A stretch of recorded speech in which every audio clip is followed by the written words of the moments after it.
स्वागत है परमेश्वर की प्रेजेंस में। मैं जानता हूं आत्मा में सब चीजें सेटल हो चुके और आपकी टेस्टिमनी श्योर है यीशु मसीह के नाम में। बैठ जाओ अपने शरीर में। मेरा ये विश्वास है कि ये वर्ड सुनने के बाद आपकी मैरिड लाइफ सेम नहीं। तैयार हो वचन सुनने के लिए, नोट करने के लिए?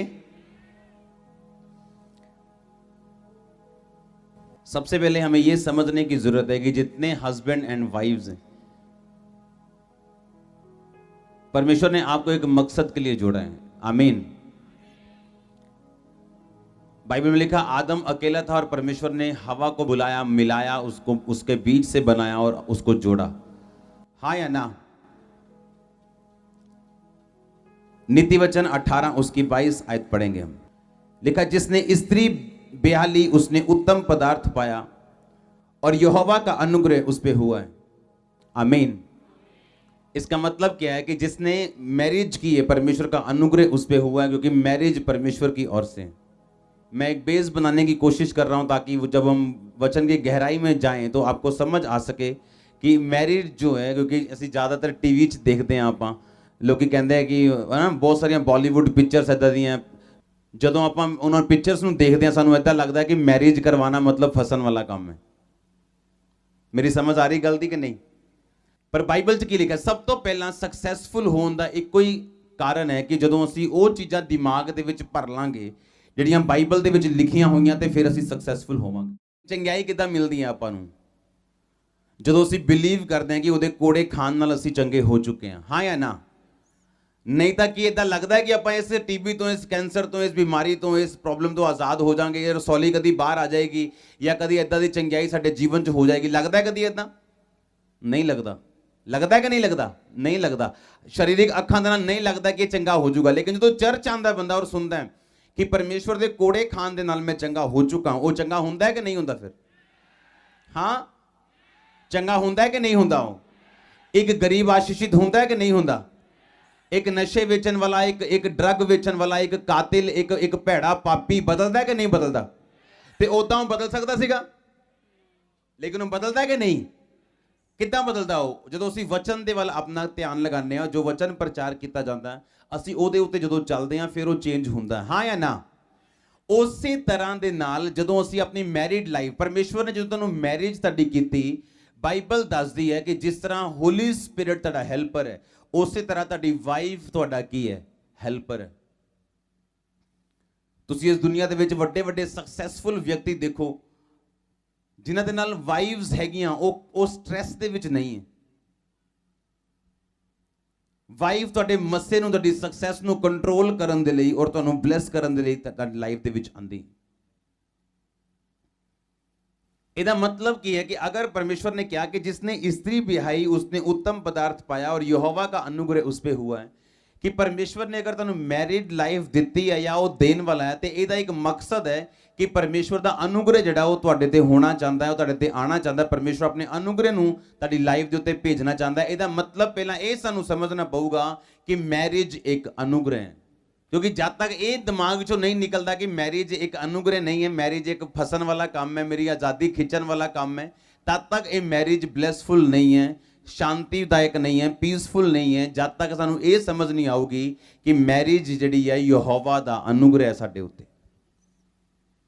किन्हां नूं मेरी गल समझ आ रही? सो पहला प्लान परमेश्वर का यह है कि असी सक्सेसफुल रहिए। तो परमेश्वर ने क्या? यहोवा का अनुग्रह तुझ पर हुआ है, जिसने स्त्री ब्याही उसने उत्तम पदार्थ पाया। सब बोलो आमीन। शैतान ये चाहता है कि साडी गवाही जड़ी है खराब होए और असी अनसक्सेसफुल होइए।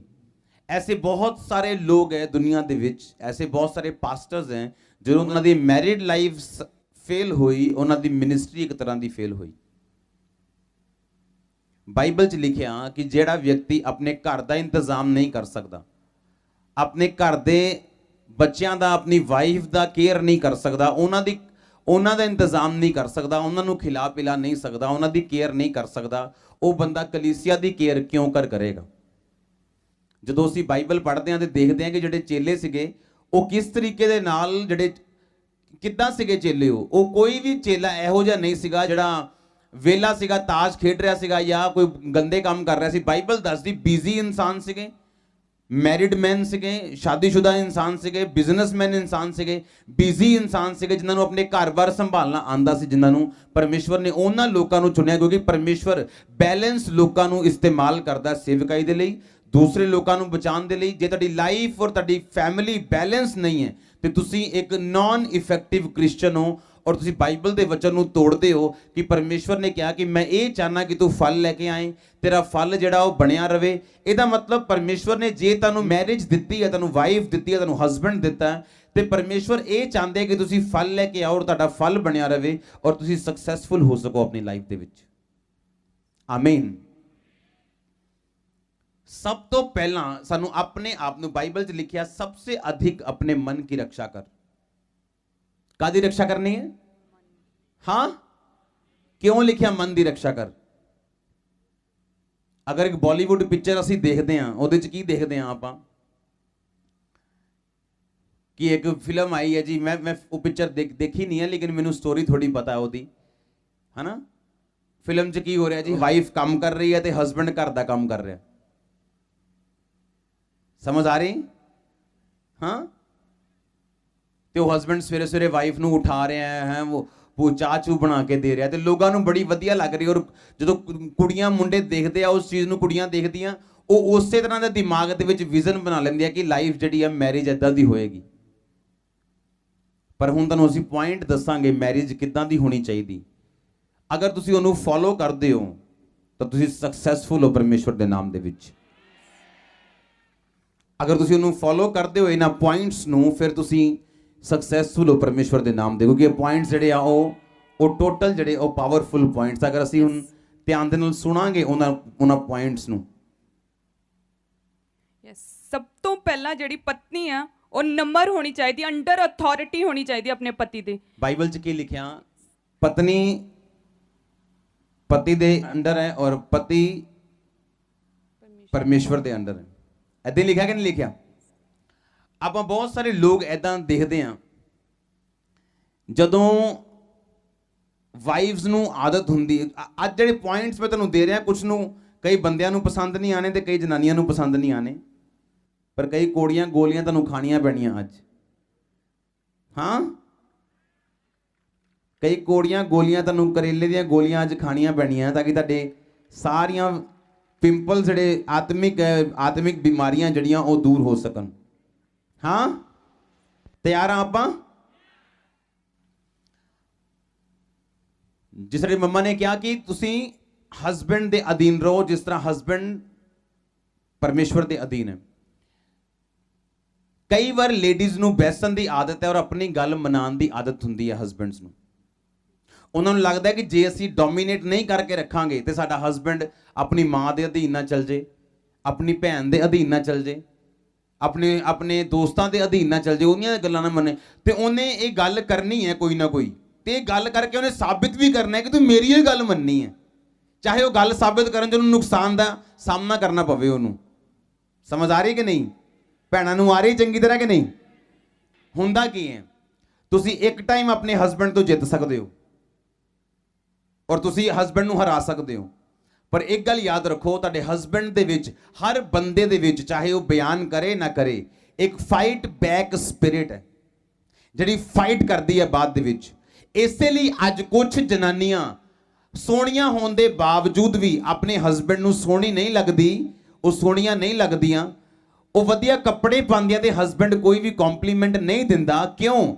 क्योंकि ਉਹਦਾ ਹਸਬੈਂਡ, ਇੱਕ ਗੱਲ ਹਮੇਸ਼ਾ ਯਾਦ ਰੱਖੋ, ਬੰਦਾ ਜਿਹੜੀ ਜਾਤ ਹੈ, ਜਿਹੜੀ ਬੰਦਾ ਜਾਤ ਹੈ, ਜਿਹੜੀ ਮਰਦ ਜਾਤ ਹੈ, ਇਹ ਜਾਂ ਤੇ ਸੇਵਾ ਕਰ ਸਕਦੀ ਹੈ ਪਰਮੇਸ਼ਵਰ ਦੀ ਤੇ ਜਾਂ ਤੇ ਕਰਵਾ ਸਕਦੀ ਹੈ ਆਪਣੀ ਪਤਨੀ ਕੋਲੋਂ। ਜਿਹੜਾ ਇਹਦੇ ਬਰਾਬਰ ਆਉਣ ਦੀ ਕੋਸ਼ਿਸ਼ ਕਰੇ ਉੱਥੇ ਲੜਾਈ ਕਰਦੀ ਹੈ। ਫਿਰ ਕੁਝ ਬੰਦੇ ਆਪਣੇ ਲੇਡੀਜ਼ ਦੀ ਜਿਹੜੀ ਡੋਮੀਨੇਸ਼ਨ ਕਰਨ ਦੀ ਪਾਵਰ ਹੈ ਉਹਨੂੰ ਸਹਿਨ ਕਰ ਲੈਂਦੇ ਹੈ, ਪਰ ਬਾਅਦ ਦੇ ਵਿੱਚ ਉਹ ਆਪਣੀ ਲੇਡੀਜ਼ ਤੇ ਗੁੱਸਾ ਕੱਢਦੇ ਆ ਜਾਂ ਉਹਦੀ ਕੇਅਰ ਨਹੀਂ ਕਰਦੇ। ਫਿਰ ਲੇਡੀਜ਼ ਗੁੱਸਾ ਕਰਦੀਆਂ ਕਿ ਐਦਾਂ ਕਿਉਂ ਨਹੀਂ ਕਰਦਾ ਮੇਰਾ ਹਸਬੈਂਡ, ਜਾਂ ਮੇਰਾ ਹਸਬੈਂਡ ਮੈਨੂੰ ਕੰਪਲੀਮੈਂਟ ਕਿਉਂ ਨਹੀਂ ਦਿੰਦਾ, ਜਾਂ ਮੇਰੀ ਕੇਅਰ ਕਿਉਂ ਨਹੀਂ ਕਰਦਾ, ਕਿ ਮੈਨੂੰ ਲੈ ਕੇ ਕਿਉਂ ਨਹੀਂ ਜਾਂਦਾ। ਕਿਉਂਕਿ ਉਦੋਂ ਹਸਬੈਂਡ ਤੁਹਾਡੇ ਡੋਮੀਨੇਟ ਕਰਨ ਦੇ ਬਾਅਦ ਤੁਹਾਨੂੰ ਉਹਨੇ ਕੁਝ ਕਿਹਾ ਨਹੀਂ, ਪਰ ਉਹਨੇ ਦਿਲ 'ਚ ਰੱਖ ਲਈਆਂ ਗੱਲਾਂ। ਤੇ ਜਦੋਂ ਜਿਹੜੀ ਔਰਤ ਆ, ਵਾਈਫ ਆ, ਜਦੋਂ ਅਧੀਨ ਨਹੀਂ ਰਹਿੰਦੀ ਤੇ ਉਦੋਂ ਕਿ ਉਹ ਨਾ ਤਾਂ ਫਿਰ ਔਰਤ ਪ੍ਰੋਪਰ ਬਣ ਪਾਉਂਦੀ ਤੇ ਨਾ ਹੀ ਬੰਦਾ ਬਣਦੀ, ਉਹ ਬੰਦਾ ਬਣਨ ਦੀ ਕੋਸ਼ਿਸ਼ ਕਰਦੀ ਆ। ਉਹਦੇ ਵਿੱਚ ਕੀ ਹੁੰਦਾ ਕਿ ਜਿਹੜੀ ਅਸਲੀਅਤ ਉਹਦਾ ਕਰੈਕਟਰ ਆ, ਕਿ ਉਹ ਵਾਈਫ ਆ, ਉਹਨੂੰ ਵੀ ਉਹ ਗਵਾ ਲੈਂਦੀ ਆ। ਤਾਰੀਫ ਕਰੋ ਜ਼ੋਰ ਨਾਲ ਇਸ ਪੁਆਇੰਟ ਲਈ। ਹਾਂ, ਇਹ ਪੁਆਇੰਟ ਮੇਰਾ ਨਹੀਂ ਹੈ, ਮੰਮਾ ਦਾ ਹੈ, ਕਿ ਜਦੋਂ ਔਰਤ ਲੜਦੀ ਹੈ ਉਹ ਬੰਦਾ ਬਣਨ ਦੀ ਕੋਸ਼ਿਸ਼ ਕਰਦੀ ਹੈ, ਔਰ ਬੰਦਾ ਬਣਨ ਦੀ ਕੋਸ਼ਿਸ਼ ਨਾ ਤੇ ਉਹ ਔਰਤ ਰਹਿੰਦੀ ਹੈ ਤੇ ਨਾ ਉਹ ਬੰਦਾ ਬਣ ਸਕਦੀ। ਸੁਣੋ, ਔਰਤ ਥੱਲੇ ਹੈ, ਬੰਦਾ ਉੱਤੇ ਹੈ, ਐਦਾਂ ਨਹੀਂ ਲਿਖਿਆ ਬਾਈਬਲ 'ਚ। ਔਰਤ ਜਿਹੜੀ ਹੈ ਉਹ ਬੰਦੇ ਦੇ ਪੈਰ ਤੋਂ ਨਹੀਂ ਬਣਾਈ ਗਈ। ਹਾਂ, ਹਰ ਸਕਸੈਸਫੁਲ ਬੰਦੇ ਦੇ ਪਿੱਛੇ ਇੱਕ ਔਰਤ ਹੈ। ਇਹ ਦੁਨੀਆ ਦਾ ਸਭ ਤੋਂ ਵੱਡਾ ਝੂਠ ਹੈ। ਹਰ ਸਕਸੈਸਫੁਲ ਬੰਦੇ ਦੇ ਸਾਈਡ ਤੇ ਇੱਕ ਔਰਤ ਹੈ, ਇਹ ਸੱਚ ਹੈ। ਕਿਉਂ? ਕਿਉਂਕਿ ਔਰਤ ਜਿਹੜੀ ਹੈ ਤੁਹਾਡੀ ਸਾਈਡ ਤੋਂ ਕੱਢੀ ਗਈ ਹੈ, ਤੁਹਾਡੀ ਰੀੜ ਦੀ ਹੱਡੀ ਚੋਂ ਨਹੀਂ ਕੱਢੀ ਗਈ, ਤੁਹਾਡੀ ਪਸਲੀ ਚੋਂ ਕੱਢੀ ਗਈ ਆ ਉਹ।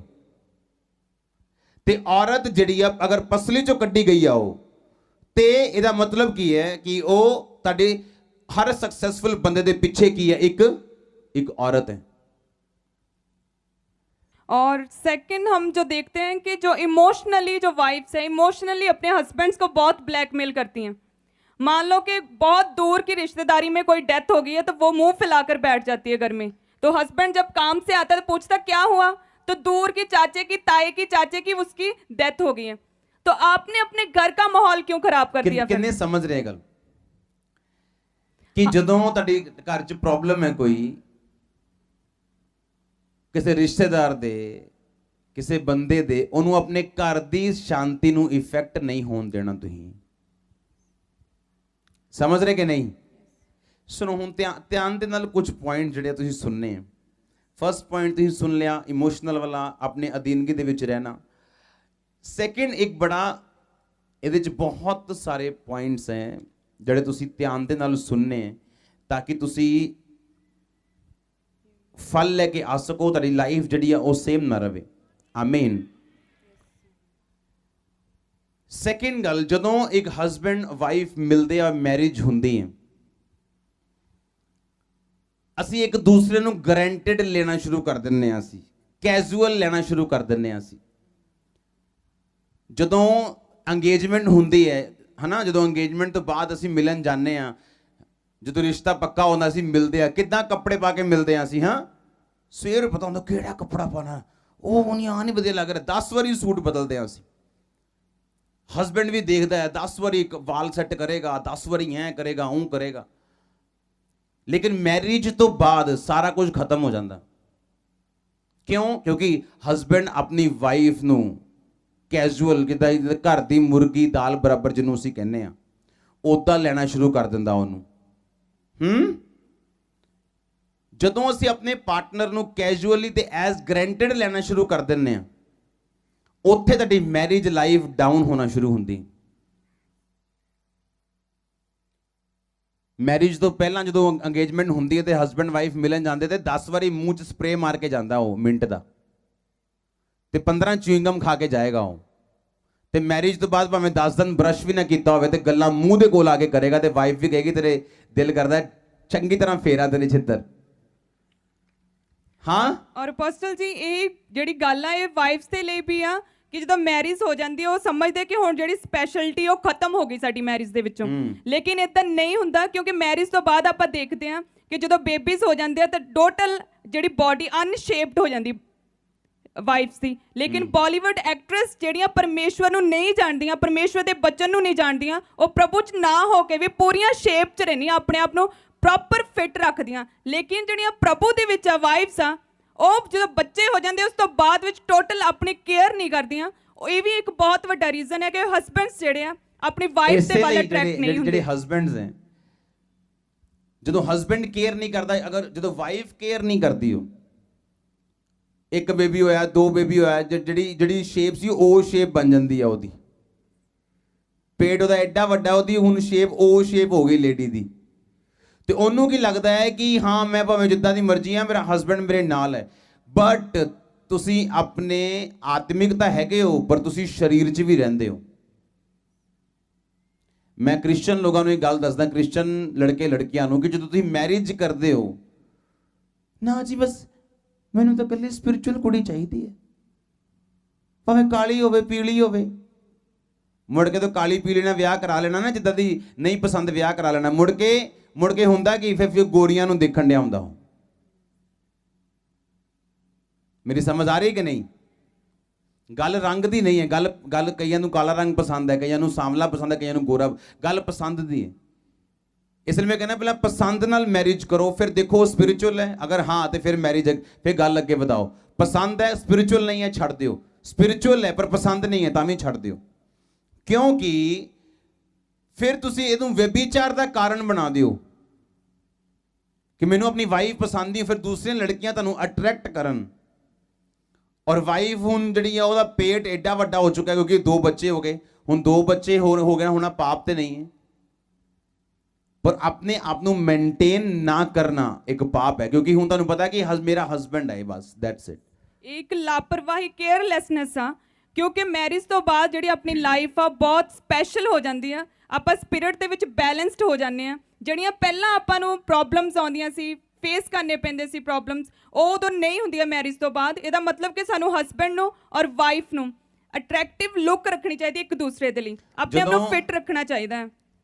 ਜਦੋਂ ਅਸੀਂ ਮੈਰਿਡ ਹੋ ਜਾਂਦੇ ਹਾਂ, ਅਸੀਂ ਜ਼ਿਆਦਾ ਸਟੇਬਲ ਹੋ ਜਾਂਦੇ ਹਾਂ। ਸਮਝ ਰਹੇ ਹੋ ਕਿ ਨਹੀਂ ਗੱਲ? ਧਿਆਨ ਸਟੇਬਲ ਹੋ ਜਾਂਦਾ, ਉਲਟਾ ਵਿਭਿਚਾਰ ਵੱਲ ਧਿਆਨ ਨਹੀਂ ਹੈ ਹੁਣ, ਕਿਉਂਕਿ ਮੈਰਿਜ ਹੋ ਗਈ, ਪਤਾ ਲੱਗ ਗਿਆ ਮੈਰਿਜ ਦਾ।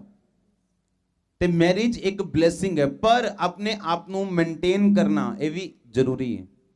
ਕਈਆਂ ਦਾ weight gain ਇੰਨਾ ਹੋ ਜਾਂਦਾ, ਲੇਡੀਜ਼ ਦਾ ਖਾਸ ਕਰ ਮੈਰਿਜ ਤੋਂ ਬਾਅਦ, ਕਿ ਉਹ ਆਪਣੇ ਹਸਬੈਂਡ ਦੇ ਲਈ no more attractive, ਔਰ ਫਿਰ ਉਹ ਸੋਚਦੀਆਂ ਕਿ ਮੇਰਾ ਹਸਬੈਂਡ ਜਿੰਨਾ ਮਰਜ਼ੀ ਉਹ ਆਤਮਿਕ ਹੋਏ। ਇਸ ਗੱਲ ਦਾ ਧਿਆਨ ਰੱਖਣਾ ਕਿ ਪਰਮੇਸ਼ਵਰ ਨੇ ਤੁਹਾਨੂੰ ਜ਼ਿੰਮੇਵਾਰੀ ਦਿੱਤੀ ਹੈ। ਬਾਈਬਲ 'ਚ ਇੱਕ ਵਚਨ ਲਿਖਿਆ, ਆਪਾਂ ਪੜਾਂਗੇ ਉਸ ਵਚਨ ਨੂੰ। ਤਾਂ ਮੈਂ ਵਚਨ ਦੇ ਵਿੱਚੋਂ ਅੱਜ ਆਪਾਂ ਗੱਲ ਕਰਾਂਗੇ, ਤਾਂ ਕਿ ਤੁਹਾਨੂੰ ਇਹ ਸਾਰੀਆਂ ਗੱਲਾਂ ਸਮਝ ਆਣ ਕਿ ਜਿੰਨੀਆਂ ਗੱਲਾਂ ਬਾਈਬਲ ਦੇ ਵਿੱਚ ਲਿਖੀਆਂ ਉਹ ਸੱਚਮੁੱਚ ਪਰਮੇਸ਼ਵਰ ਦੀ ਬੁੱਧੀ ਜਿਹੜੀ ਆ ਉਹਦੇ ਪਿੱਛੇ। श्रेष्ठ की 4:7 ਵਿੱਚ ਲਿਖਿਆ, हे मेरी प्रिय तू सर्वांग सुंदरी है, तुझ में कोई दोष नहीं। ਉਹ ਕੰਪਲੀਮੈਂਟ ਕਰ ਰਿਹਾ ਆਪਣੀ ਵਾਈਫ ਨੂੰ, ਆਪਣੇ ਪਾਰਟਨਰ ਨੂੰ, ਕਿ ਤੇਰੇ ਵਿੱਚ ਕੋਈ ਵੀ ਦੋਸ਼ ਨਹੀਂ। ਯਾਦ ਰੱਖੋ, ਜਦੋਂ ਮੈਰਿਜ ਹੋ ਗਈ, ਤੁਸੀਂ ਜਾਤੀ ਤਾਂ ਨਹੀਂ ਚੇਂਜ ਕਰ ਸਕਦੇ ਆਪਣੇ ਹਸਬੈਂਡ ਦੀ, ਹਾਂ? ਆਪਣੀ ਵਾਈਫ ਦੀ ਜਾਤੀ ਤਾਂ ਨਹੀਂ ਚੇਂਜ ਕਰ ਸਕਦੇ? ਦੱਸੋ, ਉਹਦੀ ਬੈਕਗ੍ਰਾਉਂਡ ਤਾਂ ਨਹੀਂ ਚੇਂਜ ਕਰ ਸਕਦੇ? ਫਿਰ ਇੱਕ ਦੂਸਰੇ ਦੀਆਂ ਕਮੀਆਂ ਜ਼ਾਹਿਰ ਕਰੀ ਜਾਣੀਆਂ। ਬਾਈਬਲ 'ਚ ਲਿਖਿਆ, ਉਹਨੇ ਐਪਰੀਸ਼ੀਏਟ ਕੀਤਾ ਆਪਣੇ ਪਾਰਟਨਰ ਨੂੰ, ਕਿ ਇਹਦਾ ਮਤਲਬ ਇਹ ਨਹੀਂਗਾ ਕਿ ਉਹ ਸਰਵਾਂਗ ਸੁੰਦਰੀ ਹੈ, ਉਹ ਤੇਰੇ 'ਚ ਕੋਈ ਦੋਸ਼ ਨਹੀਂ। ਦਾ ਮਤਲਬ ਇਹ ਨਹੀਂ ਉਹ ਪਰਫੈਕਟ ਹੈ, ਪਰ ਉਹ ਆਪਣੇ ਮੂੰਹ 'ਚੋਂ ਜਿਹੜੀ ਗੱਲ ਕਹਿ ਰਿਹਾ ਕਿ ਮੇਰੀ ਵਾਈਫ ਜਿਹੜੀ ਉਹ ਪਰਫੈਕਟ ਹੈ, ਮੇਰਾ ਹਸਬੈਂਡ ਜਿਹੜਾ ਉਹ ਪਰਫੈਕਟ ਹੈ। ਕਿੰਨੇ ਮੇਰੀ ਗੱਲ ਸਮਝ ਰਹੇ ਹੋ? ਮੈਰਿਜ ਦੇ ਵਿੱਚ ਅਗਰ ਵਿਜ਼ਡਮ ਯੂਜ਼ ਨਹੀਂ ਕੀਤੀ ਜਾਏਗੀ, ਅਗਰ ਬੁੱਧੀ ਯੂਜ਼ ਨਹੀਂ ਕੀਤੀ ਜਾਏਗੀ, ਤੇ ਫਿਰ ਕਿਸੇ ਵੀ ਕੰਮ 'ਚ ਅਗਰ ਬੁੱਧੀ ਯੂਜ਼ ਨਹੀਂ ਕੀਤੀ ਜਾਂਦੀ ਤੇ ਉਹ ਫਿਰ ਕੰਮ ਬਣਿਆ ਨਹੀਂ ਰਹਿੰਦਾ। ਹੁਣ ਪੁਆਇੰਟਸ ਜਿਹੜੇ ਆਪਾਂ ਇਹਦੇ ਚੋਂ ਪੜਾਂਗੇ, ਔਰ ਆਪਾਂ ਤੁਹਾਨੂੰ ਮੈਂ ਦੱਸਾਂਗਾ ਜਿਹੜੇ ਪੁਆਇੰਟਸ ਤੁਸੀਂ ਆਪਣੀ ਲਾਈਫ ਦੇ ਵਿੱਚ ਨੋਟ ਕਰਨੇ। ਜਦੋਂ ਮੈਰਿਜ ਹੋ ਜਾਂਦੀ, ਉਸ ਤੋਂ ਬਾਅਦ ਵਿੱਚ ਚਾਹੇ 20 ਸਾਲ ਵੀ ਕਿਉਂ ਨਾ ਹੋ ਗਏ ਹੁਣ ਮੈਰਿਜ ਨੂੰ, ਹਰ ਦਿਨ ਹਰ ਸਾਲ ਤੁਸੀਂ ਇੱਕ ਨਵੇਂ ਤਰੀਕੇ ਨਾਲ ਤੁਸੀਂ ਫੀਲ ਕਰ ਸਕਦੇ ਹੋ ਉਸ ਨੂੰ। ਕਿੱਦਾਂ ਕਿ ਜਦੋਂ ਸਵੇਰ ਨੂੰ ਤੁਸੀਂ ਉੱਠਦੇ ਆ, ਸਭ ਤੋਂ ਪਹਿਲਾਂ ਆਪਣੇ ਹਸਬੈਂਡ ਨੂੰ ਤੁਸੀਂ ਗੁੱਡ ਮਾਰਨਿੰਗ ਵਿਸ਼ ਕਰ ਸਕਦੇ ਆ। ਉਹਦੇ ਨਾਲ ਜਦੋਂ ਤੁਸੀਂ ਸ਼ੁਰੂਆਤ ਕਰੋਗੇ ਤਾਂ ਤੁਹਾਨੂੰ ਦੁਨੀਆ ਦੇ ਵਿੱਚ ਜਿਹੜੇ ਡਾਈਵੋਰਸ ਦੇ ਕੇਸ ਹੈ ਉਹ ਵੱਧਦੇ ਜਾ ਰਹੇ ਆ ਹਰ ਸਾਲ। ਡਾਈਵੋਰਸ ਹੋਣ ਦਾ ਇੱਕ ਮੇਨ ਕਾਰਨ ਇਹ ਹੈ, ਆਪਸ ਦੇ ਵਿੱਚ ਕਮਿਊਨੀਕੇਸ਼ਨ ਨਾ ਰੱਖਣਾ, ਆਪਸ ਦੇ ਵਿੱਚ ਇੰਟੀਮੇਸੀ ਨਾ ਰੱਖਣਾ। ਹਸਬੈਂਡ ਔਰ ਵਾਈਫ ਦਾ ਰਿਲੇਸ਼ਨ ਇਸ ਤਰੀਕੇ ਦਾ ਹੋਣਾ ਚਾਹੀਦਾ ਹੈ ਕਿ ਤੁਸੀਂ ਆਪਣੀ ਲਾਈਫ ਨੂੰ ਬੋਰ ਨਾ ਕਰੋ, ਇਹਨੂੰ ਬੋਰਿੰਗ ਨਾ ਬਣਾਓ। ਸਵੇਰੇ ਉੱਠਦੇ ਵੇਲੇ ਤੁਸੀਂ ਇੱਕ ਦੂਸਰੇ ਨੂੰ ਗ੍ਰੀਟ ਕਰਨਾ ਹੈ, ਬਾਕੀ ਕੰਮ ਸਾਰੇ ਬਾਅਦ ਦੇ ਵਿੱਚ ਕਰਨੇ ਅੱਜ ਤੋਂ ਬਾਅਦ।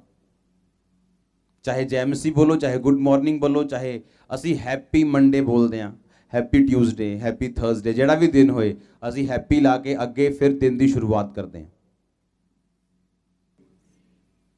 ਸੋ ਗ੍ਰੀਟ ਕਰੋ ਜ਼ਰੂਰ ਆਪਣੇ ਹਸਬੈਂਡ ਨੂੰ, ਹਸਬੈਂਡਸ ਵਾਈਫ ਨੂੰ ਗ੍ਰੀਟਿੰਗਸ ਦੇ ਨਾਲ ਸ਼ੁਰੂਆਤ ਕਰੋ ਆਪਣੇ ਦਿਨ ਦੀ। ਔਰ ਨੈਕਸਟ नीति वचन 31 ਉਹਦੇ 'ਚ ਲਿਖਿਆ, भली पत्नी कौन पा सकता है क्योंकि उसका मूल्य मूंगों से अधिक है, उसके पति के मन में उसके प्रति विश्वास है, उसे लाभ की घटी नहीं होती, वो अपने जीवन के सारे दिनों में उससे बुरा नहीं भला व्यवहार करती है।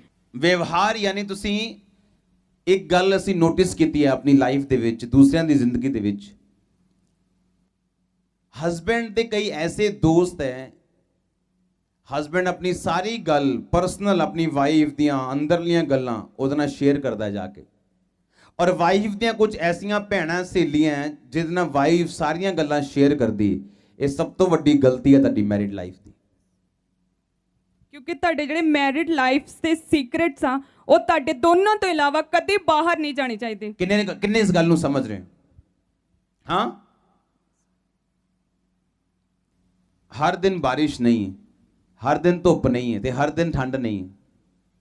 ਹਾਂ, ਅਗਰ ਇੱਕ ਦਿਨ ਤੁਹਾਡੀ ਲਾਈਫ 'ਚ ਬਾਰਿਸ਼ ਆ ਗਈ, ਕੋਈ ਪ੍ਰੋਬਲਮ ਹੋ ਗਈ, ਕਿਸੇ ਰਿਸ਼ਤੇਦਾਰ ਦੇ ਕਿਸੇ ਉਹ ਘਰ 'ਚ ਕੋਈ ਇਮੋਸ਼ਨਲੀ ਡਿਸਟਰਬੈਂਸ ਹੈ, ਸਿਰਫ ਉਹ ਡਿਸਟਰਬੈਂਸ ਅਗਰ ਤੁਸੀਂ ਬਾਹਰ ਬਿਆਨ ਕਰਦੇ ਹੋ, ਪਰ 364 ਦਿਨ ਜਿਹੜੇ ਵਧੀਆ ਨਿਕਲੇ ਤੁਹਾਡੇ ਘਰ ਦੇ ਵਿੱਚ ਉਹ ਤੁਸੀਂ ਬਿਆਨ ਨਹੀਂ ਕਰਦੇ, ਤੇ ਲੋਕਾਂ ਦੇ ਵਿੱਚ ਤੁਹਾਡਾ ਬੈਡ ਇੰਪ੍ਰੈਸ਼ਨ ਜਾਂਦਾ ਕਿ ਤੁਸੀਂ ਡਿਸਟਰਬ ਵਿਅਕਤੀ ਹੋ। ਤੁਸੀਂ ਬਾਹਰ ਕੀ ਗਵਾਹੀ ਦਵੋਗੇ ਜੇ ਤੁਹਾਡੀ ਆਪਣੀ ਮੈਰਿਡ ਲਾਈਫ ਡਿਸਟਰਬ ਹੋਏਗੀ ਤਾਂ? ਜੇ ਤੁਹਾਡੀ ਆਪਣੀ ਮੈਰਿਡ ਲਾਈਫ ਇੱਕ ਬਲੇਸਿੰਗ ਹੈ ਔਰ ਲੋਕਾਂ ਨੂੰ ਪਤਾ ਹੈ ਕਿ ਤੁਸੀਂ ਮੈਰਿਡ ਲਾਈਫ ਦੇ ਵਿੱਚ ਇੱਕ ਬੜੀ ਤਗੜੀ ਬਲੈਸ ਵਿਅਕਤੀ ਹੋ, ਤੁਹਾਡੀ ਗਵਾਹੀ ਜਿਹੜੀ ਹੈ ਸਟਰੋਂਗ ਹੁੰਦੀ ਹੈ ਪਰਮੇਸ਼ਵਰ ਦੇ ਵਿੱਚ। ਹਾਂ ਜਾਂ ਨਾ? ਹਾਂ। ਇਸ ਤੋਂ ਪਹਿਲਾਂ ਸਭ ਤੋਂ ਪਹਿਲੀ ਗੱਲ ਜਿਹੜੀ ਤੁਸੀਂ ਕਰਨੀ ਆ ਉਹ ਇਹ ਹੈ ਕਿ ਭਲਾ ਵਿਵਹਾਰ ਉਹਦੇ ਜੀਵਨ ਦੇ ਸਾਰੇ ਦਿਨਾਂ ਦੇ ਵਿੱਚ ਉਹ ਕਰਦੀ ਹੈ, ਉਹਨੂੰ ਲਾਭ ਦੀ ਘਟੀ ਨਹੀਂ ਹੁੰਦੀ। ਸੁਣੋ, ਜਦੋਂ ਹਸਬੈਂਡ ਔਰ ਵਾਈਫ ਵੱਧਦੇ ਆ, 2 ਤੋਂ 3 ਹੁੰਦੇ ਆ, 2 ਤੋਂ 4 ਹੁੰਦੇ ਆ, ਇੱਕ ਟਾਈਮ ਇਹੋ ਜਿਹਾ ਆ ਜਾਂਦਾ ਤੁਹਾਡੀ ਲਾਈਫ ਦੇ ਅੰਦਰ ਕਿ ਹੁਣ ਹਸਬੈਂਡ ਦੇ ਲਈ ਬੱਚੇ ਪ੍ਰਾਇੋਰਟੀ ਬਣ ਚੁੱਕੇ ਆ ਔਰ ਵਾਈਫ ਦੇ ਲਈ ਬੱਚੇ ਪ੍ਰਾਇੋਰਟੀ ਬਣ ਚੁੱਕੇ ਹੈ। ਹਸਬੈਂਡ ਸੈਕਿੰਡ ਨੰਬਰ ਤੇ ਆ ਚੁੱਕਾ ਹੈ ਔਰ ਹਸਬੈਂਡ ਲਈ ਵਾਈਫ ਸੈਕਿੰਡ ਨੰਬਰ ਤੇ ਆ ਚੁੱਕਾ ਹੈ। ਇਹ ਤੁਹਾਡੀ ਜ਼ਿੰਦਗੀ ਦੀ ਸਭ ਤੋਂ ਵੱਡੀ ਗਲਤੀ ਹੈ ਮੈਰਿਜ ਦੀ। ਇਹ ਫੇਲਿਅਰ ਹੈ ਸਭ ਤੋਂ ਵੱਡਾ। ਫੇਲਿਅਰ ਹੈ ਮੈਰਿਜ ਦਾ ਕਿ ਜਦੋਂ ਮੈਰਿਜ ਹੋ ਗਈ ਉਸ ਤੋਂ ਬਾਅਦ ਜਿਹੜੇ ਬੱਚੇ ਉਹ ਹਮੇਸ਼ਾ ਸੈਕਿੰਡ ਨੰਬਰ ਤੇ ਹੋਣੇ ਚਾਹੀਦੇ ਆ। ਹਾਂ, ਹਸਬੈਂਡ ਦੇ ਲਈ ਵਾਈਫ ਔਰ ਵਾਈਫ ਦੇ ਲਈ ਜਿਹੜੇ ਬੱਚੇ ਸੈਕਿੰਡ ਨੰਬਰ ਤੇ, ਲੇਕਿਨ ਫਰਸਟ ਹਮੇਸ਼ਾ ਔਰ ਹਮੇਸ਼ਾ ਹਸਬੈਂਡ ਹੋਣਾ ਚਾਹੀਦਾ। ਕਿਉਂਕਿ ਬੱਚੇ ਤੁਹਾਡੀ ਲਾਈਫ ਦੇ ਵਿੱਚ ਤੁਹਾਡੀ ਜ਼ਿੰਦਗੀ ਦਾ ਪ੍ਰਥਮ ਸਥਾਨ ਪਵਿੱਤਰ ਆਤਮਾ ਤੋਂ ਬਾਅਦ ਤੁਹਾਡੀ ਵਾਈਫ ਦਾ, ਤੁਹਾਡੇ ਹਸਬੈਂਡ ਦਾ ਹੋਣਾ ਚਾਹੀਦਾ। ਜਿੰਨੀਆਂ ਗੱਲਾਂ ਅਸੀਂ ਤੁਹਾਨੂੰ ਦੱਸ ਰਹੇ ਹਾਂ ਇਹ ਤੁਹਾਡੇ ਲਈ ਜੀਵਨ ਜਲ ਹੈ। ਮੈਂ ਤੁਹਾਨੂੰ ਦੱਸ ਰਿਹਾ ਹੁੰਦਾ ਕੀ ਹੈ। ਸੋ ਮੈਨੀ ਰੀਜ਼ਨਸ ਉਹਨਾਂ ਦੇ ਘਰ ਦੇ ਵਿੱਚ ਹੁੰਦੇ ਆ। ਬਾਪ ਜਦੋਂ ਆਪਣੇ ਬੱਚੇ ਨੂੰ ਪਾਲਦਾ ਹੈ, ਕੰਮ ਤੇ ਜਾਂਦਾ ਹੈ, ਮਾਂ ਪਿੱਛੇ ਰਹਿੰਦੀ ਹੈ। ਬਾਪ ਤੇ ਮਾਂ 'ਚ ਬਣਦੀ ਨਹੀਂ ਕਮਿਊਨੀਕੇਸ਼ਨ, ਬਹੁਤ ਗੈਪ ਹੈ। ਸਾਰਾ ਦਿਨ ਫੋਨ ਤੇ ਗੱਲ ਨਹੀਂ ਹੁੰਦੀ। ਉਹ ਆਪਣਾ ਕੰਮ ਕਰ ਰਿਹਾ, ਘਰ ਲੇਡੀ ਆਪਣੀਆਂ ਚੁਗਲੀਆਂ ਕਰ ਰਹੀ। ਹਵਾ ਦੇ ਗਿਰਨ ਦਾ ਕਾਰਨ ਇਹ ਸੀਗਾ ਕਿ ਪਰਮੇਸ਼ਵਰ ਨੇ ਆਦਮ ਦੀ ਡਿਊਟੀ ਲਾਈ ਸੀਗੀ ਕਿ ਆਦਮ ਤੂੰ ਹਵਾ ਨੂੰ ਆਪਣੇ ਨਾਲ ਰੱਖਣਾ। ਔਰ ਬਾਈਬਲ ਦੱਸਦੀ ਹੈ ਕਿ ਹਵਾ ਕੱਲੀ ਛੱਡੀ ਗਈ। ਜਦੋਂ ਹਵਾ ਕੱਲੀ ਰਹੀ ਤੇ ਫਿਰ ਸ਼ੈਤਾਨ ਨੇ ਕੰਮ ਕਰਨਾ ਸ਼ੁਰੂ ਕੀਤਾ। ਫਿਰ ਸ਼ੈਤਾਨ ਕੀ ਕਰਦਾ ਸੀਗਾ, ਡੇਲੀ ਉਹਦੇ ਦਿਮਾਗ 'ਚ ਗੱਲਾਂ ਪਾਉਂਦਾ ਸੀ। ਉਹ ਥੋੜੀਆਂ ਗੱਲਾਂ ਉਹਦੇ ਦਿਮਾਗ ਦੇ ਵਿੱਚ ਪਾਉਂਦਾ ਸੀਗਾ, ਕਿਉਂਕਿ ਸ਼ੈਤਾਨ ਜਿਹੜਾ ਉਹ ਇਕੱਠਾ ਨਹੀਂ ਕੰਮ ਕਰਦਾ, ਉਹ ਹਲਕਾ ਹੌਲੀ ਉਹ ਕੰਮ ਕਰਨ ਦੀ ਕੋਸ਼ਿਸ਼ ਕਰਦਾ। ਪੌਲੁਸ ਨੇ ਬਾਈਬਲ ਦੇ ਵਿੱਚ ਲਿਖਿਆ, ਕਹਿੰਦਾ ਪਤੀ ਆਪਣੇ ਪਤੀ ਦੇ ਨਾਲ ਰਵੇ, ਅਲੱਗ ਨਾ ਹੋਵੇ। ਪ੍ਰਾਰਥਨਾ ਕਰਨ ਦੇ ਟਾਈਮ ਤੁਸੀਂ ਅਲੱਗ ਰਵੋ। ਕਿ ਐਵੇਂ ਨਾ ਹੋਵੇ ਕਿ ਸ਼ੈਤਾਨ ਤੁਹਾਡੇ ਅਸੰਯਮ ਦੇ ਕਰਕੇ ਤੁਹਾਨੂੰ ਪਰਖੇ। ਜਦੋਂ ਕਮਿਊਨੀਕੇਸ਼ਨ ਆਪਸ 'ਚ ਨਹੀਂ ਹੁੰਦਾ, ਸਾਡੀ ਗੱਲਬਾਤ ਆਪਸ 'ਚ ਨਹੀਂ ਹੁੰਦੀ, ਉਹ ਗੱਲਬਾਤ ਟੁੱਟਣ ਦਾ ਕਾਰਨ ਕੀ ਹੈ? ਕਿ ਹਸਬੈਂਡ ਨੇ ਇੱਕ ਗੱਲ ਨਹੀਂ ਮੰਨੀ ਜਾਂ ਵਾਈਫ ਨੇ ਇੱਕ ਗੱਲ ਨਹੀਂ ਮੰਨੀ, ਅਸੀਂ ਇੱਕ ਇਸ਼ੂ ਸੋਲਵ ਨਹੀਂ ਕੀਤਾ, ਇੱਕ ਨੇ ਮੂੰਹ ਇੱਧਰ ਕਰ ਲਿਆ, ਇੱਕ ਨੇ ਮੂੰਹ ਇੱਧਰ ਕਰ ਲਿਆ, ਤੇ ਐਂ ਲੱਗਦਾ ਕਿ ਬੱਚਿਆਂ ਨੇ ਦੋ ਬੰਦੇ ਰੱਖੇ ਆ ਪਾਲਣ ਵਾਲੇ, ਇੱਕ ਦਾ ਨਾਂ ਡੈਡੀ ਰੱਖਿਆ ਤੇ ਇੱਕ ਦਾ ਨਾਂ ਮੰਮੀ ਰੱਖਿਆ ਹੋਇਆ। ਹਾਂ, ਤੇ ਦੋ ਬੰਦੇ ਆਂਦੇ ਆ ਉਹਨੂੰ ਪਾਲਣ ਵਾਸਤੇ, ਡੈਡੀ ਨਾਮ ਦਾ ਬੰਦਾ ਰਾਤੀ ਆਂਦਾ ਤੇ ਮੰਮੀ ਸਵੇਰੇ ਕੰਮ ਕਰਦੀ ਹੈ, ਤੇ ਬੱਚੇ ਨੇ ਦੋ ਬੰਦੇ ਰੱਖੇ ਹੋਏ ਆਪਣੇ ਆਪ ਨੂੰ ਪਾਲਣ ਲਈ, ਤੇ ਉਹ ਦੋ ਬੰਦਿਆਂ ਦੀ ਆਪਸ 'ਚ ਕੋਈ ਗੱਲਬਾਤ ਨਹੀਂ। ਤੁਹਾਡੇ ਬੱਚੇ ਤੁਹਾਡੇ ਲਈ ਹਮੇਸ਼ਾ ਸੈਕਿੰਡ ਨੰਬਰ ਤੇ ਹੈ, ਕਿਉਂਕਿ ਜਦੋਂ ਉਹ ਵੱਡੇ ਹੋ ਜਾਣੇ ਆ, ਉਹ ਵਿਆਹੇ ਜਾਣੇ ਆ, ਉਹਨਾਂ ਨੇ ਆਪਣੇ ਕੰਮ 'ਚ ਬਿਜ਼ੀ ਹੋਣਾ, ਤੁਹਾਡੀ ਵਾਈਫ ਨੇ ਸਾਰੀ ਉਮਰ ਤੁਹਾਡੇ ਨਾਲ ਖੜੀ ਰਹਿਣਾ। ਇਸ ਲਈ ਵਾਈਫ ਦਾ ਸਥਾਨ ਨਾ ਤੁਹਾਡੀ ਮੰਮੀ ਲੈ ਸਕਦੀ ਹੈ, ਨਾ ਤੁਹਾਡਾ ਫਾਦਰ ਲੈ ਸਕਦਾ ਹੈ, ਨਾ ਤੁਹਾਡਾ ਬੈਸਟ ਫਰੈਂਡ ਲੈ ਸਕਦਾ, ਕਿਉਂਕਿ ਤੁਹਾਡਾ ਬੈਸਟ ਫਰੈਂਡ ਵੀ ਤੁਹਾਨੂੰ ਇੱਕ ਦਿਨ ਛੱਡ ਕੇ ਜਾ ਸਕਦਾ ਹੈ, ਪਰ ਤੁਹਾਡੀ ਵਾਈਫ ਤੁਹਾਨੂੰ ਛੱਡ ਕੇ ਨਹੀਂ ਜਾ ਸਕਦੀ। ਹੁੰਦਾ ਕਿ ਜਦੋਂ ਬੱਚੇ ਵੱਡੇ ਹੁੰਦੇ ਆ, ਸੋ ਮੈਨੀ ਰੀਜ਼ਨਸ, ਬਹੁਤ ਸਾਰੇ ਰੀਜ਼ਨਸ ਦੇ ਕਰਕੇ ਉਹ ਦਾਦੀ ਉਹਨਾਂ ਨੂੰ ਸਿਖਾਉਂਦੀ ਹੈ ਵੱਖਰਾ, ਅੱਛਾ ਤੂੰ ਆਪਕੋ ਪੁੱਤੋ ਮੰਮੀ ਦੀ ਗੱਲ ਨਹੀਂ ਮੰਨੀ, ਪਾਪਾ ਦੀ ਗੱਲ ਮੰਨਿਆ ਕਰ। ਹੁਣ ਘਰ 'ਚ ਫਾਈਟ ਸ਼ੁਰੂ ਹੋ ਚੁੱਕੀ। ਹੁਣ ਮੰਮੀ ਨੂੰ ਪਤਾ ਲੱਗ ਰਿਹਾ ਕਿ ਦਾਦੀ ਨੇ ਉਹਦੇ ਦਿਮਾਗ 'ਚ ਗਲਤ ਗੱਲਾਂ ਪਾਣੀਆਂ ਸ਼ੁਰੂ ਕਰ ਦਿੱਤੀਆਂ। ਹੁਣ ਮੰਮੀ ਨੂੰ ਸਮਝਾ ਕੇ ਕਹਿ ਰਹੀ, ਪੁੱਤੋ ਪਾਪਾ ਦੀ ਗੱਲ ਨਹੀਂ ਮੰਨੀ ਤੂੰ, ਅੱਛਾ ਮੈਂ ਤੇਰੀ ਮਾਂ ਆ ਨਾ, ਤੂੰ ਮੇਰੀ ਗੱਲ ਮੰਨੀ ਹੈ। ਹੁਣ ਬੱਚਾ ਕਨਫਿਊਜ਼ ਹੋ ਚੁੱਕਾ।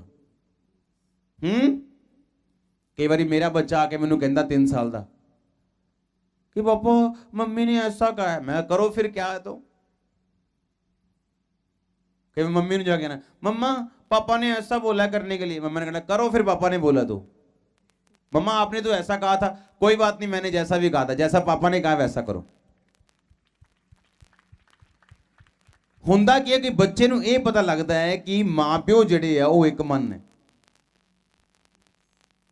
ਹਾਲੇਲੂਇਆ। ਜਦੋਂ ਬੱਚੇ ਨੂੰ ਇਹ ਗੱਲ ਪਤਾ ਲੱਗਦੀ, ਉਹਦੀ ਪਰਵਰਿਸ਼ ਰਾਈਟ ਤਰੀਕੇ ਨਾਲ ਹੁੰਦੀ। ਅੱਜ ਬਹੁਤ ਸਾਰੀਆਂ ਫੈਮਲੀਆਂ, ਜਦੋਂ ਮੈਂ ਗੱਡੀ 'ਚ ਆ ਰਿਹਾ ਸੀ, ਹੋਲੀ ਸਪਿਰਿਟ ਮੈਨੂੰ ਦੱਸ ਰਿਹਾ ਸੀ ਕਿ ਅੱਜ ਬਹੁਤ ਸਾਰੀਆਂ ਫੈਮਲੀਆਂ ਦੇ ਟੁੱਟਣ ਦਾ ਕਾਰਨ ਉਹਨਾਂ ਦੇ ਬੱਚਿਆਂ ਦੀ ਸਹੀ ਪਰਵਰਿਸ਼ ਨਾ ਹੋਣਾ। ਸਮਝ ਆ ਰਹੀ ਸਾਰਿਆਂ ਨੂੰ? ਉਹਨਾਂ ਦੇ ਫੈਮਿਲੀ ਤੇ ਬ੍ਰੇਕ ਹੋਣ ਦਾ ਕਾਰਨ, ਉਹਨਾਂ ਦੀ ਫੈਮਿਲੀ 'ਚ ਦੋ ਮਨੇ ਹੋਣ ਦਾ ਕਾਰਨ ਉਹਨਾਂ ਦੇ ਬੱਚਿਆਂ ਦਾ ਰੋਂਗ ਪਰਵਰਿਸ਼ ਹੋਣਾ। ਕਿਉਂਕਿ ਜਦੋਂ ਛੋਟਾ ਬੱਚਾ ਤੁਹਾਨੂੰ ਆਪਸ ਫੁੱਟਿਆ ਦੇਖਦਾ ਫੈਮਿਲੀ 'ਚ, ਮੇਰੀ ਫੈਮਿਲੀ ਦੇ ਵਿੱਚ ਕਿਸੇ ਕੋ ਇਹ ਪਾਵਰ ਨਹੀਂ ਹੈ, ਨਾ ਦਾਦਾ ਕੋ, ਨਾ ਦਾਦੀ ਕੋ, ਨਾ ਚਾਚੀ ਕੋ, ਨਾ ਚਾਚੇ ਕੋ, ਨਾ ਤਾਏ ਕੋ, ਨਾ ਕਿਸੇ ਕੋਲ, ਕਿ ਉਹ ਸਾਡੇ ਬੱਚੇ ਦੀ ਕਾਉਂਸਲਿੰਗ ਕਰ ਸਕੇ। ਸਿਰਫ ਕੁਝ ਗੱਲਾਂ ਉਹ ਸਿਖਾ ਸਕਦੇ ਆ, ਸਾਰੀਆਂ ਗੱਲਾਂ ਉਹ ਬੱਚੇ ਨੂੰ ਸਮਝਾ ਨਹੀਂ ਸਕਦੇ। ਸਾਡੇ ਬੱਚਿਆਂ ਨੂੰ, ਸਾਡੇ ਬੱਚੇ ਸਿਰਫ ਸਾਡੇ ਦੋਨਾਂ ਦੀ ਗੱਲ ਸੁਣਦੇ ਆ, ਦੈਟਸ ਇਟ।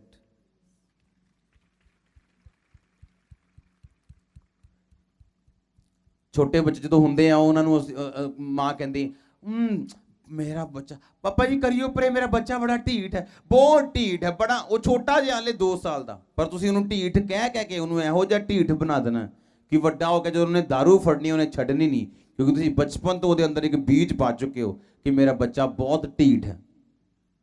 ਸੇਮ ਤੁਹਾਡੀ ਵਾਈਫ, ਸੇਮ ਤੁਹਾਡਾ ਹਸਬੈਂਡ। ਜਿਹੋ ਜਿਹੇ ਵਰਡ ਤੁਸੀਂ ਆਪਣੀ ਵਾਈਫ ਦੇ ਅੰਦਰ ਟ੍ਰਾਂਸਫਰ ਕਰੋਗੇ, ਜਿਹੋ ਜਿਹੇ ਵਰਡ ਤੁਸੀਂ ਆਪਣੇ ਹਸਬੈਂਡ ਦੇ ਅੰਦਰ ਟ੍ਰਾਂਸਫਰ ਕਰੋਗੇ, ਉਹੋ ਜਿਹਾ ਰਿਜ਼ਲਟ ਉਹ ਤੁਹਾਨੂੰ ਦੇਣਗੇ ਹਮੇਸ਼ਾ। ਸੋ ਇਹ ਬਹੁਤ ਇੰਪੋਰਟੈਂਟ ਆ ਕਿ ਜਿਹੜੇ ਬੱਚੇ ਆ, ਜਦੋਂ ਹਸਬੈਂਡ ਬਾਹਰ ਗਿਆ ਤੇ ਵਾਈਫਸ ਜਿਹੜੀਆਂ ਉਹਨਾਂ ਨੂੰ ਓਬੀਡੀਐਂਟ, ਆਗਿਆਕਾਰਿਤਾ ਦੇ ਵਿੱਚ ਰਹਿਣਾ ਸਿਖਾਉਣ। ਇਹ ਬਹੁਤ ਇੰਪੋਰਟੈਂਟ ਆ ਬੱਚਿਆਂ ਨੂੰ ਸਿਖਾਉਣਾ। ਉਹਨਾਂ ਨੂੰ ਕਦੀ ਵੀ ਕੋਈ ਗਲਤ ਚੀਜ਼ ਨਾ ਸਿਖਾਈ ਜਾਵੇ। ਆਪਣੇ ਹਸਬੈਂਡਸ ਦੇ ਜਿਹੜੇ ਖਿਲਾਫ ਕਰਨਾ ਇਹ ਬਹੁਤ ਮਾੜੀ ਚੀਜ਼ ਹੈ, ਕਿਉਂਕਿ ਜਦੋਂ ਬੱਚੇ ਵੱਡੇ ਹੁੰਦੇ ਆ ਤੇ ਇਹੀ ਜਿਹੜਾ ਸਿਖਾਇਆ, ਗਲਤ ਸਿਖਾਇਆ, ਇਹੀ ਫੀਡਬੈਕ ਸਾਨੂੰ ਵਾਪਸ ਆਉਂਦਾ, ਕਿਉਂਕਿ ਤੁਸੀਂ ਉਹੀ ਬੋਇਆ ਉਹਨਾਂ ਦੀ ਲਾਈਫ ਦੇ ਵਿੱਚ। ਤੇ ਜੋ ਤੁਸੀਂ ਬੋਇਆ ਉਹਨਾਂ ਦੀ ਜ਼ਿੰਦਗੀ ਦੇ ਵਿੱਚ, ਜੋ ਗੇਮਾਂ ਬੋਈਆਂ, ਜਦੋਂ ਵੱਡਾ ਹੋ ਜਾਂਦਾ ਮਾਂ-ਪਿਓ, ਫਿਰ ਗੇਮਾਂ ਹੀ ਕੱਟਦਾ ਉਹਦੀ ਲਾਈਫ ਦੇ ਵਿੱਚੋਂ। ਕਿੰਨੇ ਮੇਰੀ ਗੱਲ ਸਮਝ ਰਹੇ? ਪਹਿਲੀ ਗੱਲ, ਗਰੰਟਡ ਨਹੀਂ ਲੈਣਾ। ਜੇ ਸਾਨੂੰ ਪਤਾ ਹੈ ਕਿ ਮੈਂ ਗਲਤ ਡਾਈਟ ਲੈ ਰਹੀ ਹਾਂ, ਮੈਂ ਦੇਸੀ ਘਿਓ ਹੀ ਖਾਈ ਜਾਂਦੀ ਹੈ, ਸ਼ੀਲੇ 'ਚ ਦੇਸੀ ਘਿਓ ਖਾਈ ਗਏ, ਸ਼ੀਲਾ ਲੰਘ ਵੀ ਗਿਆ, ਹਲੇ ਵੀ ਦੇਸੀ ਘਿਓ ਚੱਲ ਰਿਹਾ, ਢਿੱਡ ਇੱਥੇ ਆਇਆ ਪਿਆ, ਲੱਗ ਹੀ ਨਹੀਂ ਰਿਹਾ ਜਨਾਨੀ ਆ ਰਹੀ, ਲੱਗ ਰਿਹਾ ਕੋਈ ਫੁੱਟਬਾਲ ਚੱਲਦਾ ਆ ਰਿਹਾ। ਤੇ ਬੰਦਾ ਵੀ ਜਿਹੜਾ ਉਹਨੂੰ ਲੈ ਕੇ ਨਹੀਂ ਜਾ ਰਿਹਾ ਕਿਤੇ ਮੈਰਿਜ ਤੇ, ਉਹਨੂੰ ਪਤਾ ਕਿ ਭਰਾਵਾ ਤੈਨੂੰ ਨਾਲ ਲੈ ਗਿਆ, ਪਹਿਲਾਂ ਤੇ ਮੈਨੂੰ 10 ਲੋਕਾਂ ਨੂੰ ਦੱਸਣਾ ਪੈਣਾ कि मेरी वाइफ है तो मैनू शर्म आऊगी। वह हस्बैंड वाइफ हाइजीनिक रहने चाहिए, साफ सुथरे रहने चाहिए, क्लीन रहने चाहिए, घर भी बाहर भी हर तरफ तो क्लीन होने चाहिए, उन्होंने लाइफ जी है वो साफ होनी चाहिए। नहीं तो ये चीज़ां छोटियां छोटियां बतंगड़ बन सकती हैं, इत्थों तक कि डाइवोर्स तक भी पहुंच सकती हैं। हस्बैंड लगता लै ये तो हुण मेरी वाइफ है, मूँह च गुटका पा के भावें मैं ये कोल जावां, भावें शराब पी के जावां, भावें ब्रश किते भी ना जावां, लै फिर की है। जिद्दां दी सर्विस तुसीं दोगे उद्दां दी सर्विस तुहानूं मिलनी।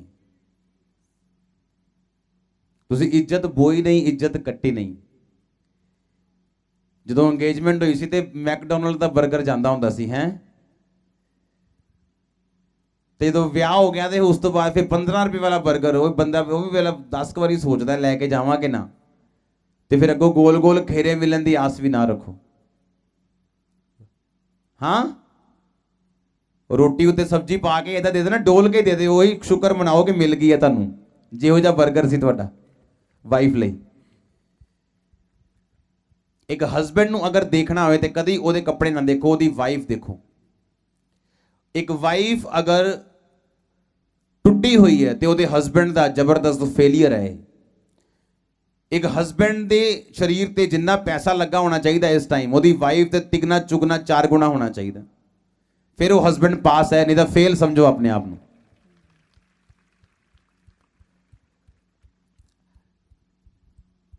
ਔਰ ਜਦੋਂ ਮੈਰਿਜ ਹੋ ਜਾਂਦੀ ਉਸ ਤੋਂ ਬਾਅਦ ਵਿੱਚ ਆਪਾਂ ਮੋਸਟਲੀ ਦੇਖਣ ਦੇ ਵਿੱਚ ਆਉਂਦਾ ਕਿ ਜਦੋਂ ਮੈਰਿਜ ਹੋ ਜਾਂਦੀ ਹੈ ਵਾਈਫਸ ਜਿਹੜੀਆਂ ਉਹ ਆਪਣੇ ਮਾਇਕਾ ਜਿਹੜਾ ਪਰਿਵਾਰ ਹੈ ਉਹਦੇ ਨਾਲ ਜਿਹੜੀ ਉਹਨਾਂ ਦੀ ਅਟੈਚਮੈਂਟ ਆ ਉਹ ਉੱਤੇ ਹੀ ਬਣੀ ਰਹਿੰਦੀ ਹੈ। ਡੇਲੀ ਫੋਨ ਕਾਲਸ ਤੇ ਡੇਲੀ ਹਰ ਗੱਲ ਸ਼ੇਅਰ ਕਰਨੀ, ਹਰ ਸੀਕ੍ਰੇਟ ਸ਼ੇਅਰ ਕਰਦੀਆਂ ਆਪਣੇ ਸਹੁਰੇ ਪਰਿਵਾਰ ਦਾ। ਜਦ ਕਿ ਜਦੋਂ ਮੈਰਿਜ ਹੋ ਜਾਂਦੀ ਆ ਤੇ ਜਿਹੜੀ ਰੀਅਲ ਹਾਊਸ ਆ, ਰੀਅਲ ਫੈਮਿਲੀ, ਉਹ ਸਹੁਰਾ ਪਰਿਵਾਰ ਆ, ਤੁਹਾਡਾ ਹਸਬੈਂਡ ਆ, ਤੇ ਚਾਹੀਦਾ ਇਹ ਆ ਕਿ ਅਸੀਂ ਥੋੜਾ ਜਿਹਾ ਸੈਪਰੇਟ ਰਹਿ ਕੇ ਆਪਣੇ ਮਾਇਕੇ ਤੋਂ ਆਪਣੇ ਸਹੁਰੇ ਪਰਿਵਾਰ ਦੇ ਨਾਲ, ਆਪਣੇ ਹਸਬੈਂਡਸ ਦੇ ਨਾਲ, ਅਦਰ ਫੈਮਿਲੀ ਦੇ ਨਾਲ ਅਸੀਂ ਟਾਈਮ ਸਪੈਂਡ ਕਰੀਏ, ਉਹਨਾਂ ਦੇ ਨਾਲ ਜਿਹੜੀ ਆਪਣੀ ਬੌਂਡੇਜ ਆ ਉਹਨੂੰ ਸਟਰੋਂਗ ਕਰੀਏ। ਇਹ ਬਹੁਤ ਇੰਪੋਰਟੈਂਟ ਆ। ਇਹ ਪੁਆਇੰਟਸ ਜਿਹੜੇ ਅਸੀਂ ਡਿਸਕਸ ਕਰ ਰਹੇ ਹਾਂ ਇਹ ਜ਼ਬਰਦਸਤ ਤੁਹਾਨੂੰ ਸਮਝ ਆਣੇ ਚਾਹੀਦੇ। ਮੰਮਾ ਨੇ ਦੱਸਿਆ ਕਿ don't go to your parents, ਮਤਲਬ ਇਹਨਾਂ 'ਚ ਇਦਾਂ ਨਹੀਂ ਕਿ ਪੇਕੇ ਨੂੰ ਭੁੱਲ ਜਾਣਾ। ਬਾਈਬਲ ਦੱਸਦੀ ਹੈ, ਇਹ ਗੱਲਾਂ ਪਹਿਲਾਂ ਆਪਾਂ ਕਰ ਚੁੱਕੇ ਹਾਂ ਕਿ ਜਿਹੜਾ ਹਸਬੈਂਡ ਹੈ ਉਹਦੇ ਜਵਾਈ ਨਾਮ ਦਾ ਕੋਈ ਵੀ ਸ਼ਬਦ ਇਬਰਾਨੀ ਭਾਸ਼ਾ 'ਚ ਨਹੀਂ ਹੈ। ਉਹਦਾ ਮਤਲਬ ਇਹ ਹੈ ਕਿ ਹਸਬੈਂਡ ਦੀ ਜਦੋਂ ਮੈਰਿਜ ਹੁੰਦੀ ਹੈ ਵਾਈਫ ਆਪਣੀ ਦੇ ਨਾਲ, ਉਹਦੇ ਵਾਈਫ ਦੇ ਮਾਤਾ ਪਿਤਾ ਹਸਬੈਂਡ ਦੇ ਮਾਤਾ ਪਿਤਾ ਬਣਦੇ ਆ। ਹੁੰਦਾ ਕੀ ਹੈ, ਗੜਬੜ ਕਿੱਥੋਂ ਸ਼ੁਰੂ ਹੁੰਦੀ, ਉਹਨੂੰ ਆਪਾਂ ਕਿੱਦਾਂ ਸੈਟੀਸਫਾਈਡ ਕਰ ਸਕਦੇ ਹਾਂ। ਮੋਸਟਲੀ ਲੇਡੀਜ਼ ਦੀ ਪ੍ਰੋਬਲਮ ਇਹ ਹੈ ਉਹਨਾਂ ਦੇ ਘਰ 'ਚ ਕਿ ਹਸਬੈਂਡ ਉਹਨਾਂ ਨੂੰ ਆਪਣੀ ਸੈਲਰੀ ਨਹੀਂ ਦੱਸਦਾ। ਹਸਬੈਂਡ ਦੱਸਦਾ ਨਹੀਂ ਉਹ ਕੀ ਕਮਾਉਂਦਾ। ਮੈਂ ਸਹੀ ਕਹਿ ਰਿਹਾ ਕਿ ਨਹੀਂ ਲੇਡੀਜ਼? ਹਸਬੈਂਡ ਕਿਉਂ ਨਹੀਂ ਦੱਸਦਾ? ਕਿਉਂਕਿ ਜੇ ਹਸਬੈਂਡ ਨੇ ਦੱਸ ਦਿੱਤਾ ਉਹਨੂੰ ਪਤਾ ਹੈ ਕਿ ਡਿਮਾਂਡ ਲੋ ਆਈ ਲੋਕ ਟੇਬਲ ਦੇ ਉੱਤੇ। ਅਗਰ ਤੁਹਾਡੇ ਵਾਈਫ ਦਾ ਕੋਈ ਵੀ ਬ੍ਰਦਰ ਨਹੀਂ ਹੈ, ਉਹਦੀ ਵਾਈਫ ਦਾ ਜਿਹੜਾ ਫਾਦਰ ਹੈ ਉਹ ਕਮਾਉਂਦਾ ਨਹੀਂ ਹੈ, ਉਹਦੀ ਫੈਮਿਲੀ ਨੂੰ ਪਾਲਣ ਦੀ ਜ਼ਿੰਮੇਵਾਰੀ ਤੁਹਾਡੀ ਬਣਦੀ ਹੈ ਐਕਚੁਅਲ 'ਚ। ਪਰ ਅੱਜ ਕੱਲ ਬੰਦੇ ਨੂੰ ਇਹ ਸਿਖਾਇਆ ਜਾਂਦਾ ਹੈ ਕਿ ਕੁੜੀਆਂ ਦੇ ਘਰੋਂ ਸਿਰਫ ਲੈਣਾ ਹੈ, ਆਪਾਂ ਦੇਣਾ ਨਹੀਂਗਾ। ਤੇ ਉਹਦਾ ਭਾਵੇਂ ਸੋਚੋ ਤੁਹਾਡੀ ਵਾਈਫ ਦੇ ਘਰ ਦੇ ਭੁੱਖੇ ਹੋਣ, ਤੁਹਾਨੂੰ ਉਹ ਸੁੱਖ ਦੇ ਪਾਊਗੀ ਤੁਹਾਡੀ ਵਾਈਫ? ਉਹ ਤੁਹਾਡੇ ਨਾਲ ਤੇ ਰਹੇਗੀ ਸਰੀਰਕ ਤੌਰ ਦੇ ਉੱਤੇ, ਤੁਹਾਡੇ ਨਾਲ ਪਿਆਰ ਵੀ ਕਰੇਗੀ, ਪਰ ਅੰਦਰੋਂ ਦੁਖੀ ਰਹੇਗੀ ਉਹ। ਔਰ ਇੱਕ ਦੁਖੀ ਬੰਦਾ, ਇੱਕ ਸੋਲਜਰ ਦੁਖੀ ਹੈ ਤੇ ਇੱਕ ਸੁਖੀ ਹੈ, ਇੱਕ ਚੰਗਾ ਹੈ ਤੇ ਇੱਕ ਬਿਮਾਰ ਹੈ, ਉਹ ਦੋਨੋਂ ਇੱਕ ਮਨ ਹੋ ਕੇ ਫਿਰ ਨਹੀਂ ਚੱਲ ਸਕਦੇ। ਕਿਉਂਕਿ ਵਾਈਫ ਦੇ ਦਿਮਾਗ 'ਚ ਸਾਰਾ ਦਿਨ ਇਹੀ ਛਾਇਆ ਰਹਿਣਾ, ਹਾਏ ਮੇਰਾ ਡੈਡੀ, ਹਾਏ ਮੇਰੀ ਮੰਮੀ, ਹਾਏ ਮੇਰਾ ਡੈਡੀ, ਹਾਏ ਮੇਰੀ ਮੰਮੀ। ਘਰ ਦੀ ਭਾਂਡੇ ਮਾਂਜਦੀ ਹੋਣਾ, ਘਰ ਦਾ ਕੰਮ ਕਰਦੀ ਹੋਣਾ, ਹਸਬੈਂਡ ਦੇ ਨਾਲ ਭਾਵੇਂ, ਪਰ ਉਹਨੇ ਸੋਚੀ ਉਹੀ ਜਾਣਾ, ਕਿਉਂਕਿ ਹਸਬੈਂਡ ਨਹੀਂ ਸੋਚ ਰਿਹਾ। ਹਸਬੈਂਡ ਨੂੰ ਇਹ ਸਿਖਾਇਆ ਗਿਆ ਨਹੀਂ, ਉਹਦੇ ਘਰਦਿਆਂ ਨੂੰ ਕੋਈ ਸਪੋਰਟ ਨਹੀਂ ਕਰਨੀ। ਇਹ ਰੋਂਗ ਹੈ, ਇਹ ਰੋਂਗ ਹੈ। ਸਪਿਰਿਚੁਅਲ ਲੋਕ ਆਪਣੇ ਇਨ ਲॉ ਦੀ ਹੈਲਪ ਕਰਦੇ ਨੇ ਹਰ ਮੰਥ, ਹਰ ਰੋਜ਼, ਹਰ ਹਫਤੇ, ਹਰ ਸਾਲ।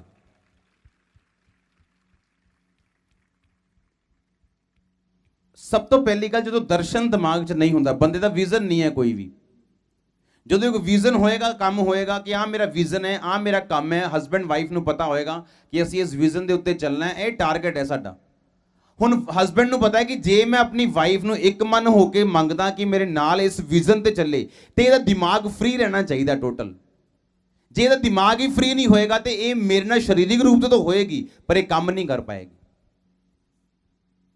ਇਸ ਕਰਕੇ ਇਸ ਲਈ ਲਿਖਿਆ, ਇੱਕ ਦੂਸਰੇ ਦੀਆਂ ਜ਼ਰੂਰਤਾਂ ਦਾ ਕੀ ਰੱਖੋ, ਧਿਆਨ ਰੱਖੋ। ਇੱਕ ਵਾਰੀ ਕੁਝ ਸਿਸਟਰਸ ਆਈਆਂ ਮੇਰੇ ਕੋਲ, ਮੈਂ ਕੀ ਨੋਟਿਸ ਕੀਤਾ, ਸਾਰੀਆਂ ਮੈਰਿਡ ਸਿਸਟਰਸ हैं, ਪਰ ਉਹਨਾਂ ਚੋਂ ਅੱਧੀ ਸਿਸਟਰਸ ਦੀ ਮੈਰਿਡ ਲਾਈਫ ਬੜੀ ਖਰਾਬ ਹੈ। ਮੈਨੂੰ ਬੜੀ ਹੈਰਾਨੀ ਹੋਈ। ਬਾਅਦ ਚ ਮੈਂ ਨੋਟਿਸ ਕੀਤਾ, ਸਾਰੀਆਂ ਸਿਸਟਰਸ ਆਪਸ ਚ ਸਾਰੀਆਂ ਗੱਲਾਂ ਸ਼ੇਅਰ ਕਰਦੀਆਂ ਸੀ ਆਪਣੇ ਹਸਬੈਂਡ ਦੀਆਂ। ਅੱਜ ਇਹ ਹੋਇਆ, ਕੱਲ ਨੂੰ ਇਹ ਹੋਇਆ, ਰਾਤੀ ਅਸੀਂ ਉੱਥੇ ਸੀ, ਆਹ ਕੀਤਾ, ਉਹ, ਮਤਲਬ ਹਰ ਗੱਲ ਆਪਸ ਚ ਸਾਰੀਆਂ ਸਿਸਟਰਸ ਨੇ। ਹਸਬੈਂਡ ਨੂੰ ਵੀ ਪਤਾ ਕਿ ਫੋਨ ਲੱਗਾ ਕੰਨ ਤੇ, ਮਤਲਬ ਭੈਣ ਨਾਲ ਗੱਲ ਕਰਦੀ ਜਾਂ ਮਾਂ ਨਾਲ। ਮਾਂ ਨੂੰ ਡੇਲੀ ਦੱਸਣਾ, ਅੱਜ ਇਹ ਬਣਾਇਆ, ਟਿੰਡੇ ਚਾੜੇ ਆ, ਅੱਜ ਮਟਰ ਚਾੜੇ ਆ ਜੀ, ਅੱਜ ਫਲਾਣਾ ਚਾੜੇ। ਜੇ ਤੁਸੀਂ ਇੰਨੀ ਵੱਧ ਗੱਲ ਆਪਣੇ ਪੇਕੇ ਕਰੋਗੇ ਲੇਡੀਜ਼, ਤੁਸੀਂ ਕਦੀ ਆਪਣਾ ਸੋਹਰਾ ਨਹੀਂ ਬਣਾ ਸਕਦੇ, ਕਿਉਂਕਿ ਹੁਣ ਤੁਸੀਂ ਇਹੋ ਜਿਹੀ ਬਣ ਚੁੱਕੇ ਹੋ ਕਿ ਨਾ ਤੁਸੀਂ ਘਰ ਦੇ ਹੋ ਤੇ ਨਾ ਘਾਟ ਦੇ ਹੋ, ਕਿਉਂਕਿ ਦਰਸ਼ਨ ਤੁਹਾਡਾ ਪਤੀ ਦੇ ਉੱਤੇ ਹੈ। ਪਤੀ ਦੇ ਨਾਲ ਤੁਸੀਂ ਵਧਣਾ, ਪਤੀ ਨੇ ਵਧਣਾ ਤੇ ਤੁਸੀਂ ਵਧਣਾ। ਧਿਆਨ ਤੁਹਾਡਾ ਆਪਣੇ ਘਰ ਦੇ ਵਿੱਚ ਹੈ, ਨਾ ਤੁਸੀਂ ਉਧਰ ਦੇ ਹੋ ਤੇ ਨਾ ਉਧਰ ਦੇ ਹੋ। ਤੇ ਗਲਤੀ ਪਤੀ ਦੀ ਵੀ ਹੈ, ਉਹਨੇ ਵਾਈਫ ਨੂੰ ਆਪਣੇ ਪਿੱਛੇ ਲਾਇਆ ਨਹੀਂ, ਉਹਨੇ ਵਾਈਫ ਦੀ ਕੇਅਰ ਨਹੀਂ ਕੀਤੀ, ਉਹਨੇ ਵਾਈਫ ਦੀਆਂ ਜ਼ਰੂਰਤਾਂ ਦਾ ਧਿਆਨ ਨਹੀਂ ਰੱਖਿਆ, ਉਹਨੂੰ ਇਮੋਸ਼ਨਲੀ ਉਹਨੂੰ ਸੈਟੀਸਫਾਈਡ ਨਹੀਂ ਕਰ ਪਾਇਆ ਕਿ ਮੈਂ ਤੇਰੇ ਨਾਲ ਹਾਂ, ਤੇਰੇ ਇਸ ਦਰਸ਼ਨ 'ਚ ਤੂੰ ਮੇਰੇ ਨਾਲ ਹੈ ਤੇ ਮੈਂ ਤੇਰੇ ਨਾਲ ਹਾਂ। ਹਾਲੇਲੂਇਆ। ਸੈਲਰੀ ਨਾ ਦੱਸਣ ਦਾ ਕੀ ਹੈ ਕਾਰਨ? ਇਹੀ ਕਾਰਨ ਹੈ ਕਿ ਜਿੱਦਾਂ ਹੀ ਸੈਲਰੀ ਦੱਸੀ ਵਾਈਫ ਨੂੰ, ਟਰਬਲ ਸ਼ੁਰੂ। ਲੈ ਤੁਸੀਂ ਤਾਂ 25,000 ਕਮਾਨੇ, ਤੁਸੀਂ ਮੈਨੂੰ ਸੂਟ ਨਹੀਂ ਲੈ ਕੇ ਦਿੱਤਾ 5,000 ਦਾ। ਤੇ ਹਸਬੈਂਡ ਕਹਿੰਦਾ ਨਹੀਂ ਭਰਾ ਮੈਂ 12,000 ਹੀ ਕਮਾਨਾ। ਉਹਨੂੰ ਪਤਾ 12 ਕਹੂੰਗਾ ਤੇ 2,000 ਦਾ ਸੂਟ ਲੈ ਕੇ ਦਊਂਗਾ ਤੇ ਸ਼ਾਂਤੀ ਆਣੀ ਘਰ 'ਚ। ਔਰ ਵਾਈਫ ਨੂੰ ਬੁੱਧੀ ਮੰਨਣੀ ਚਾਹੀਦੀ ਹੈ। ਸੁਣੋ ਕਾਹਦੇ ਲਈ, ਅੱਗੇ ਪੜਦਾ ਮੈਂ। ਲਿਖਿਆ 31:13 ਚ, वह ऊन और सन ढूंढ ढूंढ कर अपने हाथों से प्रसन्नता के साथ काम करती, वह व्यापार के जहाजों के समान अपनी भोजन वस्तुएं दूर से मंगवाती। सुनो, ਤੁਹਾਡਾ ਹਸਬੈਂਡ ਕਮਾ ਸਕਦਾ ਹੈ ਪਰ ਘਰ ਨਹੀਂ ਚਲਾ ਸਕਦਾ। ਘਰ ਚਲਾਉਣ ਦੀ ਜ਼ਿੰਮੇਵਾਰੀ ਜਿਹੜੀ ਆ ਉਹ ਵਾਈਫ ਦੀ ਹੈ। ਹਾਂ ਜਾਂ ਨਾ? ਹਾਂ। ਹਸਬੈਂਡ ਸਿਰਫ ਤਨਖਾਹ ਤੁਹਾਡੇ ਹੱਥਾਂ 'ਚ ਲਿਆ ਕੇ ਰੱਖ ਸਕਦਾ ਹੈ। ਇਹ ਨਹੀਂ ਜੇ ਅੱਜ ਤੁਹਾਡਾ ਸੈਮੀਨਾਰ ਸੁਣਨ ਤੋਂ ਬਾਅਦ ਤੁਹਾਡਾ ਹਸਬੈਂਡ ਪੂਰੀ ਤਨਖਾਹ 25,000 ਤੁਹਾਡੇ ਹੱਥ 'ਤੇ ਰੱਖ ਦੇਵੇ ਤੇ ਤੁਸੀਂ ਅਗਲੇ ਦਿਨ ਹੀ ਬਿਊਟੀ ਪਾਰਲਰ ਚਲ ਜਾਓ ਤੇ ਪਤਾ ਲੱਗੇ 5,000 ਦਾ ਫੇਸ਼ੀਅਲ ਹੀ ਕਰਾ ਛੱਡਿਆ ਤੁਸੀਂ। ਹਾਂ। ਲਿਖਿਆ ਉਹ ਆਪਣੀ ਵਸਤੂएं व्यापार के जहाज के समान दूर से मंगवाती। एक वाइफ ਨੂੰ ਪਤਾ ਹੈ ਕਿ ਮੈਂ ਜੇ ਸਬਜ਼ੀ ਮੰਡੀ ਆਲਸ ਤੇ ਮਾਰੀ ਗਈ ਨਹੀਂ ਥੋੜੀ ਦੂਰ, ਉਹਨੂੰ ਪਤਾ ਹੈ ਉੱਥੇ ਮੇਰੇ ਟਮਾਟਰ ਆ ਉਹ 10 ਰੁਪਏ ਕਿਲੋ ਹੈ, ਪਰ ਉਹਨੇ ਗਲੀ ਵਾਲੇ ਭਾਈ ਕੋ ਲੈਣੇ ਤੇ 25 ਰੁਪਏ ਕਿਲੋ ਮਿਲਣਗੇ। ਆਪਣੇ ਹਸਬੈਂਡ ਦੀ ਕਮਾਈ ਨੂੰ ਉਡਾ ਰਹੀ ਆ ਉਹ। ਜੇ ਤੁਸੀਂ ਅੱਜ 5 ਰੁਪਏ ਸੇਵ ਨਹੀਂ ਕਰ ਸਕਦੇ, ਕੱਲ ਨੂੰ ਤੁਸੀਂ 50,000 ਸੇਵ ਨਹੀਂ ਕਰੋਗੇ।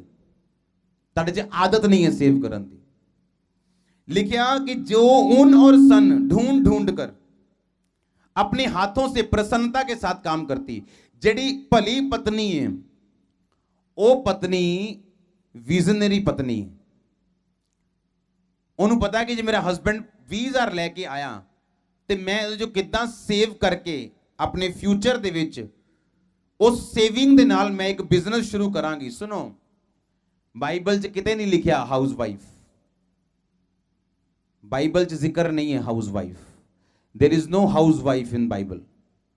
अगर हस्बैंड 10,000 कमाता है और घर च हल्की जी तंगी है, अगर वाइफ 4,000 कमाए सिर्फ, घर स्वर्ग बन जाएगा 1 महीने च। पर हस्बैंड ਨੂੰ प्रॉब्लम ये है, वो बेचारा इन्ना घमंडी है कि वो चाहता ही नहीं कि वाइफ जाए किते, ਉਹਨੂੰ डर लगता है। ਕਿਉਂਕਿ ਜਿਹੜੀ ਵਾਈਫਸ ਆ ਉਹ as a helper, as a adviser Parmeshwar ਨੇ ਭੇਜਿਆ। ਤੇ ਆਪਾਂ ਸਿਰਫ ਘਰ ਦਾ ਕੰਮ ਕਰਨ ਦੇ ਲਈ ਹੀ ਨਹੀਂ ਹੈਗੇ, ਬਲਕਿ ਅਸੀਂ ਬਾਹਰ ਬਿਜ਼ਨਸ ਵੀ ਕਰ ਸਕਦੇ ਹਾਂ। ਜੇ ਕੋਈ ਸਿਲਾਈ ਕਢਾਈ ਕੁਝ ਵੀ ਆਂਦਾ, ਜੇ ਛੋਟੇ ਬੱਚੇ ਆ ਤੇ ਆਪਾਂ ਘਰ ਵਿੱਚ ਰਹਿ ਕੇ ਵੀ ਉਹ ਕੰਮ ਕਰ ਸਕਦੇ ਹਾਂ। ਉਹਦੇ ਨਾਲ ਕੀ ਹੋਊਗਾ, ਫਾਈਨੈਂਸ਼ੀਅਲੀ ਸਪੋਰਟ ਹੋਗੀ ਹਸਬੈਂਡ ਨੂੰ। ਔਰ ਜਿਹੜਾ ਕੰਮ, ਜਿਹੜੀ ਸੇਵਿੰਗਸ ਆਪਾਂ ਚਾਹੁੰਦੇ ਆ ਫਿਊਚਰਸ ਦੇ ਲਈ, ਆਪਣੇ ਬੱਚਿਆਂ ਦੇ ਲਈ, ਆਪਣੇ ਪਰਿਵਾਰ ਲਈ, ਉਹ ਹੋਰ ਬਹੁਤ ਵਧੀਆ ਤਰੀਕੇ ਨਾਲ ਅਸੀਂ ਕਰ ਸਕਦੇ ਹਾਂ। ਇੱਕ ਕੀੜੀ ਵੀ ਸੇਵਿੰਗ ਕਰਦੀ ਹੈ। ਉਹਨੂੰ ਪਤਾ ਸਰਦੀਆਂ 'ਚ ਕੁਝ ਮਿਲਣਾ ਨਹੀਂ ਤੇ ਗਰਮੀਆਂ 'ਚ ਖੰਡ, ਗਰਮੀਆਂ 'ਚ ਜੋ ਮਿਲੇ ਲੈ ਕੇ ਜਾਂਦੀ।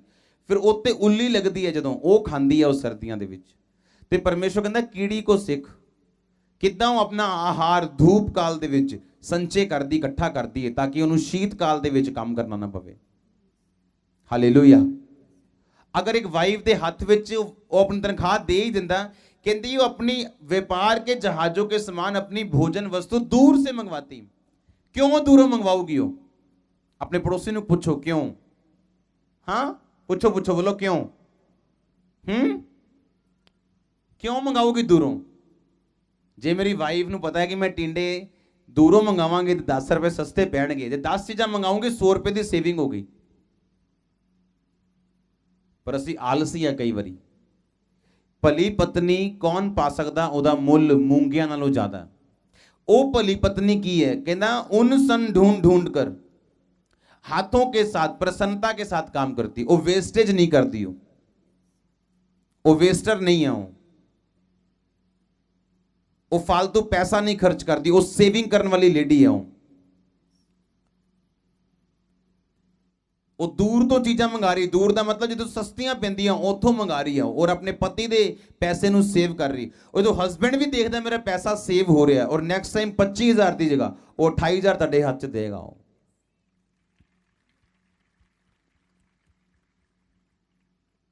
साडी लाइफ दे विच एक गल 100% पक्की है, असीं एक दूसरे नूं झूठ नहीं बोलीदा। मैं खुद दे दांगा 25,000 रुपया, 20,000 रुपया, आ ले लो, वो ले लो, बट झूठ बोल के साडे घर च कुछ नहीं आंदा, क्योंकि असी अपनी जिहड़ी नींव है वो रेत उत्ते नहीं रखना चाहते। आमीन। मोस्टली वाइफ्स अंदर हमेशा झूठ बोलने की आदत है और मोस्टली की करदियां हो, जे आपां सूट लिया 1000 रुपए का तो दसना हसबैंड नूं 500 रुपए का, क्यों? ताकि हसबैंड झटका ना मारे। वो छोटा छोटा झूठ जदों वड्डा हो जाता है फिर वो शैतान बन जाता। उन्हें बच्चों अगे झूठ बोली जाना, बच्चों दी गलतियां पिता तो छुपाई जानियां। कोई मां अपने बच्चों की गलती पिता के कोलों अगर वो छुपाती है, वो कल्ली फाइटर बन जाएगी, कल्ली लड़ेगी और थक जाएगी अपनी लाइफ तो, क्योंकि हसबैंड लीडर है। तुसीं उन्हें ठंडा करके दस सकते हो गल। कोई बच्चे की गल हो भी गई किसी जवान बच्चे की, उन्हें ठंडा करके दस सकते हो अपने हसबैंड नूं कि वो रिएक्ट ना करे, मारे कुटे ना, क्योंकि हसबैंड जो प्रेयर करेगा और हल करेगा तो दोनों हल करोगे ज़्यादा वधिया हल होएगा। जे लेडी कल्ले अपने मोटे से चुक लेगी वो हल नहीं होएगा चीज़ां दा, फिर वो इंसल्ट आएगी लाइफ दे विच अगर वो कल्ली करेगी तो। सो इसलिए बहुत इंपॉर्टेंट है कि घर दे जिहड़े सीक्रेट्स आ वो हसबैंड दे नाल शेयर करो, प्लस जिहड़े बच्चों दी कोई भी अगर दिक्कत सा उन्हां दी आदतां आ कोई जिहड़ियां माड़ियां आ वो तुसीं जरूर शेयर करो अपने हसबैंड्स दे नाल। आपस दे विच शेयर करना बहुत जरूरी है। किन्ने नूं मेरी गल समझ आ रही?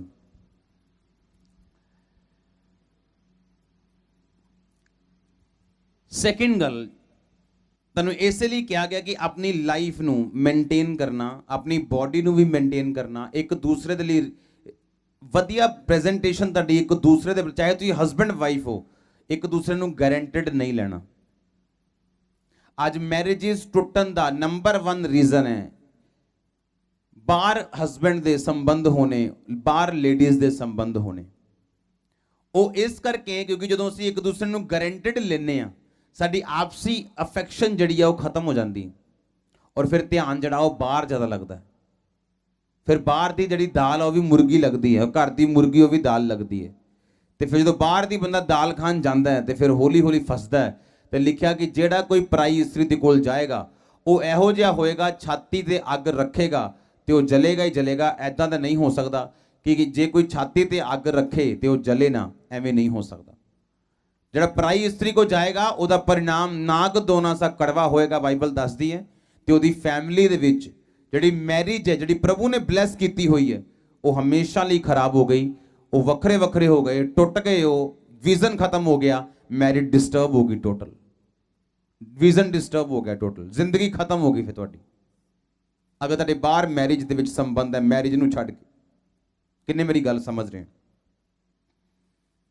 वाइफ चोरी क्यों करती होगी? हसबैंड झटका बहुत मारता है। उन्हें 1000 वाला सूट ले लिया तो तबाही मचा देनी है हसबैंड ने घर दे विच। अगर तुहाडी वाइफ खुश है तो उन्होंने रखो खुश, नो प्रॉब्लम। खुद शॉपिंग करवा के लेके आओ। ਤੁਹਾਨੂੰ ਸ਼ੌਂਕ ਨਹੀਂ ਹੈ ਸ਼ਾਪਿੰਗ ਕਰਨ ਦਾ ਤਾਂ ਵੀ ਫਿਰ ਵੀ ਖੁਦ ਜਾਓ। ਇੱਕ ਵਲੰਟੀਅਰ ਮੇਰੇ ਕੋਲ ਆਈ, ਇੱਕ ਲੇਡੀ 50 ਸਾਲ ਦੀ ਉਮਰ ਹੋਣੀ ਹੈ ਉਹਨਾਂ ਦੀ। ਕਹਿੰਦੀ ਮੇਰਾ ਹਸਬੈਂਡ ਮੇਰੇ ਕੋਲ ਨਾ ਹਲੇ ਵੀ ਫਿਜ਼ੀਕਲ ਰਿਲੇਸ਼ਨ ਚਾਹੁੰਦਾ ਹੈ ਤੇ ਮੈਂ ਨਹੀਂ ਚਾਹੁੰਦੀ। ਮੈਂ ਨਾ ਪ੍ਰਭੂ ਚ ਜਦ ਦੀ ਆਈ ਹਾਂ ਵਧੀਆ ਤਰੀਕੇ ਨਾਲ, ਬਸ ਮੈਂ ਹੁਣ ਚਾਹੁੰਦੀ ਨਹੀਂ ਕਿ ਮੈਂ ਕੋਈ ਇਦਾਂ ਦਾ ਕੰਮ ਕਰਾਂ। ਮੈਂ ਕਿੱਦਾਂ ਦਾ ਕੰਮ ਕਰਾਂ?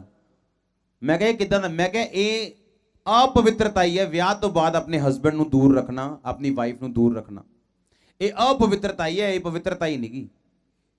मैरिज तो पहला किसी दे कोल जाना अपवित्रता ही है। मैरिज तो बाद अपनी वाइफ को ना जाना ਇਹ अपवित्रता ही है। कहती नहीं। थोड़े दिन बाद ਉਹਦਾ ਹਸਬੈਂਡ ਉਸੇ ਮਹੱਲੇ ਦੀ ਜਵਾਨ ਕੁੜੀ ਲੈ ਕੇ ਭੱਜ ਗਿਆ। ਮੈਂ ਕਿਹਾ ਹੁਣ ਦੱਸ। ਹੁਣ ਕੋਈ ਜਵਾਬ ਨਹੀਂ ਸੀ। ਉਦੋਂ ਉਹਨੂੰ ਮੇਰੀ ਗੱਲ ਸ਼ਰੀਰਿਕ ਲੱਗੀ, ਪਰ ਬਾਈਬਲ ਦੱਸਦੀ ਹੈ ਇਹ ਗੱਲ ਸ਼ਰੀਰਿਕ ਨਹੀਂ ਹੈ। ਜਦੋਂ ਅਸੀਂ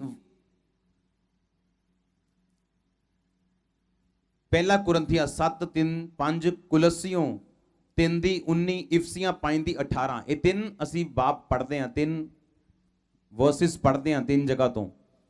ਤੇ ਉੱਤੇ ਲਿਖਿਆ ਗਿਆ ਪਤੀ ਨੂੰ ਆਪਣੀ ਸਰੀਰ ਦੇ ਉੱਤੇ ਅਧਿਕਾਰ ਨਿਗਾ, ਪਤਨੀ ਨੂੰ ਆਪਣੇ ਸਰੀਰ ਦੇ ਉੱਤੇ ਅਧਿਕਾਰ ਨਿਗਾ। ਇਸ ਲਈ ਪਤੀ ਆਪਣੀ ਪਤਨੀ ਦਾ ਹੱਕ ਪੂਰਾ ਕਰੇ, ਪਤਨੀ ਆਪਣੇ ਪਤੀ ਦਾ ਹੱਕ ਪੂਰਾ ਕਰੇ। ਮੋਸਟਲੀ ਮੈਰਿਜਸ ਦੇ ਵਿੱਚ ਸਕਸੈਸਫੁਲ ਨਾ ਹੋਣ ਦਾ ਰੀਜ਼ਨ ਇਹ ਹੈ ਕਿ ਦੋਨੋਂ ਫਿਜ਼ੀਕਲੀ ਇੱਕ ਦੂਸਰੇ ਦੇ ਨਾਲ ਕੰਟੈਕਟ ਦੇ ਵਿੱਚ ਨਹੀਂ ਹੈ। ਕਿੰਨੀ ਮੇਰੀ ਗੱਲ ਸਮਝ ਰਹੇ? और कुछ बेवकूफ पति और कुछ बेवकूफ औरतां पत्नियां परमेश्वर ਦਾ ਨਾਮ ਲੈ ਕੇ, ਪਵਿੱਤਰਤਾਈ ਦਾ ਨਾਮ ਲੈ ਕੇ ਆਪਣੇ ਹਸਬੈਂਡ ਤੋਂ ਅਲੱਗ ਰਹਿੰਦੀਆਂ, ਆਪਣੀ ਵਾਈਫ ਤੋਂ ਕੋਈ ਅਲੱਗ ਰਹਿੰਦਾ ਹੈ। ਇਹ ਤੁਹਾਡੀ ਸਭ ਤੋਂ ਵੱਡੀ ਬੇਵਕੂਫੀ ਹੈ। ਬਾਈਬਲ ਦੱਸਦੀ ਆਪਣੀ ਪਤਨੀ ਦਾ ਹੱਕ ਪੂਰਾ ਕਰ, ਆਪਣੀ ਪਤਨੀ ਨੂੰ ਕਹਿੰਦੀ ਆਪਣੇ ਪਤੀ ਦਾ ਹੱਕ ਪੂਰਾ ਕਰ, ਕਿਉਂਕਿ ਤੁਹਾਡਾ ਸਰੀਰ ਤੁਹਾਡਾ ਨਹੀਂ ਹੈ, ਇਹ ਤੁਹਾਡੇ ਪਾਰਟਨਰ ਦਾ ਸਰੀਰ ਹੈ। ਹੁਣ ਆਪਸੀ ਅੰਡਰਸਟੈਂਡਿੰਗ ਦੇ ਨਾਲ ਲਿਖਿਆ ਇੱਕ ਦੂਸਰੇ ਨੂੰ ਸੈਟੀਸਫਾਈਡ ਕਰੋ, ਨਾ ਕਿ ਆਪਣਾ ਸੋਚੋ। ਕਿੰਨੇ ਮੇਰੀ ਗੱਲ ਸਮਝ ਰਹੇ? ਸੁਣਦੇ ਜਾਓ। ਅੱਜ ਮੈਂ ਜਾਣਦਾ ਕੰਨ ਖੁੱਲ ਰਹੇ ਤੁਹਾਡੇ। फिर लिखा वो किसी खेत के विषय में सोच विचार करती है और उसे मोल ले लेती है और अपने परिश्रम के फल से दाग की बारी लगाती है। वो अपनी कटी को बल के फेंटे से कसती है, अपनी बाहों को दृढ़ बनाती। लिखा वो किसी खेत के विषय सोच विचार करती है।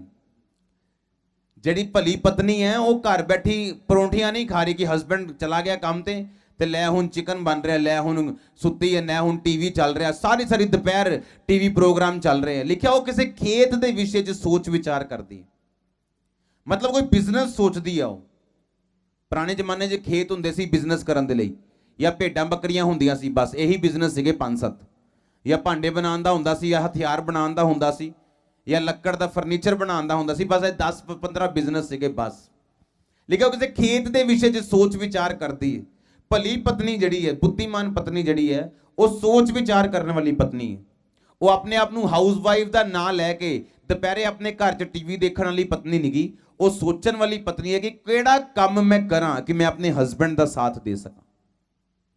ਔਰ ਹਸਬੈਂਡ ਵੀ ਇੰਨੇ ਛੋਟੇ ਦਿਮਾਗ ਦੇ ਮਾਲਿਕ ਨਹੀਂ ਹੋਣੇ ਚਾਹੀਦੇ ਕਿ ਅਸੀਂ ਆਪਣੀ ਪਤਨੀ ਨੂੰ ਥੋੜੀ ਫਰੀडम ਨਾ ਦਈਏ। ਕਦੀ ਬਾਜ ਨੂੰ ਆਪਣੇ ਬੱਚਿਆਂ ਨੂੰ ਟ੍ਰੇਨਿੰਗ ਦਿੰਦੇ ਦੇਖੋ। ਜਦੋਂ ਬਾਜ ਦੇ ਬੱਚੇ ਵੱਡੇ ਹੋ ਜਾਂਦੇ ਆ ਔਰ ਉਹ ਚਾਹੁੰਦਾ ਕਿ ਉਹਦੇ ਬੱਚੇ ਆਪਣੇ ਆਪ ਉੜਨ, ਤੇ ਉਹਨਾਂ ਨੂੰ ਉਹ ਚਟਾਨ ਤੇ ਲੈ ਜਾਂਦਾ ਉੱਤੇ, ਤੇ ਕੀ ਕਰਦਾ ਉੱਥੋਂ ਸੁੱਟ ਦਿੰਦਾ ਉਹਨਾਂ ਨੂੰ। ਉਹਨਾਂ ਨੂੰ ਲੱਗਦਾ ਬੱਚਿਆਂ ਨੂੰ ਹਾਏ ਸਾਡਾ ਡੈਡੀ ਜਿਹੜਾ ਉਹ ਬੜਾ ਨਿਰਦਈ ਹੈ, ਸਾਨੂੰ ਸੁੱਟਦਾ ਚਟਾਨ ਤੋਂ। ਉਹ ਮਾਰਦੇ ਆ, ਹੱਥ ਪੈਰ ਡਿੰਗੇ ਬਿੰਗੇ ਹੋ ਕੇ ਡਿੱਗਦੇ ਆ, ਉਹ ਨਾਲੇ ਥਪ ਉੱਡਣ ਲੱਗ ਜਾਂਦੇ। ਜੇ ਨਹੀਂ ਉੱਡਦੇ ਤੇ ਬਾਜ ਥੱਲੇ ਜਾ ਕੇ ਚੁੱਕ ਲੈਂਦਾ, ਫਿਰ ਉਹਨਾਂ ਨੂੰ ਹਵਾ 'ਚ ਹੀ, ਫਿਰ ਦੁਬਾਰਾ ਉੱਪਰ ਲੈ ਜਾਂਦਾ, ਫਿਰ ਸੁੱਟਦਾ ਉਹਨਾਂ ਨੂੰ। ਤੇ ਫਰੀडम ਦੇਣੀ ਬਹੁਤ ਜ਼ਰੂਰੀ ਹੈ। ਮੈਂ ਐਸੇ ਪਰਿਵਾਰ ਦੇਖੇ ਆ ਜਿਨ੍ਹਾਂ ਦੇ ਹਸਬੈਂਡ ਆਪਣੇ ਬਿਜ਼ਨਸ 'ਚ ਫੇਲ ਹੋ ਗਏ ਆਪਣੀ ਪਤਨੀ ਦੇ ਕਰਕੇ। ਪਤਨੀ ਨੇ ਜਾਣ ਹੀ ਨਹੀਂ ਦਿੱਤਾ ਬਿਜ਼ਨਸ ਕਰਨ ਲਈ। ਜੇ ਕੋਈ ਫੋਰਨ ਜਾਣਾ ਚਾਹੁੰਦਾ ਸੀ ਉਹਨੂੰ ਜਾਣ ਹੀ ਨਹੀਂ ਦਿੱਤਾ, ਜੇ ਕੋਈ ਕੰਮ ਕਰਨਾ ਚਾਹੁੰਦਾ ਉਹਨੂੰ ਜਾਣ ਹੀ ਨਹੀਂ ਦਿੱਤਾ। ਤੇ ਮੈਂ ਇਸ ਚੀਜ਼ ਦੇ ਹੱਕ 'ਚ ਨਹੀਂ ਆ ਕਿ ਤੁਸੀਂ ਦੁਬਈ 'ਚ ਜਾਓ ਬਿਜ਼ਨਸ ਕਰਨ ਲਈ ਤੇ ਉਥੋਂ ਸਿਰਫ 15,000 ਕਮਾਓ ਤੇ ਆਪਣੀ ਵਾਈਫ ਤੋਂ ਦੂਰ ਰਹੋ। ਮੈਂ ਇਸ ਹੱਕ 'ਚ ਨਹੀਂ ਹਾਂ। ਹਾਂ ਤੁਸੀਂ ਅਮਰੀਕਾ ਜਾ ਸਕਦੇ ਹੋ, 2-3 ਸਾਲ 'ਚ ਪੱਕੇ ਹੋ ਜਾਓ, ਵਾਈਫ ਨੂੰ ਬੁਲਾਓ। ਜੇ ਨਹੀਂ ਪੱਕੇ ਹੋ ਤਾਂ ਵਾਪਸ ਆ ਜਾਓ। ਤੁਹਾਡਾ ਇਕੱਠਾ ਰਹਿਣਾ ਜ਼ਰੂਰੀ ਹੈ, ਪੈਸਾ ਘੱਟ ਵੀ ਚੱਲੂਗਾ, ਕੋਈ ਦਿੱਕਤ ਨਹੀਂ। ਮੁੜ ਕੇ ਇਹ ਖਬਰਾਂ ਸੁਣਦੇ ਆ ਵਾਈਫ ਇੱਥੇ ਕਿਤੇ ਘੁੰਮ ਰਹੀ ਹੈ ਕਿਸੇ ਮੁੰਡੇ ਨਾਲ, ਬੰਦਾ ਦੁਬਈ 'ਚ ਕਿਸੇ ਕੁੜੀ ਨਾਲ ਘੁੰਮ ਰਿਹਾ ਤੇ ਹੈਲੋ ਹੈਲੋ ਫੋਨ ਤੇ ਹੋ ਰਹੀ, ਬਸ ਨੋ। ਇੱਕ ਵਿਜ਼ਨ ਦੇ ਤਹਿਤ ਚੱਲਿਆ ਜਾ ਸਕਦਾ ਹੈ। ਹਾਂ ਕਿ ਮੇਰੇ ਕੋਲ ਪੈਸਾ ਨਹੀਂ ਹੈ, ਮੇਰੇ ਕੋਲ ਕਰਜ਼ਾ ਹੈ 1 ਲੱਖ 1.5 ਦਾ 2 ਲੱਖ ਦਾ, ਕਿ ਮੈਂ ਦੁਬਈ ਜਾਵਾਂਗਾ, ਮਸਕਟ ਜਾਵਾਂਗਾ, 25 30 35 ਹਜ਼ਾਰ ਮੇਰੀ ਤਨਖਾਹ ਹੋਣੀ ਹੈ। ਜਾਂ ਤਾਂ ਵਾਈਫ ਨੂੰ ਉੱਥੇ ਬੁਲਾਉਣ ਦਾ ਕੰਮ ਕਰੋ, ਵਾਈਫ ਦੇ ਰਸਤੇ ਖੋਲੋ ਕਿ ਤੁਹਾਡੇ ਲਈ ਉੱਥੇ ਆਵੇ ਹੋ, ਤੇ ਜਾਂ ਉੱਥੋਂ ਪੈਸਾ ਇੰਨਾ ਕੁ ਕਮਾ ਲਓ ਕਿ ਆਗੇ ਕਰਜ਼ੇ ਵੀ ਲਾ ਦਿਓ ਤੇ ਆਗੇ ਕੋਈ ਚੱਜ ਦਾ ਕੰਮ ਵੀ ਸ਼ੁਰੂ ਕਰ ਲਓ ਤਾਂ ਕਿ ਤੁਸੀਂ ਇਕੱਠੇ ਰਹਿ ਸਕੋ। ਐਦਾਂ ਨਾ ਹੋਵੇ। ਪੌਲੁਸ ਕਹਿੰਦਾ ਕਿ ਅਸੰਯਮ ਦੇ ਕਰਕੇ ਸ਼ੈਤਾਨ ਤੁਹਾਨੂੰ ਪਰਖੇ। ਹਾਲੇਲੂਇਆ। ਕੀ ਕਰਦੀ ਆ ਉਹ? ਲਿਖਿਆ ਉਹ ਰਾਤ ਨੂੰ ਉੱਠਦੀ ਹੈ, ਘਰਾਣੇ ਨੂੰ ਭੋਜਨ ਦਿੰਦੀ। ਇੱਕ ਹਸਬੈਂਡ ਆਪਣੀ ਵਾਈਫ ਨਾਲ ਕਦੀ ਬਣਿਆ ਨਹੀਂ ਰਹਿ ਸਕਦਾ ਜੇ ਉਹ ਚੰਗਾ ਖਾਣਾ ਨਹੀਂ ਖਾਏਗਾ ਰੋਜ਼। ਨੋਟ ਕਰੋ ਵਾਈਫਸ।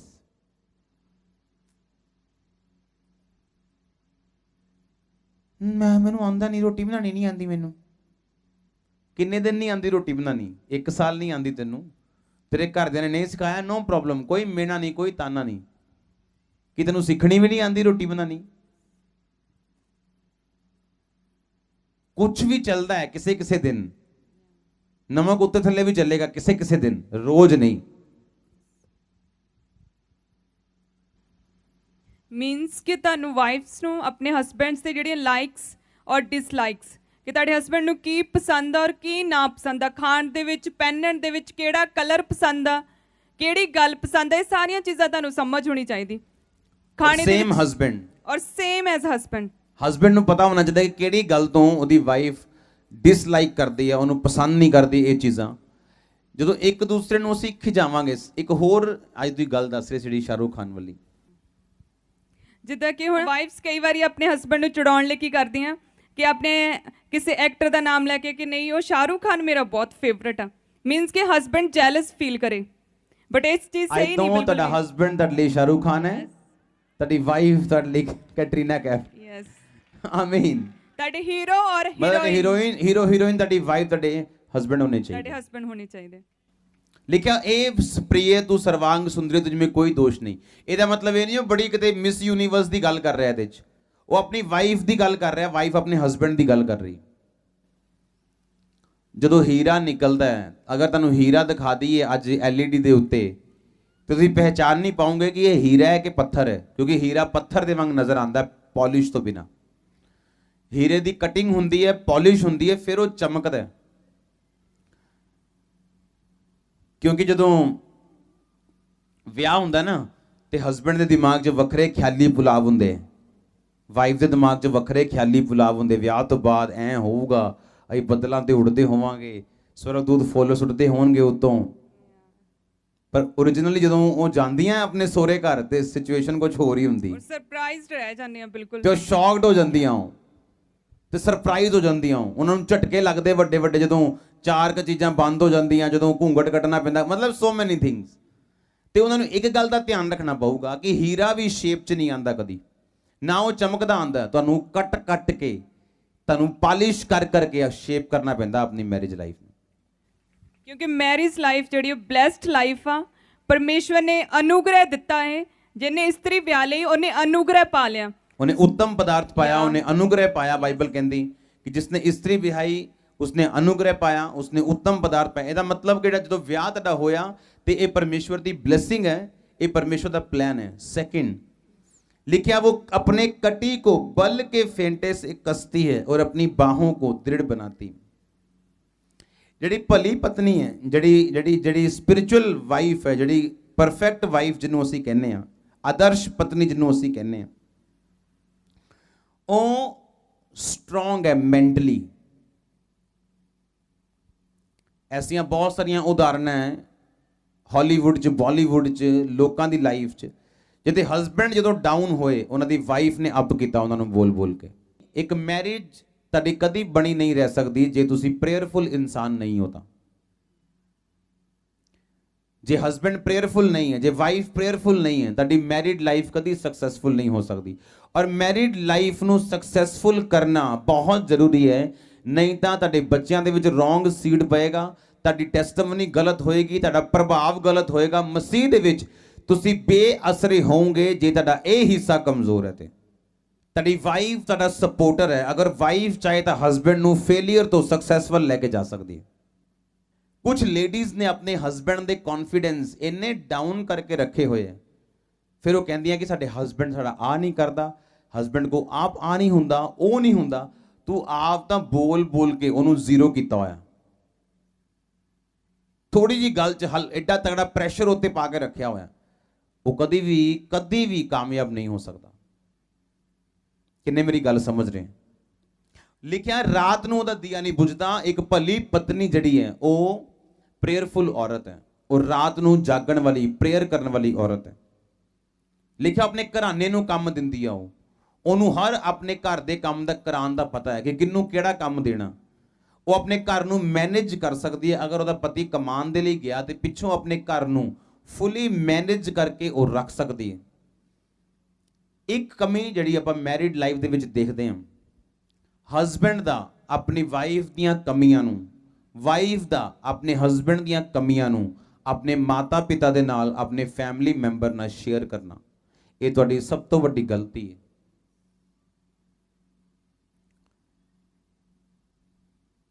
ਹਸਬੈਂਡ ਦਾ ਆਪਣੀ ਵਾਈਫ ਦੀਆਂ ਕਮੀਆਂ ਨੂੰ ਜੱਗ ਜ਼ਾਹਿਰ ਕਰਨ ਦਾ ਮਤਲਬ ਹੈ ਆਪਣੇ ਕੱਪੜੇ ਜੱਗ ਜ਼ਾਹਿਰ ਕਰਨਾ, ਆਪਣੇ ਤਨ ਨੂੰ ਜੱਗ ਜ਼ਾਹਿਰ ਕਰਨਾ, ਆਪਣੇ ਨੰਗੇਪਨ ਨੂੰ ਲੋਕਾਂ ਨੂੰ ਦਿਖਾਣਾ। ਕਿਉਂਕਿ ਬਾਈਬਲ ਦੱਸਦੀ ਹੈ ਤੁਹਾਡੀ ਵਾਈਫ ਤੁਹਾਡਾ ਸ਼ਰੀਰ ਹੈ। ਜਿਨੇ ਵਾਈਫ ਨੂੰ ਢੱਕ ਕੇ ਨਹੀਂ ਰੱਖਿਆ ਉਹ ਖੁਦ ਨੰਗਾ ਹੈ, ਉਹਦੀ ਵਾਈਫ ਨੂੰ ਕੋਈ ਪ੍ਰੋਬਲਮ ਨਹੀਂ ਹੈ। ਉਹ ਬੰਦਾ ਆਪ ਨੰਗਾ ਹੈ ਦੁਨੀਆ ਦੇ ਵਿੱਚ ਜਿਨੇ ਆਪਣੀ ਵਾਈਫ ਨੂੰ ਢੱਕ ਕੇ ਨਹੀਂ ਰੱਖਿਆ। ਕਿਉਂਕਿ ਲਿਖਿਆ ਤੇਰਾ ਸ਼ਰੀਰ ਕੌਣ ਹੈ? ਤੇਰੀ ਪਤਨੀ। ਬੋਲੋ ਕੌਣ ਹੈ? ਬੰਦੇ ਦਾ ਸ਼ਰੀਰ ਉਹਦੀ ਪਤਨੀ, ਉਹਦਾ ਕੀ ਹੈ? ਸ਼ਰੀਰ ਹੈ। ਹਾਂ ਜਾਂ ਨਾ? ਤੇ ਜੇ ਆਪਣੀ ਪਤਨੀ ਨੂੰ ਤੁਸੀਂ ਦੁਨੀਆ ਦੇ ਵਿੱਚ ਨੰਗਾ ਕਰੋਗੇ ਤੇ ਤੁਸੀਂ ਨੰਗੇ ਹੋ ਰਹੇ ਹੋ।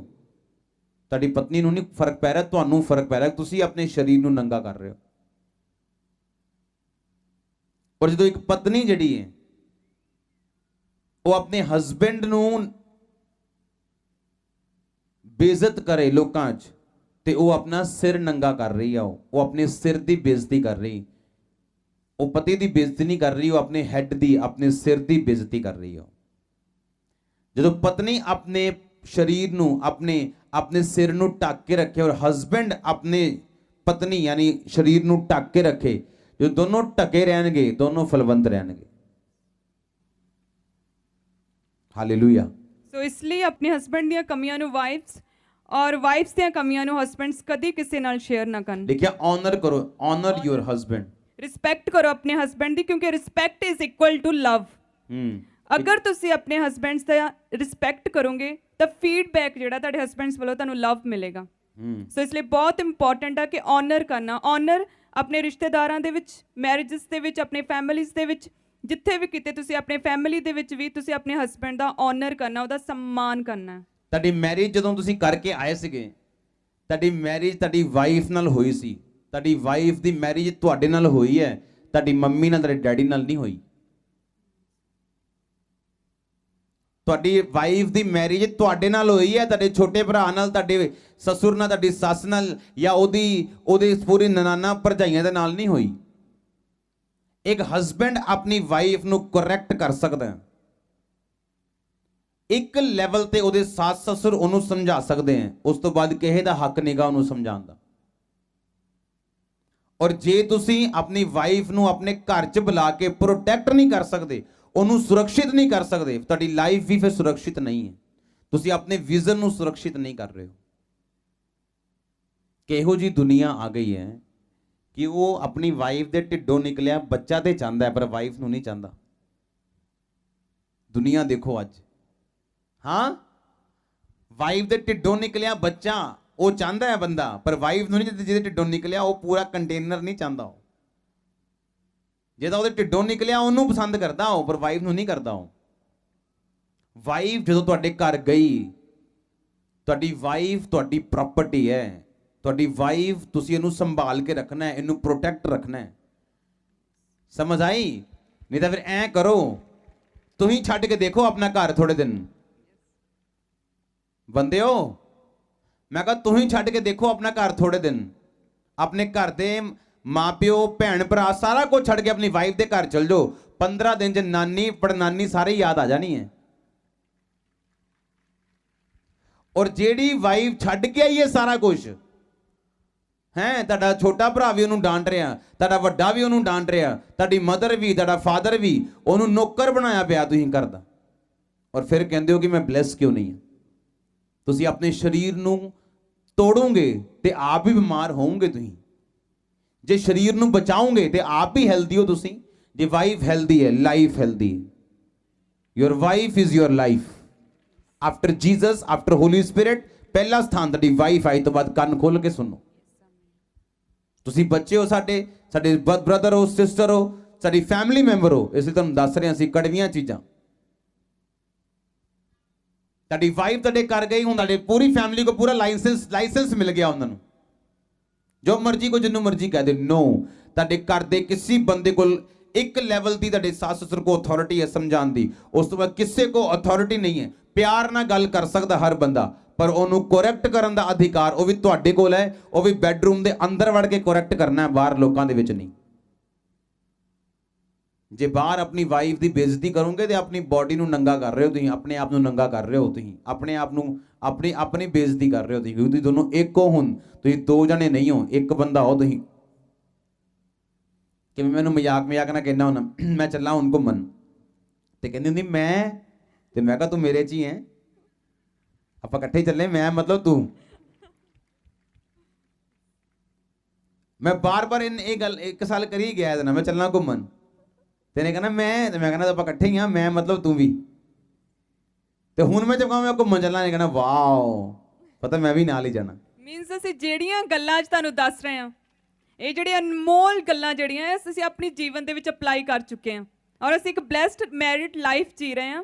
ਤੇ ਅਸੀਂ ਚਾਹੁੰਦੇ ਹਾਂ ਕਿ ਸਾਡੇ ਜਿਹੜੇ ਸਪਿਰਚੁਅਲ ਸਨਸ, ਡਾਟਰਸ ਵੀ ਆ, ਉਹ ਵੀ ਇੱਕ ਮੈਰਿਡ ਬਲੈਸਡ ਲਾਈਫ ਜੀ ਸਕਣ। ਆਮੀਨ। ਹਾਲੇ ਤਾਂ ਵਚਨ ਸ਼ੁਰੂ ਹੋਣਾ, ਹਾਲੇ ਤਾਂ ਔਰ ਮੇਰੀ ਵਾਈਫ ਨੇ ਪੂਰਾ ਬਿਆਨ ਚਿੱਠੇ ਚੰਗੇ ਤੁਹਾਡੇ ਫੁੱਲ ਔਰ ਮਜ਼ਾਕ ਜ਼ਿਆਦਾ ਨਾ ਕਰੋ। ਹਾਂ, ਮਜ਼ਾਕ ਕਿੱਦਾਂ ਦਾ ਮਜ਼ਾਕ ਤੁਹਾਨੂੰ ਦੱਸਦੇ ਹਾਂ ਆਪਾਂ। ਇੱਕ ਹੈ ਮਜ਼ਾਕ ਕਰ ਰਹੇ ਹਾਂ ਆਪਾਂ, ਆਪਸ ਇੰਜੋਏ ਕਰ ਰਹੇ ਹਾਂ ਗੱਲਾਂ ਨੂੰ, ਹਨਾ, ਡਿਸਕਸ਼ਨਸ ਕਰ ਰਹੇ ਹਾਂ। ਇੱਕ ਹੈ ਕਿ ਮਜ਼ਾਕ ਕਰੀ ਜਾਣਾ, ਉਹ ਤੇਰਾ ਨੱਕ ਵਿੰਗਾ, ਹਾਂ ਕਰਦੀ ਕੀ, ਕਰਦਾ ਕੀ, ਇਹ ਵਾਲਾ ਕਦੀ ਨਾ ਕਰੋ। ਐਪਰੀਸ਼ੀਏਟ ਕਰੋ। ਦੇਖੋ ਵਚਨ 'ਚ ਲਿਖਿਆ, ਸੁਣੋ, ਕੁਝ ਲੋਕ ਕੀ ਪ੍ਰੋਬਲਮ ਕਰਦੇ ਹਨ, ਆਪਣੀ ਵਾਈਫ ਲਈ ਤੁਸੀਂ ਦੁਨੀਆ ਲਈ ਚਾਹੇ ਨੰਬਰ 1 ਪ੍ਰੀਚਰ ਹੋ, ਆਪਣੀ ਵਾਈਫ ਲਈ ਕਦੀ ਪ੍ਰੀਚਰ ਨਾ ਬਣੋ। ਮੇਰੀ ਵਾਈਫ ਦਾ ਐਕਸਪੀਰੀਅੰਸ ਹੈ, ਇਹਨੇ ਕੁਝ ਲੋਕਾਂ ਨੂੰ ਦੇਖਿਆ, ਮੈਨੂੰ ਦੱਸ ਰਹੀ ਸੀਗੀ ਕਿ ਜਦੋਂ ਉਹਨਾਂ ਨੇ ਘਰ ਜਾਣਾ ਤੇ ਹਸਬੈਂਡ ਨੇ ਬਾਈਬਲ ਖੋਲ ਲੈਣੀ ਤੇ ਵਾਈਫ ਨੇ ਉਧਰੋਂ ਬਾਈਬਲ ਖੋਲ ਲੈਣੀ, ਤੇ ਐਂ ਲੱਗਣਾ ਜਿੱਦਾਂ ਇੰਡੀਆ ਪਾਕਿਸਤਾਨ ਦੀ ਲੜਾਈ ਹੋਣ ਲੱਗੀ। ਬਾਈਬਲ ਚੋਂ ਉਹਨੇ ਕਹਿਣਾ ਲੈ ਬਾਈਬਲ ਤਾਂ ਇਹ ਲਿਖਿਆ ਹੈ, ਜਨਾਨੀ ਤਾਂ ਐ ਜੀ ਹੋਣੀ ਚਾਹੀਦੀ, ਉਹਨੇ ਕਹਿਣਾ ਲੈ ਬਾਈਬਲ ਦਾ ਆ ਲਿਖਿਆ, ਬੰਦਾ ਇਹੋ ਜਿਹਾ ਹੋਣਾ ਚਾਹੀਦਾ। ਮਤਲਬ ਲੜਨਾ ਜ਼ਰੂਰ ਹੈ ਪਰ ਬਾਈਬਲ ਦਾ ਆਸਰਾ ਲੈ ਕੇ। ਇਹ ਰੋਂਗ ਹੈ। ਹਸਬੈਂਡ ਦੇ ਲਈ, ਵਾਈਫ ਦੇ ਲਈ ਕੋਈ ਪ੍ਰੀਚਰ ਨਹੀਂ ਹੈ ਇੱਕ ਦੂਸਰੇ ਦੇ ਲਈ। B A good husband, B A good wife. ਆਪਣੇ ਘਰ 'ਚ ਕਦੀ ਪ੍ਰਚਾਰਕ ਨਾ ਬਣੋ, ਕਦੀ ਬਾਈਬਲ ਦੇ ਹਵਾਲੇ ਦੇ ਕੇ ਆਪਣੇ ਹਸਬੈਂਡ ਨੂੰ ਸਮਝਾਉਣ ਦੀ ਕੋਸ਼ਿਸ਼ ਨਾ ਕਰੋ, ਜਾਂ ਆਪਣੀ ਵਾਈਫ ਨੂੰ। ਹਾਂ, ਤੁਸੀਂ ਕੂਲ ਡਾਊਨ ਹੋ, ਤੁਸੀਂ ਆਰਾਮ ਨਾਲ ਗੱਲ ਕਰ ਰਹੇ ਹੋ, ਤੁਸੀਂ ਪਿਆਰ ਦੇ ਵਿੱਚ ਹੋ, ਤੁਸੀਂ ਟਾਈਮ ਸਪੈਂਡ ਕਰ ਰਹੇ ਹੋ, ਤੁਸੀਂ ਪੜ੍ਹ ਸਕਦੇ ਹੋ ਬਾਈਬਲ ਕਿਹਾ ਨਾ, ਬਾਈਬਲ ਜਿੱਦਾਂ ਲਿਖਿਆ, ਹਾਂ ਸਹੀ ਗੱਲ ਹੈ ਨਾ।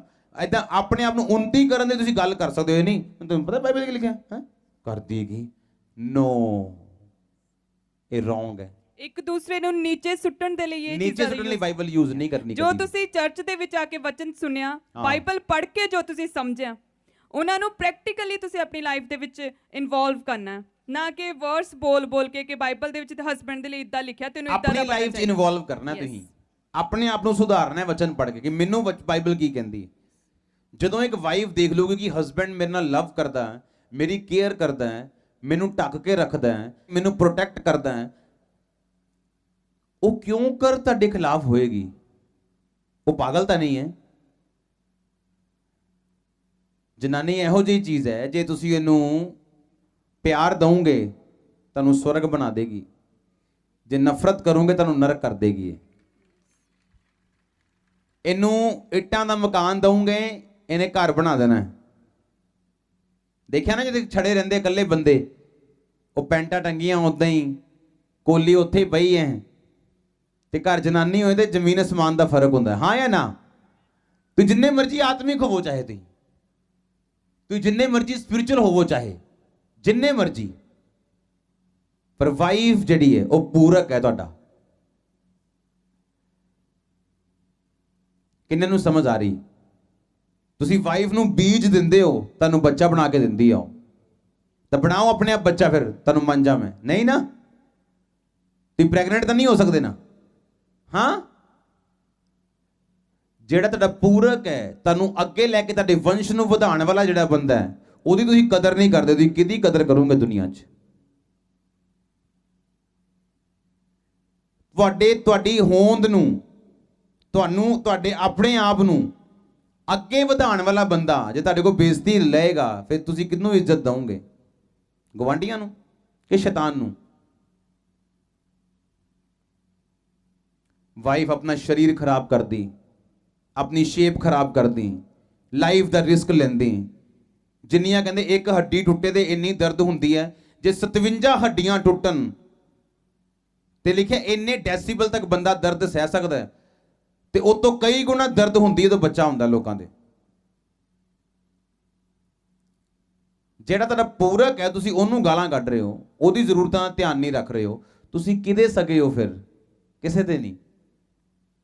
ਤੁਹਾਨੂੰ ਅੱਗੇ ਵਧਾਉਣ ਵਾਲਾ ਪੂਰਕ ਜਿਹੜਾ ਉਹਦਾ ਧਿਆਨ ਰੱਖੋ, ਵਾਈਫ ਹਸਬੈਂਡ ਦਾ ਰੱਖੇ। ਇੱਕ ਵਚਨ ਆਪਾਂ ਪੜ੍ਹਦੇ ਹਾਂ ਫਿਰ ਤੋਂ, लिखा सारी दीनता नम्रता धीरज धर के प्रेम से एक दूसरे की सह लो। तुसी जानते हो कि तुसी परफेक्ट नहीं हो, ताड़ी वाइफ जानती हस्बैंड परफेक्ट नहीं है, हस्बैंड जानता है वाइफ परफेक्ट नहीं है। एक दूसरे दी सो, टांच ना मारो। की करना है एक दूसरे नू? हाँ हाँ, मेल के बंधन में आत्मा की एकता रखने का प्रयत्न करो। लेकिन स्त्री ठट्ठा मजाक करने वाली नहीं होनी चाहिए,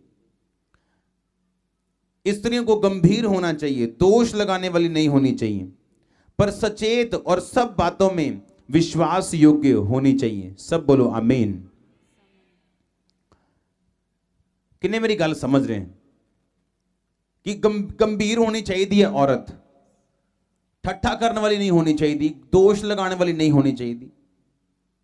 जे असी ये चाहते हैं कि मेरी फैमिली, मेरी मैरिड लाइफ जड़ी है ये आशीषित होए, तो मैनू रूल्स, मैनू बाइबल दे वचन और वो तरीका अपनाना पएगा जिहड़ा बाइबल दे विच लिखिया होया। जदों एक हस्बैंड ते वाइफ च कम्युनिकेशन और इंटीमेसी खत्म हुंदी, हस्बैंड वाइफ तो गल्लां छुपांदा है, वाइफ हस्बैंड तो गल्लां छुपांदी है, रीजन कोई भी हो सकता। मैं और मेरी वाइफ च जद तक किसी गल दा इशू खड़ा रहे, असी कदी अलग अलग नहीं होए कि हाँ एक इन्हें कोई गल नहीं मन्नी है, मेरा कोई इस मत एक मत च विचार नहींगा ते असी इस गल दे लई वखरे वखरे सो गए हाँ या असी उन्होंने हल नहीं किया। एवें कदी नहीं होया लाइफ टाइम। आज 5 साल हो गए, नैवर 4 साल किन्ने साल हो गए, नैवर कदी नहीं होया। इदा असी हल करके सोना है उस गल दे उत्ते, मन दो नहीं करने। असी अपने डिफरेंशिएट नहीं रखन देना, अपने मन नूं सोच वखरी वखरी नहीं असी रखन देनी, क्योंकि असी इक्को राय तुरना। असी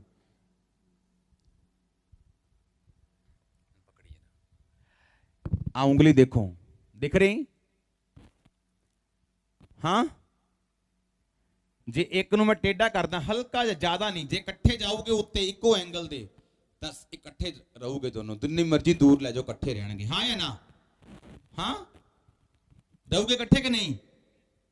ते जे एक टेढ़ा हो जाए थोड़ा जिहा, ज्यादा नहीं टेढ़ा करना, थोड़ा जिहा, तो जो उत्ते जाना है इन्हां ने, एक ऐ जा रहा है तो एक ऐ जा रहा है, तो 10 साल बाद पति पत्नी भैन भरा लगणगे तुहानूं।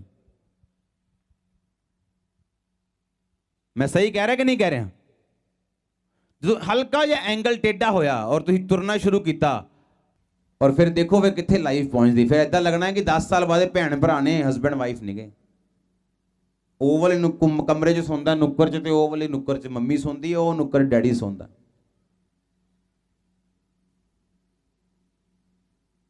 ਬਲੇਸਿੰਗ ਹੈ ਜੇ ਤੁਸੀਂ ਆਪਣੀ ਵਾਈਫ ਨਾਲ ਆਪਣੇ ਬੁਢਾਪੇ ਨੂੰ ਗੁਜ਼ਾਰੋਗੇ ਤਾਂ। ਤੁਹਾਡੇ ਬੁਢਾਪੇ 'ਚ ਨਾ ਤੇ ਮਾਪਿਓ ਹੋਣਾ ਤੁਹਾਡੇ ਨਾਲ, ਨਾ ਤੁਹਾਡੇ ਬੱਚੇ ਹੋਣੇ, ਯਾਦ ਰੱਖਿਓ। ਤੁਹਾਡੇ ਬੱਚੇ ਸਾਰੀ ਉਮਰ ਤੁਹਾਡੇ ਨਾਲ ਰਹਿਣ ਔਰ ਰਹਿਣਗੇ, ਪਰ ਯਾਦ ਰੱਖੋ ਤੁਹਾਡੀ ਵਾਈਫ ਤੁਹਾਡੇ ਹਸਬੈਂਡ ਦੀ ਜਗ੍ਹਾ ਕੋਈ ਦੁਨੀਆ ਦਾ ਬੰਦਾ ਨਹੀਂ ਲੈ ਸਕਦਾ, ਕੋਈ ਨਹੀਂ ਲੈ ਸਕਦਾ। ਆਮੀਨ। ਔਰ ਇੱਕ ਬਲੈਸਡ ਮੈਰਿਡ ਲਾਈਫ ਲਈ ਇਹ ਬਹੁਤ ਇੰਪੋਰਟੈਂਟ ਆ ਕਿ ਟੀਵੀ ਸੀਰੀਅਲਸ ਨੂੰ ਆਪਣੀ ਲਾਈਫ ਦੇ ਵਿੱਚੋਂ ਬੰਦ ਕਰ ਦੇਣਾ, ਘਟਾਣਾ ਨਹੀਂਗਾ, ਟੋਟਲ ਕੱਟ ਕਰ ਦੇਣਾ ਆਪਣੀ ਲਾਈਫ 'ਚੋਂ, ਕਿਉਂਕਿ ਇਹੋ ਜਿਹੀਆਂ ਡੈਵਲਿਸ਼ ਸਪਿਰਿਟਸ ਆ ਟੀਵੀ ਦੇ ਵਿੱਚ। ਉਹ ਚਲਾਕੀਆਂ ਸਿਖਾਉਂਦੇ ਆ ਕਿ ਸੱਸ ਦੇ ਨਾਲ ਨੌਂ ਨੇ ਕਿੱਦਾਂ ਚਲਾਕੀ ਕਰਨੀ ਆ, ਨਨਾਣ ਦੇ ਨਾਲ ਕਿੱਦਾਂ ਚਲਾਕੀਆਂ ਕਰਨੀਆਂ, ਜਾਂ ਹਸਬੈਂਡ ਦੇ ਨਾਲ ਝੂਠ ਕਿੱਦਾਂ ਬੋਲਣਾ, ਜਾਂ ਅਫੇਅਰਸ ਬਾਹਰ ਕਿੱਦਾਂ ਰੱਖਣੇ ਆ। ਮੀਨਸ ਕਿ ਜੋ ਡੈਵਲਿਸ਼ ਸਪਿਰਿਟਸ ਆ ਉਹ ਸਾਰੀਆਂ ਟੀਵੀਜ਼ ਦੇ ਵਿੱਚ ਜੋ ਨਾਟਕ ਆ ਸੀਰੀਅਲਸ ਚੱਲਦੇ ਉਹਨਾਂ ਸਾਰਿਆਂ ਦੇ ਵਿੱਚੋਂ ਦਿਖਾਈਆਂ ਜਾਂਦੀਆਂ। ਜਿਹੜੀਆਂ ਲੇਡੀਜ਼ ਜ਼ਿਆਦਾ ਟੀਵੀ ਸੀਰੀਅਲ ਦੇਖਣਗੀਆਂ ਉਹਨਾਂ ਦੀ ਮੈਰਿਡ ਲਾਈਫ, ਉਹਨਾਂ ਦੀ ਰਿਲੇਸ਼ਨਸ਼ਿਪਸ 'ਚ ਬੜੀਆਂ ਤਗੜੀਆਂ ਪ੍ਰੋਬਲਮਸ ਹੋਣਗੀਆਂ ਹਮੇਸ਼ਾ, ਕਿਉਂਕਿ ਸਾਰਾ ਕੁਝ ਉਹ ਕੁਝ ਦੇਖੀ ਜਾਣਾ ਉਹਨਾਂ ਨੇ। ਉਹ ਤਾਂ ਬਣਾਉਂਦੇ ਆ ਲੋਕੀ ਕਿ ਉਹ ਵੇਚਣ ਆਪਣਾ ਸੀਰੀਅਲ, ਉਹਦਾ ਬਿਜ਼ਨਸ ਕਰ ਰਹੇ। ਤੁਸੀਂ ਵਿਹਲੀਆਂ ਬੈਠੀਆਂ ਆਪਣੇ ਘਰ ਦੇ ਮੋਹਰੇ ਟੀਵੀ ਦੇ ਅੱਗੇ ਆਪਣਾ ਘਰ ਖਰਾਬ ਕਰ ਲਿਆ, ਉਹਦਾ ਬਿਜ਼ਨਸ ਕਰ ਰਹੇ। ਉਹਦਾ ਇੱਕ ਜਿਹੜੀ ਔਰਤ ਹੈ ਉਹ ਤਾਂ ਲੱਖ ਰੁਪਏ ਇੱਕ ਸੀਰੀਅਲ ਦਾ ਲੈ ਰਹੀ, ਇੱਕ ਦਿਨ ਦਾ ਲੈ ਰਹੀ। ਡਾਇਰੈਕਟਰ 50,000 ਰੁਪਏ ਇੱਕ ਦਿਨ ਦਾ ਲੈ ਰਿਹਾ, 2 ਲੱਖ ਰੁਪਏ 4 ਲੱਖ ਰੁਪਏ ਇੱਕ ਦਿਨ ਦਾ ਲੈ ਰਿਹਾ। ਉਹਦੇ ਆਪਣਾ ਬਿਜ਼ਨਸ ਕਰ ਰਹੇ ਆ। ਉਹਨਾਂ ਨੇ ਤਾਂ ਮਸਾਲੇ ਪਾ ਕੇ ਵਧਾਉਣਾ ਤਾਂ ਕਿ TRP ਵਧੇ, ਉਹ ਤੁਸੀਂ ਦੇਖ ਕੇ ਕਰਪਟ ਹੋਈ ਜਾ ਰਹੇ ਹੋ। ਲੇਡੀਜ਼ ਸਮਝ ਆ ਰਹੀ ਹੈ ਕਿ ਨਹੀਂ? ਔਰ ਇੱਕ ਹੋਰ ਗੱਲ, ਘਰ ਜਾ ਕੇ ਜੇ ਕੋਈ ਬੰਦਾ ਲੇਡੀ ਇਸ ਵਚਨ ਤੇ ਨਾ ਚੱਲੇ ਤੇ ਦੂਜਾ ਬੰਦਾ ਉੱਤੇ ਪ੍ਰੈਸ਼ਰ ਨਹੀਂ ਪਾਊਗਾ ਚੱਲਣ ਦੇ ਲਈ, ਇੰਤਜ਼ਾਰ ਕਰੂਗਾ। ਬੀਜ ਟਾਈਮ ਤੇ ਫਲਦਾ ਹੈ। ਅੱਜ ਬੀਜ ਲਾਇਆ ਹੈ, ਘਰ ਜਾ ਕੇ ਕਿਤੇ ਫਲ ਨਾ ਖਾਣ ਲੱਗ ਜਿਓ ਕਿ ਘਰ ਜਾ ਕੇ ਦੇਖੋ ਇਹ ਤਾਂ ਉਦਾਂ ਹੀ ਹੈ, ਤੇ ਜ਼ਿਆਦਾ ਗਾਲਾਂ ਕੱਢਣ ਲੱਗ ਗਈ ਮੈਨੂੰ। ਇਹਦਾ ਹਸਬੰਡ ਉਹਦੇ ਉਦਾਂ 500 ਦਿੰਦਾ, ਹੁਣ 400 ਦੇ ਕੇ ਗਿਆ। ਵੇਟ, ਸਬਰ ਦਾ ਫਲ, ਵੇਟ ਕਰਿਓ। ਅੱਜ ਤੁਹਾਡੇ 'ਚ ਬੀਜ ਪਾ ਕੇ ਭੇਜ ਰਹੇ ਹਾਂ ਆਪਾਂ। ਇਹ ਪੇੜ ਲੱਗੂਗਾ, ਇਹ ਪ੍ਰੋਫੈਟਿਕ ਵਰਡ ਹੈ। फल लेके आओगे, लाइव से प्रोफेटिक वर्ड है। चर्च तुसी ब्लेस हो परमेश्वर के नाम से, प्रोफेटिक वर्ड है। आमीन। लिखा हो दीन के लिए मुट्ठी खोलती, दरिद्र को संभालने के लिए हाथ बढ़ाती। एक स्पिरिचुअल वाइफ एक गल नूं जानदी कि बारिश दा टाइम भी आना लाइफ च। एक स्पिरिचुअल वाइफ इस गल नूं जानदी है कि मेरी लाइफ एक बीज है, मेरी लाइफ एक अपॉर्चुनिटी है, मेरी लाइफ एक मौका है। कादा मौका? ਉਹਨੂੰ ਪਤਾ ਹੈ ਫਿਊਚਰ ਮੈਨੂੰ ਪਤਾ ਨਹੀਂ, ਮਿਸਟਰੀ ਹੈ, ਪਤਾ ਨਹੀਂ ਕੀ ਹੈ। ਕਿਉਂ ਨਾ ਅੱਜ ਮੈਂ ਦੀਨ ਤੇ ਦਰਿਦਰਾਂ ਦੀ ਇੰਨੀ ਕੁ ਹੈਲਪ ਕਰਦਾ ਕਿ ਜਦੋਂ ਮੈਨੂੰ ਲੋੜ ਪਏ ਯਹੋਵਾ ਦੇ ਅੱਗੇ ਹੱਥ ਉਠਾਉਣ ਦੀ, ਟੱਡਣ ਦੀ, ਤੇ ਪਰਮੇਸ਼ਵਰ ਆਪਣਾ ਮੂੰਹ ਮੇਰੇ ਕੋਲ ਫੇਰੇ ਨਾ। ਇੱਕ ਬੁੱਧੀਮਾਨ ਔਰਤ ਉਹ ਜਾਣਦੀ ਹੈ ਕਿ ਫਿਊਚਰ ਮੈਨੂੰ ਨਹੀਂ ਪਤਾ ਕੀ ਹੈ। ਲਿਖਿਆ ਉਹ ਦੀਨ ਨੂੰ ਦੇਖਦੀ ਤੇ ਆਪਣੇ ਹੱਥ ਖੋਲਦੀ, ਉਹਨੂੰ ਪਤਾ ਹੈ ਕੱਲ ਨੂੰ ਕੁਝ ਵੀ ਹੋ ਸਕਦਾ। ਇੱਕ ਜਿਹੜੀ ਬੁੱਧੀਮਾਨ ਔਰਤ ਹੈ ਉਹ ਸਮਝਦੀ ਹੈ ਕਿ ਮੈਂ ਦੀਨ ਤੇ ਦਰਿਦਰ ਨੂੰ ਮੈਂ ਦਾਨ ਕਰਕੇ ਆਣਾ, ਮੈਂ ਬੋਣਾ, ਮੈਂ ਚਰਚ ਬੋਣਾ, ਮੈਂ ਆ ਵਿਧਵਾ ਦੀ ਲਾਈਫ 'ਚ ਬੋਣਾ। ਕਿਉਂ? ਉਹ ਸਮਝਦੀ ਹੈ ਇਸ ਗੱਲ ਨੂੰ ਕਿ future, what is future I don't know, that's a mystery. ਇਹ ਮਿਸਟਰੀ ਹੈ। ਤੇ ਮੈਂ ਆਪਣੇ ਹਸਬੈਂਡ, ਆਪਣੇ ਬੱਚਿਆਂ ਨੂੰ ਪ੍ਰੋਟੈਕਟ ਕਰਨ ਦੇ ਲਈ ਮੈਂ ਆਪਣੀ ਲਾਈਫ 'ਚ ਬੋਵਾਂਗੀ, ਹਮੇਸ਼ਾ ਹੈਲਪ ਕਰਾਂਗੀ, ਹੈਲਪਫੁਲ ਰਵਾਂਗੀ, ਕਾਈਂਡ ਰਵਾਂਗੀ ਲੋਕਾਂ ਦੇ ਨਾਲ, ਤਾਂ ਕਿ ਇਹ ਮੇਰਾ ਬੀਜ ਪੈਂਦਾ ਰਵੇ, ਤਾਂ ਕਿ ਜਦੋਂ ਮੇਰੇ ਪਰਿਵਾਰ ਨੂੰ ਕਿਤੇ ਭੁੱਲ ਭੁਲੇਖੇ ਵੀ ਲੋੜ ਪੈ ਗਈ ਤੇ ਰੱਬ ਸਾਡੇ ਨਾਲ ਰਹੂਗਾ। ਹੈਲਪ ਲੱਖਾਂ ਦੀ ਨਹੀਂ, ਹੈਲਪ ਕਰੋੜਾਂ ਦੀ ਨਹੀਂ, ਤੇ ਹੈਲਪ 100 ਦੀ ਨਹੀਂ। ਜੋ ਜਿੱਥੇ ਅਸੀਂ ਹੈਗੇ ਹਾਂ, ਜਿਸ ਲੈਵਲ ਤੇ, ਉਸ ਲੈਵਲ ਤੇ। ਜੇ ਲੱਖ ਵਾਲੇ ਲੈਵਲ ਤੇ ਜਾ ਕੇ 1000 ਦੀ ਹੈਲਪ ਕਰਾਂਗੇ ਤਾਂ ਝੂਠੀ ਹੈਲਪ ਆ, ਤੇ 1000 ਵਾਲੇ ਲੈਵਲ ਤੇ ਜਾ ਕੇ ਜੇ 1000 ਦੀ ਕਰ ਦਾਂਗੇ ਤੇ ਲੱਖ ਵਾਲੇ ਦੀ 1000 ਕੀਤੀ ਜ਼ੀਰੋ ਹੈ, ਤੁਹਾਡੀ ਕੀਤੀ ਹੀਰੋ ਹੈ। ਆਮੀਨ। ਕਿੰਨੇ ਮੇਰੀ ਗੱਲ ਨੂੰ ਸਮਝ ਰਹੇ? ਤਾਰੀਫ ਕਰੋ ਜ਼ੋਰ ਨਾਲ। ਅਗਰ ਇੱਕ ਘਰ ਦੇ ਵਿੱਚ ਜਨਾਨੀ ਡਰਪੋਕ ਹੋਏ, ਉਹਦਾ ਹਸਬੈਂਡ ਦੇ ਅਨਸਕਸੈਸਫੁਲ ਹੋਣ ਦੇ ਚਾਂਸ ਬਹੁਤ ਜ਼ਿਆਦਾ ਗੁਣਾ ਵੱਧ ਜਾਂਦੇ। ਇੱਕ ਘਰ ਦੇ ਵਿੱਚ ਅਗਰ ਜਨਾਨੀ ਡਰਪੋਕ ਹੋਏ, ਜਿੱਥੇ ਜਿੱਥੇ ਪਰਮੇਸ਼ਵਰ ਨੇ ਉਹਦੇ ਰਸਤੇ ਖੋਲੇ ਆ ਉਹਦੇ ਹਸਬੈਂਡ ਦੇ, ਉੱਥੇ ਉੱਥੇ ਉਹ ਨਾਕਾਮਯਾਬ ਰਿਹਾ ਆਪਣੀ ਜਨਾਨੀ ਦੇ ਡਰਪੋਕ ਹੋਣ ਦੇ ਕਰਕੇ। ਇੱਥੇ ਲਿਖਿਆ ਜਿਹੜੀ ਭਲੀ ਪਤਨੀ ਹੈ ਉਹ ਆਉਣ ਵਾਲੇ ਕਾਲ ਤੇ ਹੱਸਦੀ ਹੈ, ਬੁੱਧੀ ਦੀਆਂ ਗੱਲਾਂ ਬੋਲਦੀ ਹੈ, ਉਹਦੇ ਵਚਨ ਕਿਰਪਾ ਦੀ ਸਿੱਖਿਆ ਦੇ अनुसार ਹੁੰਦੇ ਨੇ। वो अपने घराने के चाल चलन को ध्यान से देखती है।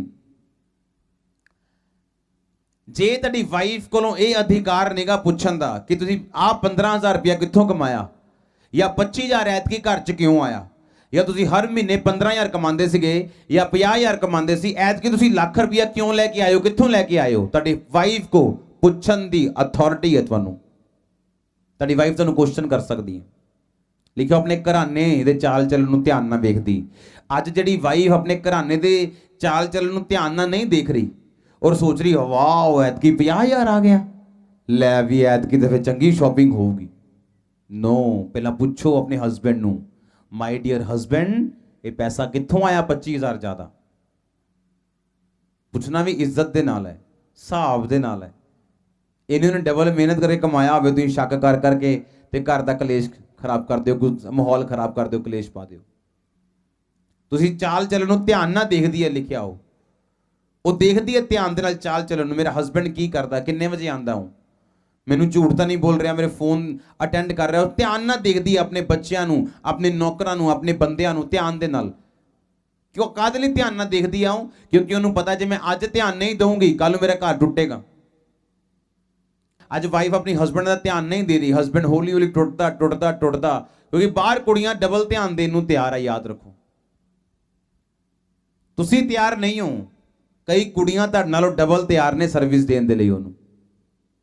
ਹਾਂ, ਤੇ ਆਪਣੀ ਸਰਵਿਸ ਟਾਈਮ ਤੇ ਰੱਖੋ। ਸਮਝ ਆ ਰਹੀ ਹੈ ਕਿ ਨਹੀਂ ਆ ਰਹੀ ਹੈ? ਸਮਝ ਕੇ ਨਹੀਂ? ਹਾਂ, ਇਸ ਲਈ ਤੁਸੀਂ ਆਪਣੇ ਘਰਾਣੇ ਨੂੰ ਉਹਦੇ ਚਾਲ ਚੱਲਣ ਨੂੰ ਧਿਆਨ ਦੇ ਨਾਲ ਦੇਖਣਾ, ਧਿਆਨ ਦੇ ਨਾਲ ਦੇਖਣਾ, ਵਾਚਫੁਲ ਰਹਿਣਾ ਆਪਣੇ ਹਸਬੈਂਡ ਦੀ ਨੇਚਰ ਨੂੰ, ਆਪਣੀ ਵਾਈਫ ਦੀ ਨੇਚਰ ਨੂੰ। ਇਹ ਨਹੀਂ ਅੱਜ ਕੰਮ ਬਹੁਤ ਹੈ, ਪ੍ਰਭੂ ਨੇ ਕੰਮ ਵਧਾਤਾ, ਸਾਰਾ ਦਿਨ ਸਵੇਰੇ 9 ਵਜੇ ਨਿਕਲੇ ਰਾਤੀ 10 ਵਜੇ ਘਰ, ਸਵੇਰੇ 9 ਨਿਕਲੇ ਰਾਤੀ 10 ਵਜੇ ਘਰ। ਨੋ, ਆਪਣੀ ਵਾਈਫ ਆਪਣੇ ਬੱਚਿਆਂ ਨੂੰ ਅਗਰ ਟਾਈਮ ਨਹੀਂ ਦਵੋਗੇ ਤੁਸੀਂ ਤਾਂ ਵੱਡੇ ਹੋ ਕੇ ਉਹ ਪੈਸੇ ਦੀ ਕਦਰ ਕਰਨਗੇ, ਤੁਹਾਡੀ ਕਦਰ ਨਹੀਂ ਕਰਨਗੇ। ਤੁਸੀਂ ਜਿੰਨੇ ਮਰਜ਼ੀ ਅਮੀਰ ਹੋਵੋ, ਆਪਣੀ ਵਾਈਫ ਨੂੰ ਕੱਲੇ ਪੈਸੇ ਦੇ ਨਾਲ ਖੁਸ਼ ਨਹੀਂ ਰੱਖ ਸਕਦੇ, ਕੱਲੇ ਫਿਜ਼ੀਕਲ ਕੰਟੈਕਟ ਨਾਲ ਵੀ ਖੁਸ਼ ਨਹੀਂ ਰੱਖ ਸਕਦੇ। ਤੁਹਾਨੂੰ ਟਾਈਮ ਸਪੈਂਡ ਕਰਨਾ ਪਊਗਾ, ਕਿਉਂਕਿ ਲੇਡੀਜ਼ ਜਿਹੜੀਆਂ ਉਹ ਇਮੋਸ਼ਨਲ ਹੈ, ਉਹ ਸੈਂਸਿਟਿਵ ਜ਼ਿਆਦਾ ਹੈ। ਬਾਈਬਲ ਦੱਸਦੀ ਹੈ ਬੰਦਿਆਂ ਨੂੰ ਕਿ ਤੁਸੀਂ ਲੇਡੀਜ਼ ਨਾਲ ਕਦੀ ਵੀ ਕਠੋਰਤਾ ਨਹੀਂ ਕਰਨੀ। ਲੇਡੀਜ਼ ਨੂੰ ਕਦੀ ਤੁਹਾਡਾ ਦਿਲ ਸਮਝ ਨਹੀਂ ਆਏਗਾ, ਯਾਦ ਰੱਖੋ। ਜੈਂਟ ਸੁਣਦੇ ਕਿ ਨਹੀਂ ਸੁਣਦੇ? ਹਾਂ, ਲੇਡੀਜ਼ ਨੂੰ ਤੁਹਾਡਾ ਦਿਲ ਕਦੀ ਸਮਝ ਨਹੀਂ ਆਏਗਾ, ਲੇਡੀਜ਼ ਨੂੰ ਤੁਹਾਡੀਆਂ ਗੱਲਾਂ ਸਮਝ ਆਣਗੀਆਂ। ਤੁਹਾਡੇ ਦਿਲ 'ਚ ਕੀ ਹੈ ਕਦੀ ਨਹੀਂ ਸਮਝ ਸਕਦੀ। ਤੁਸੀਂ ਕਹੋਗੇ ਆਈ ਲਵ ਯੂ ਤੇ ਫਿਰ ਉਹਨੂੰ ਸਮਝ ਆਣਾ ਅੱਛਾ। ਤੇ ਬੰਦਾ ਕਹੇ ਹੈ ਤੂੰ ਇੰਨੀ ਖੁਸ਼ ਕਿਉਂ, ਤੈਨੂੰ ਪਤਾ ਨਹੀਂ ਸੀਗਾ? ਉਹਨੂੰ ਪਤਾ ਹੈ, ਪਰ ਉਹ ਫਿਰ ਵੀ ਚਾਹੁੰਦੀ ਆ ਤੁਹਾਡੇ ਮੂੰਹ ਸੁਣਨਾ। ਆਮੀਨ। ਕਿੰਨੇ ਮੇਰੀ ਗੱਲ ਸਮਝ ਰਹੇ? ਜਦੋਂ ਅਸੀਂ ਵੱਡੇ ਵੱਡੇ ਸੇਵਕਾਂ ਦੀ ਤੁਸੀਂ ਗਵਾਹੀ ਸੁਣਦੇ ਹੋ ਕਿੱਦਾਂ ਉਹਨਾਂ ਦੀ ਮੈਰਿਡ ਲਾਈਫ ਟੁੱਟ ਗਈ। ਕਿਉਂ? ਕਿਉਂਕਿ ਵਾਈਫ ਚਾਹੁੰਦੀ ਸੀ ਆਪਾਂ ਟਾਈਮ ਸਪੈਂਡ ਕਰੀਏ, ਉਹ ਸਾਰਾ ਦਿਨ ਮਿਨਿਸਟਰੀ 'ਚ ਸੀਗੇ। ਜਦੋਂ ਵਾਈਫ ਨੇ ਡਿਵੋਰਸ ਦਿੱਤਾ, ਮਿਨਿਸਟਰੀ ਖੜਕੀ, ਜਦੋਂ ਫਿਰ ਸਮਝ ਆਈ ਓਹੋ ਗਲਤੀ ਕਰਤੀ ਆਪਾਂ, ਫਿਰ ਦੁਬਾਰਾ ਗਏ ਆਪਣੇ ਘਰ ਨੂੰ ਬਣਾਇਆ, ਵਾਈਫ ਦੀ ਗੱਲ ਸੁਣੀ, ਟਾਈਮ ਦਿੱਤਾ ਜਿਹੜਾ ਫੈਮਿਲੀ ਦਾ ਟਾਈਮ ਹੈ। ਕਈ ਵਾਰ ਆਪਣੀ ਲਾਈਫ ਦੇ ਵਿੱਚੋਂ, ਮੇਰੀ ਲਾਈਫ ਦੇ ਵਿੱਚ, ਸਾਡੀ ਜ਼ਿੰਦਗੀ ਦੇ ਵਿੱਚ ਪਹਿਲਾ ਸਥਾਨ ਸਾਡੇ ਦੋਨਾਂ ਦੀ ਲਾਈਫ 'ਚ ਪਰਮੇਸ਼ਵਰ ਦਾ, ਦੂਸਰਾ ਸਥਾਨ ਅਸੀਂ ਸੇਵਕਾਈ ਨੂੰ ਦਿੰਨੇ ਆ, ਤੀਸਰਾ ਸਥਾਨ ਅਸੀਂ ਪਰਿਵਾਰ ਨੂੰ ਦਿੰਨੇ ਆ। ਕਦੀ ਕਦੀ ਅਸੀਂ ਦੂਸਰਾ ਸਥਾਨ ਪਰਿਵਾਰ ਨੂੰ ਦਿੰਨੇ ਆ ਔਰ ਤੀਸਰਾ ਸਥਾਨ ਸੇਵਕਾਈ ਦਾ ਕਰ ਦਈਦਾ ਕੁਝ ਦਿਨਾਂ ਦੇ ਲਈ। ਸੇਵਕਾਈ ਦੂਜੇ ਨੰਬਰ ਤੇ ਨਹੀਂ ਹੈ ਸਾਡੇ ਲਈ, ਮੇਰਾ ਪਰਿਵਾਰ ਮੇਰੇ ਲਈ ਦੂਜੇ ਨੰਬਰ ਤੇ ਹੈ ਪਰਮੇਸ਼ਵਰ ਤੋਂ ਬਾਅਦ, ਸੇਵਕਾਈ ਤੀਜੇ ਨੰਬਰ ਤੇ ਹੈ। ਤੁਹਾਡੀ ਦੁਨੀਆ 'ਚ ਲੱਖ ਲੋਕ ਆ ਸਕਦੇ ਹੈ, ਉਹਨਾਂ 'ਚੋਂ ਕੁਝ ਲੋਕ ਛੱਡ ਕੇ ਵੀ ਜਾਣਗੇ ਤੁਹਾਨੂੰ, ਕੁਝ ਬਣੇ ਵੀ ਰਹਿਣਗੇ ਸਾਰੀ ਉਮਰ, ਪਰ ਤੁਹਾਡੀ ਵਾਈਫ ਟੋਟਲ ਤੁਹਾਡੇ ਨਾਲ ਹੈ। ਯਾਦ ਰੱਖੋ, ਤੁਹਾਡਾ ਹਸਬੈਂਡ ਟੋਟਲ ਤੁਹਾਡੇ ਨਾਲ ਹੈ। ਕਿਸੇ ਬੰਦੇ ਲਈ ਆਪਣੀ ਵਾਈਫ ਨਾਲ ਖਰਾਬ ਨਾ ਕਰੋ, ਕਿਸੇ ਕਲੋਜ਼ ਤੋਂ ਕਲੋਜ਼ ਬੰਦੇ ਲਈ। ਮੇਰੀ ਲਾਈਫ ਦੇ ਵਿੱਚ ਜਦੋਂ ਮੈਂ ਮਿਨਿਸਟਰੀ 'ਚ ਆਇਆ ਔਰ ਅੰਗੇਜਮੈਂਟ ਹੋਈ, ਸਾਡੀ ਮੈਰਿਜ ਹੋਈ, ਜਿਸ ਬੰਦੇ ਨੇ, ਮੇਰੇ ਟੀਮ ਮੈਂਬਰ ਨੇ ਮੇਰੀ ਵਾਈਫ ਦੀ ਇੱਜ਼ਤ ਨਹੀਂ ਕੀਤੀ, ਮੈਂ ਹਮੇਸ਼ਾ ਉਹਨੂੰ ਆਪਣੀ ਲਾਈਫ ਤੋਂ ਦੂਰ ਰੱਖਿਆ। मैं ਉਹਨੂੰ ਕਦੀ ਨੇੜੇ ਨਹੀਂ ਆਉਣ ਦਿੱਤਾ, ਕਦੀ ਕਲੋਜ਼ ਨਹੀਂ ਆਉਣ ਦਿੱਤਾ, ਕਦੀ ਉਹਨੂੰ ਆਨਰ ਨਹੀਂ ਦਿੱਤਾ, ਮੈਂ ਕਦੀ ਉਹਨੂੰ ਆਪਣੇ ਕਲੋਜ਼ ਨਹੀਂ ਲੈ ਕੇ ਆਇਆ। ਅਗਰ ਤੁਸੀਂ ਮੇਰੀ ਵਾਈਫ ਦਾ ਆਨਰ ਨਹੀਂ ਕਰ ਸਕਦੇ, ਤੁਸੀਂ ਮੇਰੇ ਲਈ ਕੁਝ ਵੀ ਨਹੀਂ ਹੋ। ਅਗਰ ਤੁਸੀਂ ਮੇਰੀ ਵਾਈਫ ਦਾ ਆਨਰ ਕਰ ਸਕਦੇ ਹੋ, ਤੁਸੀਂ ਫਿਰ ਮੇਰਾ ਆਨਰ ਕਰ ਸਕਦੇ ਹੋ, ਕਿਉਂਕਿ ਮੇਰੇ ਸਰੀਰ ਦਾ ਅਪਮਾਨ ਕਰਨਾ ਮੇਰੇ ਅਪਮਾਨ ਕਰਨ ਦੇ ਬਰਾਬਰ ਹੈ। ਕੋਈ ਬੰਦਾ ਆਵੇ ਤੁਹਾਡੇ ਕੋਲ, ਤੁਹਾਡਾ ਰਿਸ਼ਤੇਦਾਰ ਹੋਵੇ, ਬੈਸਟ ਫਰੈਂਡ ਹੋਵੇ, ਕੋਈ ਹੋਵੇ, ਔਰ ਤੁਹਾਡੀ ਵਾਈਫ ਦੀਆਂ ਚੁਗਲੀਆਂ ਕਰੇ ਔਰ ਤੁਸੀਂ ਸੁਣ ਖੁਸ਼ ਹੋਵੋ, ਤੁਹਾਡੇ ਹਸਬੈਂਡ ਦੀਆਂ ਚੁਗਲੀਆਂ ਕਰੇ ਤੁਸੀਂ ਸੁਣ ਖੁਸ਼ ਹੋਵੋ, ਉਹ ਤੁਹਾਡੇ ਸਰੀਰ ਦੀਆਂ ਚੁਗਲੀਆਂ ਕਰ ਰਿਹਾ, ਤੁਹਾਡੇ ਸਰੀਰ ਨੂੰ ਨੰਗਾ ਕਰ ਰਿਹਾ। ਤੁਹਾਨੂੰ ਇਸ ਗੱਲ ਨੂੰ ਸਮਝਣਾ ਪਊਗਾ। ਤਾਰੀਫ ਕਰੋ ਜ਼ੋਰ ਨਾਲ। ਲਿਖਿਆ ਉਹ ਤਕੀਏ ਬਣਾਉਂਦੀ ਹੈ, ਉਹਦੇ ਘਰ ਦੇ ਲੋਕ ਲਾਲ ਕੱਪੜੇ ਪਾਉਂਦੇ ਹੈ। ਇੱਕ ਵਾਈਫ ਜਿਹੜੀ ਹੈ, ਅਸਲੀ ਵਾਈਫ, ਉਹਨੂੰ ਪਤਾ ਹੈ ਕਿ ਉਹਦੇ ਹਸਬੈਂਡ ਨੂੰ ਕਿਹੜੇ ਕੱਪੜੇ ਦੇਣੇ ਹੈ, ਆਪਣੇ ਬੱਚਿਆਂ ਨੂੰ ਕਿਹੜੇ ਕੱਪੜੇ ਪਾਣੇ। ਉਹ ਕੱਪੜਿਆਂ ਦੇ ਪ੍ਰਤੀ, ਆਪਣੀ ਚੀਜ਼ ਦੇ ਕਿਸੇ ਵੀ ਪ੍ਰਤੀ ਕੇਅਰਲੈਸ ਨਹੀਂ ਹੈ। ਉਹ ਧਿਆਨ ਰੱਖੂਗੀ ਆਪਣੇ ਹਸਬੈਂਡ ਦਾ, ਆਹ ਕੱਪੜਾ ਨਹੀਂ ਪਾਣਾ, ਆਹ ਵਾਲਾ ਪਾਣਾ, ਆਹ ਨਹੀਂ ਜੱਚਦਾ, ਆਹ ਜੱਚਦਾ, ਆਹ ਵਾਲਾ ਕਰਨਾ, ਉਹ ਨਹੀਂ ਕਰਨਾ, ਆਹ ਨਹੀਂ ਕਰਨਾ। ਸੁਣੋ ਧਿਆਨ ਨਾਲ, ਕਿਉਂਕਿ ਉਹਦੇ ਕੋਲ ਅਨੋਇੰਟਿੰਗ ਹੈ ਤੁਹਾਨੂੰ ਸੁਣਾਉਣ ਦੀ, ਤੁਹਾਨੂੰ ਕਰੈਕਟ ਕਰਨ ਦੀ। ਆਮੀਨ। ਆਪਣੀ ਰੋਟੀ ਬਿਨਾ परिश्रम नहीं खाती। एक वाइफ, एक आदर्श वाइफ आलसी नहीं है। ਉਹ ਸਵੇਰੇ 9 ਵਜੇ ਨਹੀਂ ਉੱਠ ਸਕਦੀ। ਇਹ ਨਹੀਂ ਉਹਦਾ ਹਸਬੈਂਡ ਰਾਤ ਨੂੰ ਦੁੱਧ ਗਰਮ ਕਰਨ ਜਾ ਰਿਹਾ ਜੀ, ਚਾਹ ਗਰਮ ਹੋ ਰਹੀ ਹੈ ਰਾਤ ਨੂੰ, ਵਾਈਫ ਸੁੱਤੀ ਹੈ ਤੇ ਹਸਬੈਂਡ ਚਾਹ ਗਰਮ ਕਰਨ ਗਿਆ, ਵਾਈਫ ਸੁੱਤੀ ਹੈ ਤੇ ਸਵੇਰੇ ਹਸਬੈਂਡ ਜੀ ਚਾਹ ਬਣਾ ਕੇ ਆਪਣੀ ਵਾਈਫ ਦੇ ਲਈ ਲੈ ਕੇ ਆ ਰਿਹਾ। ਇੱਕ ਅੱਧੇ ਦਿਨ ਚੱਲਦਾ ਹੈ, 2 ਦਿਨ ਚੱਲਦਾ ਹੈ, ਇਹ ਦਿਖਾਉਣ ਲਈ ਕਿ ਹਸਬੈਂਡ ਵਾਈਫ ਇਕੁਅਲ ਨੇ, ਇੱਕ ਦੂਸਰੇ ਨੂੰ ਪਿਆਰ ਕਰਦੇ ਨੇ, ਪਰ ਵਾਈਫ ਦੇ ਰੋਲ ਨੇ ਬਾਈਬਲ ਦੇ ਮੁਤਾਬਿਕ। ਹਾਲੇਲੂਇਆ, जोर ना बोलो हालेलुया। लिखा होते पुत्र उठकर उसको धन्य कहते हैं, उसका पति भी उठकर उसकी प्रशंसा करता है। ਉਹੀ ਲੇਡੀ ਉਹਦੇ ਪੁੱਤ ਨੂੰ ਧੰਨ ਕਹਿੰਦੇ, ਉਹਦਾ ਪਤੀ ਉਹਦੀ ਪ੍ਰਸ਼ੰਸਾ ਕਰਦਾ, ਜਿਹੜੀ ਆਦਰਸ਼ ਪਤਨੀ, ਜਿਹੜੀ ਆਲਸੀ ਨਹੀਂ ਹੈ। ਔਰ ਹਸਬੈਂਡ ਨੂੰ ਵੀ ਆਪਣੀ ਵੈਲਿਊਜ਼, ਆਪਣੀਆਂ ਚੀਜ਼ਾਂ ਦਾ, ਆਪਣੇ ਸਾਰੀਆਂ ਜੋ ਉਹਦੇ ਕੰਮ ਕਰਨੇ ਬਣਦੇ ਆ, ਅਗਰ ਉਹ ਕਰ ਰਿਹਾ ਤੇ ਫਿਰ ਉਹ ਬਲੈਸ ਹੈ। ਆਮੀਨ। अपने शरीर का, अपनी आत्मा का ध्यान रखना है, अपनी वाइफ, अपने हस्बैंड दे लई। अपने हस्बैंड ने फाइट नहीं करनी, क्योंकि वो आदत है बदला देने दी। उस टाइम नहीं देगा, बाद देगा, क्योंकि वो स्पिरिट है। हमेशा कभी भी अपनी कास्ट, अपनी बैकग्राउंड, कभी भी अपनी मनी, कभी भी एज, अपनी मैरिड लाइफ दे विच डिस्कस नहीं करनी। ਕਿਉਂਕਿ ਬਹੁਤ ਜ਼ਿਆਦਾ ਦੇਖਣ ਵਿੱਚ ਆਉਂਦਾ ਕਿ ਜਦੋਂ ਹਸਬੈਂਡਸ ਦੀ ਉਮਰ ਜਿਹੜੀ 5 ਜਾਂ 6 ਸਾਲ ਹੋਵੇ ਤਾਂ ਕੋਈ ਦਿੱਕਤ ਨਹੀਂ, ਲੇਕਿਨ ਅਗਰ ਵਾਈਫਸ ਦੀ 6 ਮਹੀਨੇ ਵੀ ਅਗਰ ਜ਼ਿਆਦਾ ਆ ਤੇ ਉਹ ਸਾਰੀ ਉਮਰ ਹਸਬੈਂਡਸ ਇਦਾਂ ਕਰਦੇ ਕਿ ਪਤਾ ਨਹੀਂ ਉਹਨੇ ਕਿਹੜਾ ਵੱਡਾ ਉਹਦੇ ਤੇ ਪਤਾ ਨਹੀਂ ਕਿੰਨੇ ਕੁ ਬੁੱਢੀ ਨਾਲ ਵਿਆਹ ਕਰ ਲਿਆ ਜਦਾ ਐ ਉਹ ਸ਼ੋਅ ਕਰੂਗੇ ਕਿ ਤੂੰ 6 ਮਹੀਨੇ ਵੱਡੀ ਹੈ ਸਾਡੇ ਤੋਂ। ਹਾਂ, ਸਮਝ ਆ ਰਹੀ ਹੈ ਕਿ ਨਹੀਂ? ਤੇ ਘਰ ਦੇ ਵੀ ਕਹੀ ਜੂਗੇ ਵੱਡੀ ਆ, 2 ਸਾਲ ਵੱਡੀ ਆ, 1 ਸਾਲ, ਕੀ ਹੈ ਵੱਡੀ ਹੈ ਤੇ ਕੀ ਪ੍ਰੋਬਲਮ ਹੈ? ਸਾਡੀ ਕਾਸਟ ਨਹੀਂ ਮਿਲਦੀ। ਮੈਂ ਨਰੂਲਾ ਖੱਤਰੀਆਂ ਦੇ ਵਿੱਚੋਂ ਆ, ਇਹ ਰਵਿਦਾਸੀਆ ਦੇ ਵਿੱਚੋਂ ਹੈ, ਪਰ ਤੁਸੀਂ ਸਾਡੇ ਵਰਗਾ ਕਪਲ ਨਹੀਂ ਦੇਖਿਆ ਹੋਏਗਾ, ਮੈਂ ਤੁਹਾਨੂੰ ਦੱਸ ਰਿਹਾ। ਔਰ ਹੋਰ ਸੁਣੋ, ਜਦੋਂ ਸਾਡੀ ਇੰਗੇਜਮੈਂਟ ਹੋਈ ਮੈਨੂੰ ਇਹਦੀ ਕਾਸਟ ਨਹੀਂ ਸੀ ਪਤਾ, ਇਹਦੇ ਬੈਕਗ੍ਰਾਉਂਡ ਨਹੀਂ ਸੀ, ਕੁਛ ਨਹੀਂ, ਸਿਰਫ ਪਰਮੇਸ਼ਵਰ ਨੇ ਦਿਖਾਇਆ, ਸਿਲੈਕਟ ਕੀਤਾ, ਕੁਛ ਚੋਂ ਕੁਛ ਸਿਲੈਕਟ ਹੋਈਆਂ, ਦੈਟਸ ਇਟ। ਲਾਸਟ ਫਾਈਨਲ 1 2 ਦਿਨ 3 ਦਿਨ 4 ਦਿਨ ਦੈਟਸ ਇਟ। ਇਦਾਂ ਮੇਰੀ ਮੈਰਿਜ ਹੋਈ। ਮੈਂ ਲਵ ਮੈਰਿਜ ਨਹੀਂ ਕੀਤੀ ਕਿ 6 ਮਹੀਨੇ ਦੇਖ ਰਹੇ ਹਾਂ ਜੀ, 6 ਮਹੀਨੇ ਫਿਰ ਡੇਟ ਕਰ ਰਹੇ ਹਾਂ ਜੀ, 6 ਮਹੀਨੇ ਉੱਧਰ ਜਾ ਰਹੇ ਹਾਂ ਜੀ। ਨੋ ਨੋ ਨੋ ਨੋ ਨੋ ਨੋ। ਔਰ ਮੈਰਿਜ ਤੋਂ ਬਾਅਦ ਇੱਦਾਂ ਹੀ ਬੈਠੇ ਅਚਾਨਕ ਹੀ ਗੱਲ ਹੋ ਰਹੀ ਕਿ ਅੱਛਾ ਸਾਡੇ ਉਦੋਂ ਆ ਧਰਮੀਆਂ ਦੇ ਇੱਦਾਂ ਦੰਗੇ ਹੋ ਗਏ ਸੀ, ਇਹ ਉਹ ਕਹਿੰਦੇ ਅੱਛਾ ਤੂੰ ਆ ਧਰਮੀਆਂ ਦੀ ਹੈ। ਕਿ ਮੈਰਿਜ ਤੋਂ ਬਾਅਦ ਪਤਾ ਲੱਗਾ, ਮੀਨਸ ਕਿ ਡਿਵਾਈਨਲੀ ਪਰਮੇਸ਼ਵਰ ਨੇ ਅਰੇਂਜਮੈਂਟ ਸਾਰੇ ਕੀਤੇ ਸਾਨੂੰ। ਔਰ ਮੈਂ ਇਹੋ ਜਿਹੇ ਲੋਕ ਦੇਖੇ ਕਈ ਵਾਰੀ। ਇੱਕ ਬੰਦਾ ਸੀਗਾ ਚਰਚ ਦੇ ਵਿੱਚ ਆਂਦਾ, ਉਹਦੀ ਡਾਈਵੋਰਸ ਹੋ ਗਿਆ ਪਹਿਲਾਂ, ਪ੍ਰਭੂ ਚ ਆਇਆ, ਉਹ ਚਰਚ ਵਿੱਚ ਆਇਆ ਤੇ ਉਹਦੀ ਜਦੋਂ ਮੈਰਿਜ ਲੋਕੀ ਲੈ ਕੇ ਜਾਂਦੇ ਸੀ, ਨਹੀਂ ਇਹਦੀ ਕਾਸਟ ਹੋਰ ਆ, ਨਹੀਂ ਇਹ ਛੋਟੀ, ਇਹ ਵੱਡੀ, ਅੱਜ ਤੱਕ ਕੁਆਰਾ ਬੈਠਾ, ਉਦਾਂ ਹੀ ਉਹ ਛੜਾ ਬੈਠਾ, ਅੱਜ ਤੱਕ ਕੁੜੀ ਜਵਾਨ ਹੋ ਗਈ ਹੈ ਉਹਦੀ। ਹੁਣ ਤੁਹਾਡੀ ਮੈਰਿਡ ਲਾਈਫ ਤੁਹਾਡੇ ਕਾਸਟਾਂ ਦੇ ਉੱਤੇ, ਜਦੋਂ ਤੁਸੀਂ ਮਸੀਹ ਚ ਆ ਜਾਂਦੇ, ਸਭ ਤੋਂ ਪਹਿਲਾਂ ਇਹ ਗੱਲ ਦਾ ਸਮਝਣ ਦੀ ਲੋੜ ਹੈ ਕਿ ਇਹ ਤੁਹਾਨੂੰ ਇਸ ਲਈ ਚੀਜ਼ਾਂ ਦੱਸੀਆਂ ਕਿਉਂਕਿ ਮੈਂ ਪਰਸਨਲੀ ਹੁਣ ਕਿਸੇ ਕਾਸਟ ਤੇ ਬਿਲੀਵ ਨਹੀਂ ਕਰਦਾ। ਮੈਂ ਇਹ ਬਿਲੀਵ ਕਰਦਾ ਜਿਹੜੇ ਮਸੀਹ ਚ ਨੇ ਉਹ ਨਵੀਂ ਸ੍ਰਿਸ਼ਟੀ ਹੈ। ਤੁਸੀਂ ਕ੍ਰਿਸਚਨ ਹੋ, ਤੁਸੀਂ ਨਾ ਖੱਤਰੀ ਹੋ, ਨਾ ਹਿੰਦੂ ਹੋ, ਨਾ ਸਿੱਖ ਹੋ, ਨਾ ਮੁਸਲਿਮ ਹੋ, ਨਾ ਪੈਂਟੀਕੋਸਟਲ ਹੋ, ਤੁਸੀਂ ਕ੍ਰਿਸਚਨ ਹੋ, ਦੈਟਸ ਇਟ। ਪਹਿਲਾਂ ਦੇਖੋ ਤੁਹਾਡੀ ਵਾਈਫ ਜਿਹਨਾਂ ਮੈਰਿਜ ਕਰਨੀ ਹੈ ਉਹ ਤੁਹਾਨੂੰ ਸੋਹਣੀ ਲੱਗਦੀ ਹੈ, ਬੰਦਾ ਸੋਹਣਾ ਲੱਗਦਾ ਹੈ ਕਿ ਨਹੀਂ? ਅਗਰ ਤੁਹਾਨੂੰ ਉਹ ਠੀਕ ਲੱਗਦਾ ਹੈ, ਉਸ ਤੋਂ ਬਾਅਦ ਦੇਖੋ ਸਪਿਰਿਚੁਅਲ ਹੈ, ਅਗਰ ਉਹ ਸਪਿਰਿਚੁਅਲ ਨਹੀਂ ਹੈ ਤੁਸੀਂ ਲੀਵ ਕਰ ਸਕਦੇ ਹੋ, ਪਰ ਅਗਰ ਉਹ ਸਪਿਰਿਚੁਅਲ ਹੈ ਦੈਟਸ ਇਟ। ਪਹਿਲਾਂ ਸਪਿਰਿਚੁਅਲ ਦੇ ਨਾਮ ਦੇ ਉੱਤੇ ਸਿਲੈਕਟ ਕਰਕੇ ਬਾਅਦ ਦੇ ਵਿੱਚ ਫਿਰ ਦੂਜੀਆਂ ਕੁੜੀਆਂ ਨੂੰ ਦੇਖਣਾ, ਇਹਨਾਂ ਚੰਗਾ ਪਹਿਲਾਂ ਹੀ ਸਹੀ ਰੱਖੋ। ਆਮੀਨ, ਤਾਰੀਫ ਕਰੋ ਸਭ ਜਨ।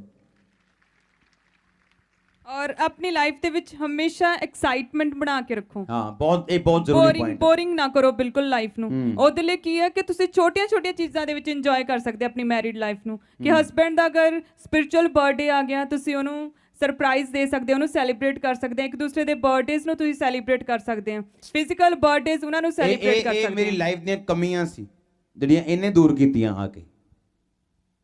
ਅਸੀਂ ਇੱਕ ਦੂਸਰੇ ਦੇ ਪੂਰਕ ਆ, ਯਾਦ ਰੱਖੋ। ਅਸੀਂ ਫਸੇ ਨਹੀਂ ਆ, ਅਸੀਂ ਬਲੈਸ ਹੋਏ ਆ। ਮੈਰਿਜ ਫਸਣ ਲਈ ਨਹੀਂ।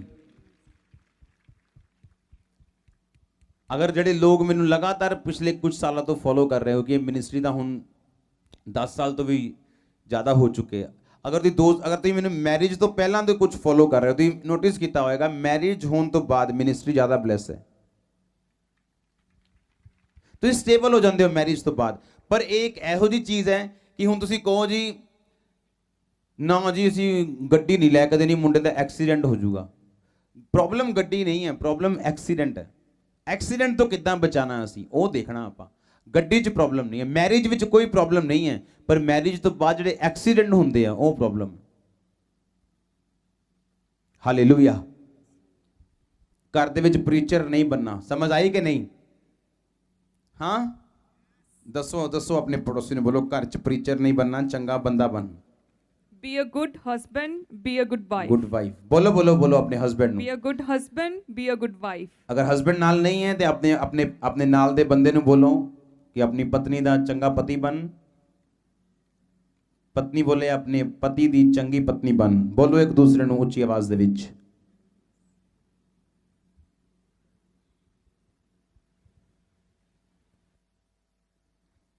ਤੁਹਾਡਾ ਪਾਰਟਨਰ ਤੁਹਾਡੇ ਸਾਈਡ ਤੋਂ ਕੱਢਿਆ ਗਿਆ, ਤੁਹਾਡੇ ਪਿੱਛੇ ਨਹੀਂ ਆਓ, ਤੁਹਾਡੇ ਪੈਰਾਂ 'ਚ ਨਹੀਂ ਆਓ, ਤੁਹਾਡੇ ਸਿਰ ਤੇ ਵੀ ਨਹੀਂ ਆਓ, ਤੁਹਾਡੀ ਸਾਈਡ ਤੇ ਆਓ, ਜਿੱਦਾਂ ਇਹ ਮੇਰੀ ਸਾਈਡ ਤੇ ਹੈ। ਆਮੀਨ। ਉਹ ਤੁਹਾਡੇ ਤੋਂ ਨੀਚੇ ਨਹੀਂ ਹੈ। ਜੇ ਪ੍ਰਭੂ ਨੇ ਨੀਚੇ ਰੱਖਣਾ ਹੁੰਦਾ ਤੇ ਪੈਰਾਂ ਦੀ ਹੱਡੀ 'ਚੋਂ ਕੱਢਦਾ। ਤੁਹਾਡੇ ਸਿਰ 'ਚ ਨਹੀਂ ਹੈ, ਉੱਪਰ ਨਹੀਂ ਹੈ, ਤਾਂ ਕਿ ਉਹ ਸਿਰ ਦੀ ਹੱਡੀ 'ਚੋਂ ਨਹੀਂ ਕੱਢਿਆ ਗਿਆ, ਤੁਹਾਡੀ ਸਾਈਡ ਦੀ ਹੱਡੀ 'ਚੋਂ ਕੱਢਿਆ ਗਿਆ, ਤੁਹਾਡੀ ਸਾਈਡ ਤੇ ਰਹਿਣ ਦੇ ਲਈ, ਤੁਹਾਨੂੰ ਹਮੇਸ਼ਾ ਦੱਸਣ ਦੇ ਲਈ।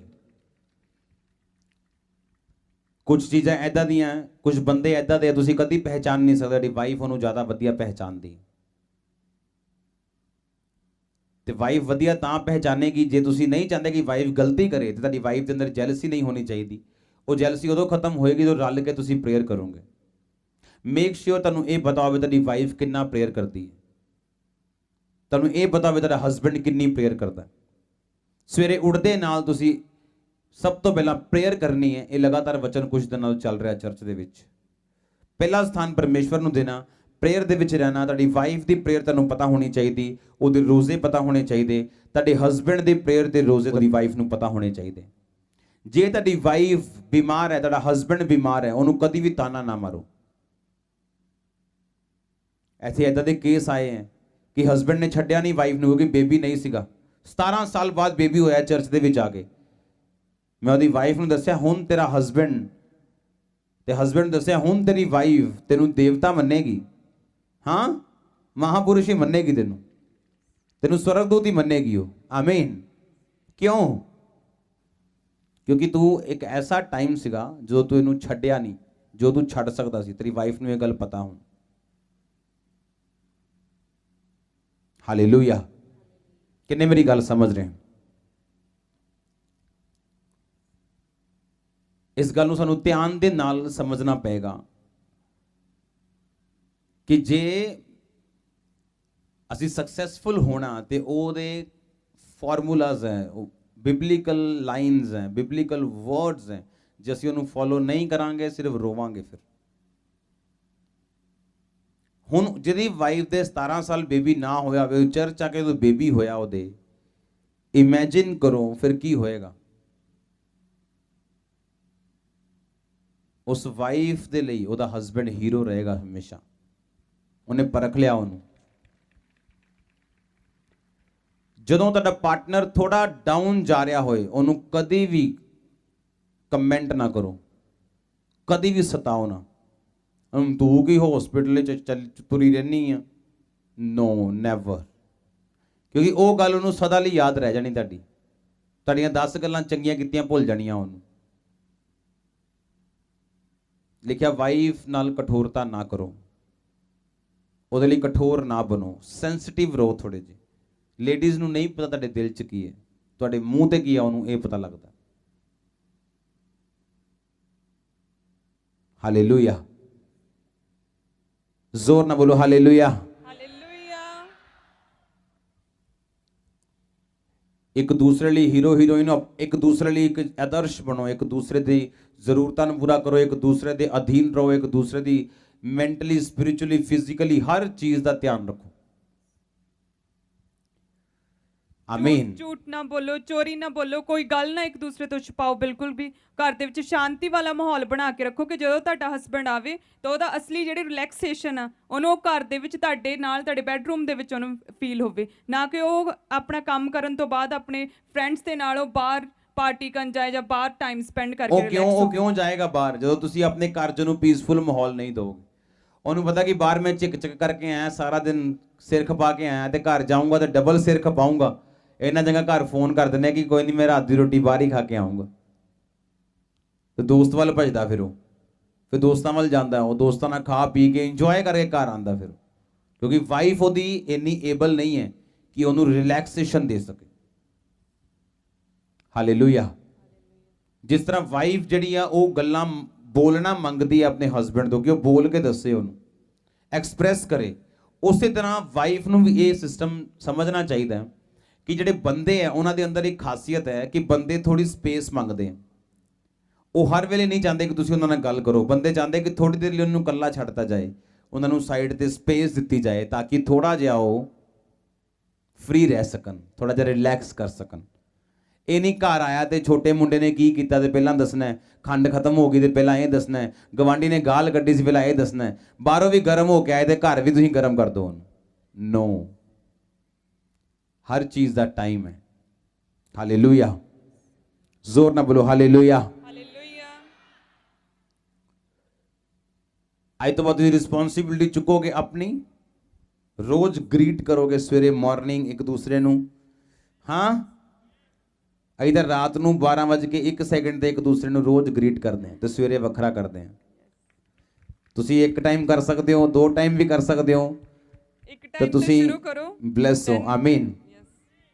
ਅਸੀਂ 2 ਟਾਈਮ ਕਰਦੇ ਆ, ਰਾਤ ਨੂੰ 12:01 ਤੇ ਮੇਰੀ ਵਾਈਫ ਭੁੱਲਦੀ ਨਹੀਂ ਮੈਨੂੰ ਮੈਸੇਜ ਕਰਨਾ, ਹੈਪੀ ਥਰਸਡੇ ਜਾਂ ਹੈਪੀ ਸੰਡੇ ਜਾਂ ਹੈਪੀ ਮਿਰੈਕਲਸ ਸੰਡੇ। ਹਾਲੇਲੂਇਆ। ਕਿਉਂਕਿ ਮੋਸਟਲੀ ਇਹ ਟਾਈਮ ਮੈਂ ਪ੍ਰੇਅਰ ਚੁਣਨਾ, ਮੋਸਟਲੀ ਇਹ ਟਾਈਮ ਮੈਂ ਪ੍ਰੇਅਰ ਚੁਣਨਾ ਮੋਸਟਲੀ, ਤੇ ਮੈਨੂੰ ਮੈਸੇਜ ਜ਼ਰੂਰ ਆਉਂਦਾ ਹੈ ਹਮੇਸ਼ਾ। ਕਮਿਊਨੀਕੇਸ਼ਨ ਬਹੁਤ ਜ਼ਰੂਰੀ ਹੈ, ਕਿਉਂਕਿ ਕਮਿਊਨੀਕੇਸ਼ਨ ਇੰਟੀਮੇਸੀ ਨਾ ਹੋਣ ਨਾਲ ਤੁਹਾਡੀ ਲਾਈਫ ਟੁੱਟਦੀ ਹੈ, ਤੁਸੀਂ ਇੱਕ ਦੂਸਰੇ ਨਾਲ ਬੌਂਡ ਬਣਾ ਕੇ ਨਹੀਂ ਰੱਖ ਪਾਉਂਦੇ ਹੋ, ਕਿਉਂਕਿ ਤੁਸੀਂ ਇੱਕ ਦਰਸ਼ਨ ਦੇ ਤਹਿਤ ਬੁਲਾਏ ਗਏ ਹੋ, ਇੱਕ ਵਿਜ਼ਨ ਦੇ ਤਹਿਤ ਬੁਲਾਏ ਗਏ ਹੋ। ਤੁਹਾਡੀ ਵਾਈਫ ਉਸ ਵਿਜ਼ਨ ਨੂੰ ਪੂਰਾ ਕਰਨ ਦੇ ਲਈ ਤੁਹਾਡਾ ਸਹਾਇਕ ਹੈ। ਜਿਹੜਾ ਬੱਚਾ ਤੁਹਾਡੇ ਪੇਟ ਦੇ ਵਿੱਚ ਹੈ ਜਿਸ ਬੰਦੇ ਦੇ, ਕਿਉਂਕਿ ਸਰੀਰਕ ਤੌਰ ਦੇ ਉੱਤੇ ਬੱਚਾ ਪੈਦਾ ਕਰਨ ਦੇ ਲਈ ਵਾਈਫ ਚੁਣੀ ਗਈ, ਆਤਮਿਕ ਬੱਚਾ ਪੈਦਾ ਕਰਨ ਲਈ, ਆਤਮਿਕ ਦਰਸ਼ਨ ਜਿਹੜਾ ਪੈਦਾ ਕਰਨ ਦੇ ਲਈ ਬੰਦਾ ਚੁਣਿਆ ਗਿਆ। ਬੰਦੇ ਦਾ ਜਿਹੜਾ ਬੱਚਾ ਹੈ ਉਹ ਪੈਦਾ ਕਰਨ ਲਈ ਜਿਸ ਤਰ੍ਹਾਂ ਵਾਈਫ ਨੂੰ ਦਾਈ ਤੇ ਡਾਕਟਰ ਚਾਹੀਦੇ ਹੈ, ਤੇ ਬੰਦੇ ਦੀ ਜਿਹੜੀ ਦਾਈ ਹੈ ਉਹਦੀ ਵਾਈਫ ਹੈ। ਬਿਨਾਂ ਦਾਈ ਤੋਂ ਤੁਸੀਂ ਬੱਚਾ ਪੈਦਾ ਕਰ ਸਕਦੇ ਹੋ, ਪਰ ਤੁਹਾਡੇ ਮਰਨ ਦੇ ਚਾਂਸ, ਤੁਹਾਡੇ ਫਟਣ ਦੇ ਚਾਂਸ ਵੱਧ ਜਾਂਦੇ ਆ। ਜਿਸ ਬੰਦੇ ਦੀ ਵਾਈਫ ਉਹਦੇ ਨਾਲ ਨਹੀਂ ਹੈ ਉਹ ਉਸ ਲੇਡੀ ਦੇ ਵਾਂਗ ਹੈ ਜਿਹੜੀ ਆਪਣੀ ਡਿਲੀਵਰੀ ਬਿਨਾਂ ਦਾਈ ਤੋਂ ਕਰ ਰਹੀ ਹੈ। ਪਤਾ ਨਹੀਂ ਸਕਸੈਸਫੁਲ ਹੋ ਵੀ ਸਕਦੀ ਹੈ ਤੇ ਨਹੀਂ ਵੀ ਹੋ ਸਕਦੀ। Don't take any risk. ਆਮੀਨ। ਬਿਲੀ ਗ੍ਰਾਮ ਇੱਕ ਦਿਨ ਆਪਣੇ ਦੇਸ਼ ਦੇ ਰਾਸ਼ਟਰਪਤੀ ਦੇ ਨਾਲ ਗੱਲ ਕਰ ਰਿਹਾ ਸੀਗਾ, ਔਰ ਦੇਸ਼ ਦਾ ਪ੍ਰੈਜ਼ੀਡੈਂਟ ਉਹਦੇ ਨਾਲ ਗੱਲ ਕਰ ਰਿਹਾ। ਦੇਸ਼ ਦਾ ਪ੍ਰੈਜ਼ੀਡੈਂਟ ਗੱਲ ਕਰਦੇ ਕਰਦੇ ਉਹਨੇ ਕਿਹਾ, hello president please hold down, ਕਿ 1 ਮਿੰਟ ਦੇ ਲਈ ਹੋਲਡ ਡਾਊਨ ਕਰੋ, ਮੇਰਾ ਬੱਚਾ ਮੇਰੇ ਕੋਲ ਆ ਰਿਹਾ। ਕਹਿੰਦਾ ਉਹਨੇ ਪ੍ਰੈਜ਼ੀਡੈਂਟ ਦਾ ਫੋਨ ਥੱਲੇ ਰੱਖਤਾ ਆਪਣੇ ਬੱਚੇ ਦੇ ਲਈ, ਤੇ ਉਹਦਾ ਬੱਚਾ ਉਹਨੂੰ ਕਹਿ ਰਿਹਾ, ਡੈਡੀ ਮੇਰੀ ਉਹ ਨਾ ਉਹਦੇ ਖਿਡੌਣੇ ਚੋਂ ਟਾਇਰ ਨਿਕਲ ਗਿਆ ਸੀ, ਤੇ ਉਹਨੇ ਉਹਦਾ ਖਿਡੌਣਾ ਫੜਿਆ, ਉਹਦਾ ਟਾਇਰ ਫੜਿਆ, ਟਾਇਰ ਵਿੱਚ ਪਾਇਆ ਤੇ ਉਹਨੂੰ ਦੇਤਾ, ਤੇ ਫਿਰ ਫੋਨ ਚੁੱਕਿਆ, ਕਹਿੰਦਾ ਯੈਸ ਮਿਸਟਰ ਪ੍ਰੈਜ਼ੀਡੈਂਟ। ਅੱਜ ਉਹਦੇ ਬੱਚੇ 99 ਸਾਲ ਦਾ ਹੋ ਕੇ ਪ੍ਰਭੂ ਚ ਗਿਆ ਉਹ। ਮਤਲਬ ਉਹਨੇ ਉਮਰ ਦੇਖੀ ਨਹੀਂ, ਉਹਨੇ ਉਮਰ ਮਤਲਬ ਕਿ ਭੋਗੀ ਨਹੀਂ, ਮਤਲਬ ਅੱਗੇ ਚਲਾ ਗਿਆ ਵਾਲਾ ਹੀ ਬੰਦਾ ਉਹ। ਉਹਦਾ ਬੇਟਾ ਅੱਜ 65-66 ਸਾਲ ਦਾ ਪ੍ਰਚਾਰਕ ਹੈ, ਉਹਦਾ ਪੋਤਾ ਪ੍ਰਚਾਰਕ ਹੈ, ਉਹਦਾ ਪੜਪੋਤਾ। ਤੁਸੀਂ ਪ੍ਰਚਾਰਕ ਹੋ, ਵਧੀਆ ਪ੍ਰਚਾਰਕ ਹੋ, ਬਹੁਤ ਸ਼ਾਨਦਾਰ ਸਮਰਥੀ ਹੋ। ਕਿ ਤੁਸੀਂ ਆਪਣੇ ਬੱਚਿਆਂ ਨੂੰ ਨਹੀਂ ਬਣਾਉਣਾ ਚਾਹੁੰਦੇ ਹੋ? ਇੱਕ ਅਨੋਇੰਟਡ ਬੰਦੇ ਨੂੰ, ਅਨੋਇੰਟਡ ਪਾਸਟਰ ਆਪਣੇ ਬੱਚਿਆਂ ਨੂੰ ਕਿਤੇ ਲੈ ਗਿਆ। ਕਿਸੇ ਨੇ ਪੁੱਛਿਆ, ਕਹਿੰਦਾ ਯਾਰ ਉਹਦੀ ਕੁੜੀ ਨੂੰ ਪਤਾ ਨਹੀਂ ਮੁੰਡੇ ਨੂੰ, ਕਹਿੰਦਾ ਤੇਰੇ ਡੈਡੀ ਕਹਿੰਦਾ ਜ਼ਬਰਦਸਤ ਬੰਦਾ ਹੈ ਪ੍ਰਭੂ ਦਾ, ਹੈ ਜ਼ਬਰਦਸਤ ਪ੍ਰਚਾਰਕ ਹੈ। ਕਹਿੰਦਾ ਕੌਣ? ਕਹਿੰਦਾ ਤੇਰੇ ਡੈਡੀ। ਕਹਿੰਦਾ ਮੈਂ ਨਹੀਂ ਜਾਣਦਾ ਇਹਨਾਂ ਨੂੰ, ਕਹਿੰਦਾ ਮੈਂ ਨਹੀਂ ਜਾਣਦਾ ਇਹ ਪ੍ਰਭੂ ਦਾ ਜ਼ਬਰਦਸਤ ਪ੍ਰਚਾਰਕ। ਕਿਉਂ? ਕਿਉਂਕਿ ਉਸ ਬੱਚੇ ਨੇ ਕਦੀ ਆਪਣੇ ਫਾਦਰ ਨੂੰ ਦੇਖਿਆ ਹੀ ਨਹੀਂ। ਸਵੇਰੇ ਫਾਦਰ ਕਿੱਥੇ ਹੈ? ਮੀਟਿੰਗ ਤੇ। ਸ਼ਾਮੀ ਕਿੱਥੇ ਹੈ? ਮੀਟਿੰਗ ਤੇ। ਸਵੇਰੇ ਕਿੱਥੇ ਹੈ? ਚਰਚ। ਸ਼ਾਮੀ ਕਿੱਥੇ ਹੈ? ਚਰਚ। ਸਵੇਰੇ ਕਿੱਥੇ ਹੈ? ਬਿਜ਼ਨਸ ਤੇ। ਸ਼ਾਮੀ ਕਿੱਥੇ ਹੈ? ਮੀਟਿੰਗ ਤੇ। ਸਵੇਰੇ ਕਿੱਥੇ ਹੈ ਜੀ? ਫਲਾਣੀ ਜਗ੍ਹਾ। ਅੱਜ ਕਿੱਥੇ ਜੀ? ਇੱਥੇ ਜੀ। ਪੈਸੇ ਕਮਾਉਣ 'ਚ ਬਿਜ਼ੀ। ਵੱਡੇ ਜਦੋਂ ਬੱਚੇ ਹੋ ਜਾਂਦੇ ਪਹਿਚਾਣਦੇ ਨਹੀਂ ਤੁਹਾਨੂੰ। ਤੁਸੀਂ ਤੁਹਾਨੂੰ ਡਰ ਲੈਣਾ, ਤੁਹਾਨੂੰ ਅੰਕਲ ਨਾ ਕਹਿ ਦੇਣ ਤੁਹਾਡੇ ਨਿਆਣੇ, ਹਾਂ, ਜਿੰਨਾ ਘੱਟ ਜਾਂਦੇ ਹੋ ਘਰ। ਤੇ ਬਿਲੀ ਗ੍ਰਾਮ ਅੱਜ ਉਹਦੇ ਬੱਚੇ ਪ੍ਰਚਾਰਕ ਇਸ ਲਈ ਹੈ ਕਿਉਂਕਿ ਉਹਨੇ ਆਪਣੇ ਬੱਚਿਆਂ ਨੂੰ ਸਭ ਤੋਂ ਵੱਧ ਸਥਾਨ ਦਿੱਤਾ ਆਪਣੀ ਲਾਈਫ 'ਚ। ਆਮੀਨ। ਜਿਹੜਾ ਵਿਜ਼ਨ ਪ੍ਰਭੂ ਨੇ ਤੁਹਾਨੂੰ ਦਿੱਤਾ, ਜਾਂ ਦੇਗਾ ਜਾਂ ਅੱਗੇ ਲੈ ਕੇ ਜਾਏਗਾ, ਫਿਊਚਰ 'ਚ ਤੁਹਾਨੂੰ ਬਲੈਸ ਕਰੇਗਾ ਫਾਈਨੈਂਸ਼ਲੀ। ਅਗਰ ਅੱਜ ਨਹੀਂ ਹੋ ਤੇ ਕੱਲ ਉਹ ਕਰੇਗਾ।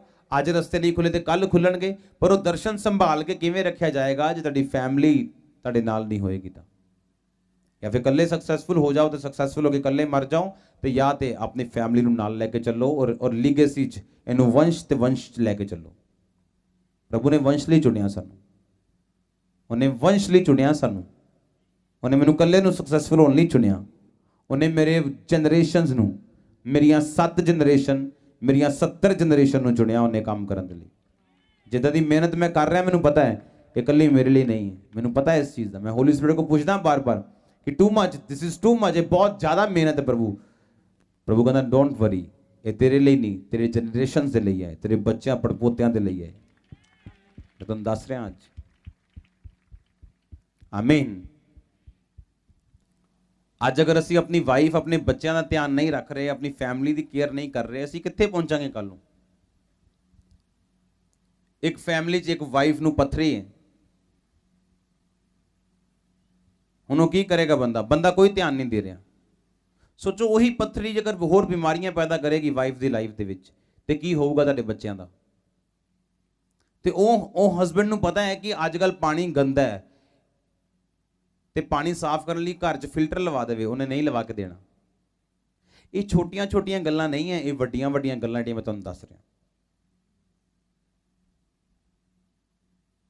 ਤੁਹਾਡੀ ਵਾਈਫ ਦੀ ਉਮਰ ਅਗਰ ਲੰਬੀ ਹੈ, ਤੁਸੀਂ ਬਲੈਸ ਹੋ। ਹਸਬੈਂਡ ਦੀ ਉਮਰ ਅਗਰ ਲੰਬੀ ਹੈ ਤਾਂ ਤੁਸੀਂ ਬਲੈਸ ਹੋ। ਅੱਜ ਇੱਦਾਂ ਦੇ ਪਰਿਵਾਰ ਹੈਗੇ ਕਿ ਹਸਬੈਂਡ ਨੂੰ ਸ਼ੂਗਰ ਹੈ ਪਰ ਵਾਈਫ ਕੀ ਕਰ ਰਹੀ ਹੈ? ਕੁਛ ਨਹੀਂ।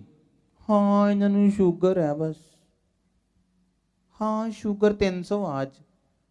ਬਈ ਮਾਂ ਤੂੰ ਕੀ ਕੀਤਾ? ਤੂੰ ਮਾਤਾ ਜੀ ਤੁਸੀਂ ਕੀ ਕੀਤਾ ਅੱਜ?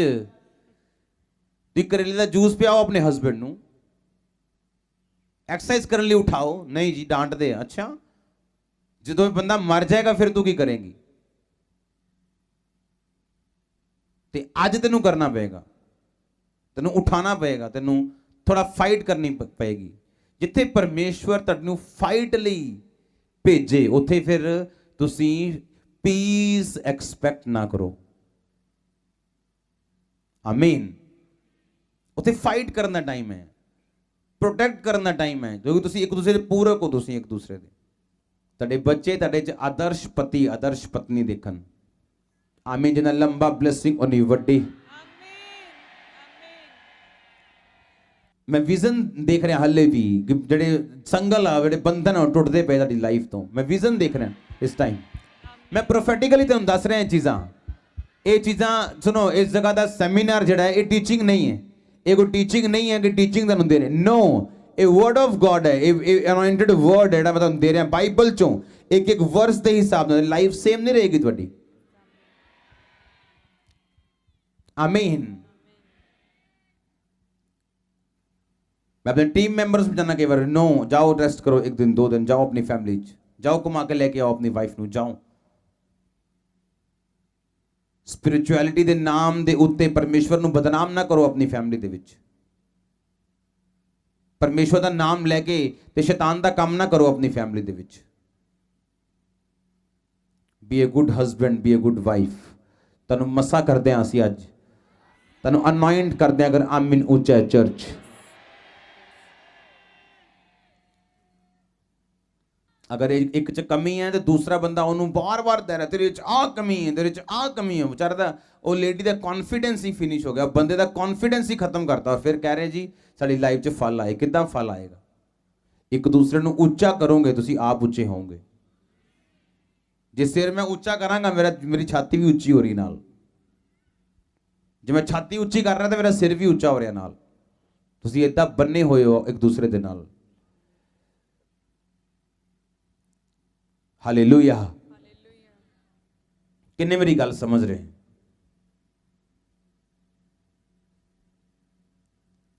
ऐसे सबूत देने हैं अज तो बाद तुसी,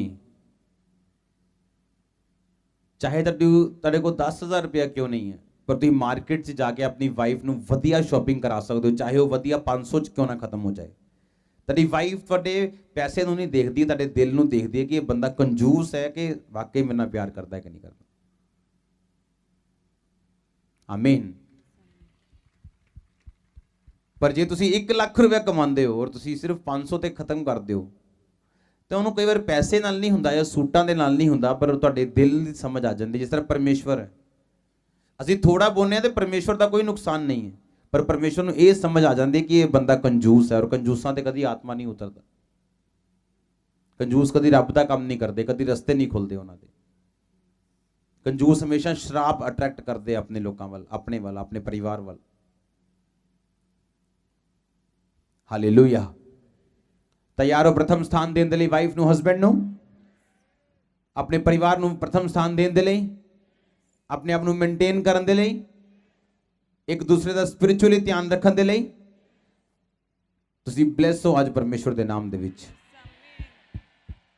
अपने हत्थां नूं उठाओ, बोलो थैंक यू जीसस। ਉੱਚੀ आवाज ਦੇ ਵਿੱਚ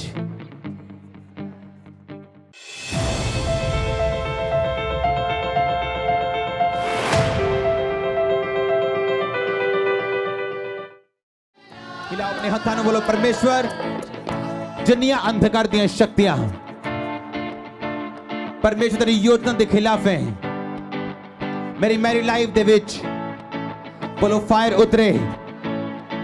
सुनो स्पिरिट्स बाहर आन गया तेरे सामने अखा दे और वो जान गया। अपने हाथों को हिलाओ, बोलो फायर, रिलीज करो फायर, उच्ची आवाज फायर, रिलीज करो फायर। मंग अगले 5 मिनट उच्ची आवाज से फायर रिलीज करते हुए अंधकार दी शक्ति तो तेरी मैरिज दे खिलाफ है।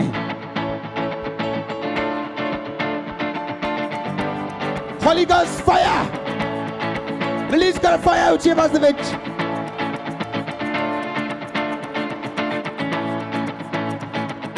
Holy Ghost fire,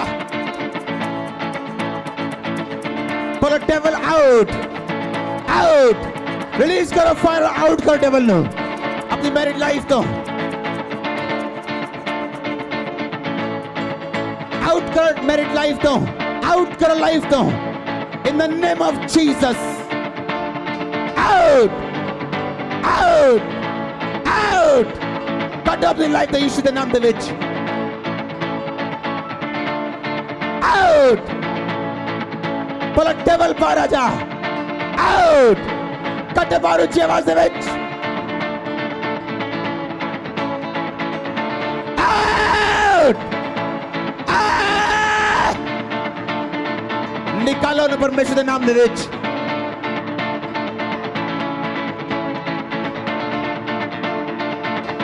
निकालो निकालो निकालो ऊंची आवाज दे विच। Holy Ghost fire, Holy Ghost fire, Holy Ghost fire. Yes, release fire. I release fire upon my married life, my husband, my wife. I release fire. I release fire. मैं तनु छूना परमेश्वर दे नाम दे विच ਆਮੀਨ ਉੱਚਾ ਬਲੇਸਿੰਗ ਉੱਚੀ ਚਰਚ ਮੈਂ ਕਿਹਾ ਆਮੀਨ ਉੱਚਾ ਬਲੇਸਿੰਗ ਉੱਚੀ ਚਰਚ ਮੈਂ ਕਿਹਾ ਆਮੀਨ ਉੱਚਾ ਬਲੇਸਿੰਗ ਉੱਚੀ ਮੈਂ ਤੇਰੀ ਲਾਈਫ ਤੇ ਮੈਰਿਜ ਤੇ ਸਭ ਕਰਜ਼ ਖਤਮ ਕਰਦਾ ਪਰਮੇਸ਼ਵਰ ਦੇ ਨਾਮ ਦੇ ਵਿੱਚ ਲੇਟ ਮੈਰਿਜ ਤੇ ਕਰਜ਼ ਖਤਮ ਹੋਣ ਤੇਰੀ ਲਾਈਫ ਦੇ ਉੱਤੋਂ मैं परमेश्वर दे नाम दे विच जिन्हां दे रिश्ते हो चुके तैनूं कमांड करदा होया डिक्लेरेशन करदा होया इस गल दी घोषणा करदा हां स्पीड तेरी जिंदगी च एंटर करेगी पीस तेरी जिंदगी च एंटर करेगा अगर आमीन उच्चे तेरी मैरिड लाइफ तो बंधन टूट रहे हैं बहुत सारी लेडीज तुम फ्री हो रहे हो मेंटली स्ट्रेस तो मेंटली प्रॉब्लम तो स्ट्रेस तो मैरिड लाइफ दी स्ट्रेस तो परमेश्वर दा आत्मा तुहानूं टच कर रहा है इस वेले और आजाद कर रहा है इस वेले अपने हाथां नूं उठा बोलो थैंक यू जीसस उच्ची आवाज दे विच थैंक यू जीसस उच्ची आवाज दे विच थैंक यू जीसस उच्ची आवाज च thank you Jesus thank you Jesus thank you Jesus आज दा वचन मेरी जिंदगी च सोगना फल लेके आए मंगो मंगो मंगो उच्ची आवाज दे विच ਉੱਚੀ ਉੱਚੀ ਉੱਚੀ ਆਵਾਜ਼ ਦੇ ਵਿੱਚ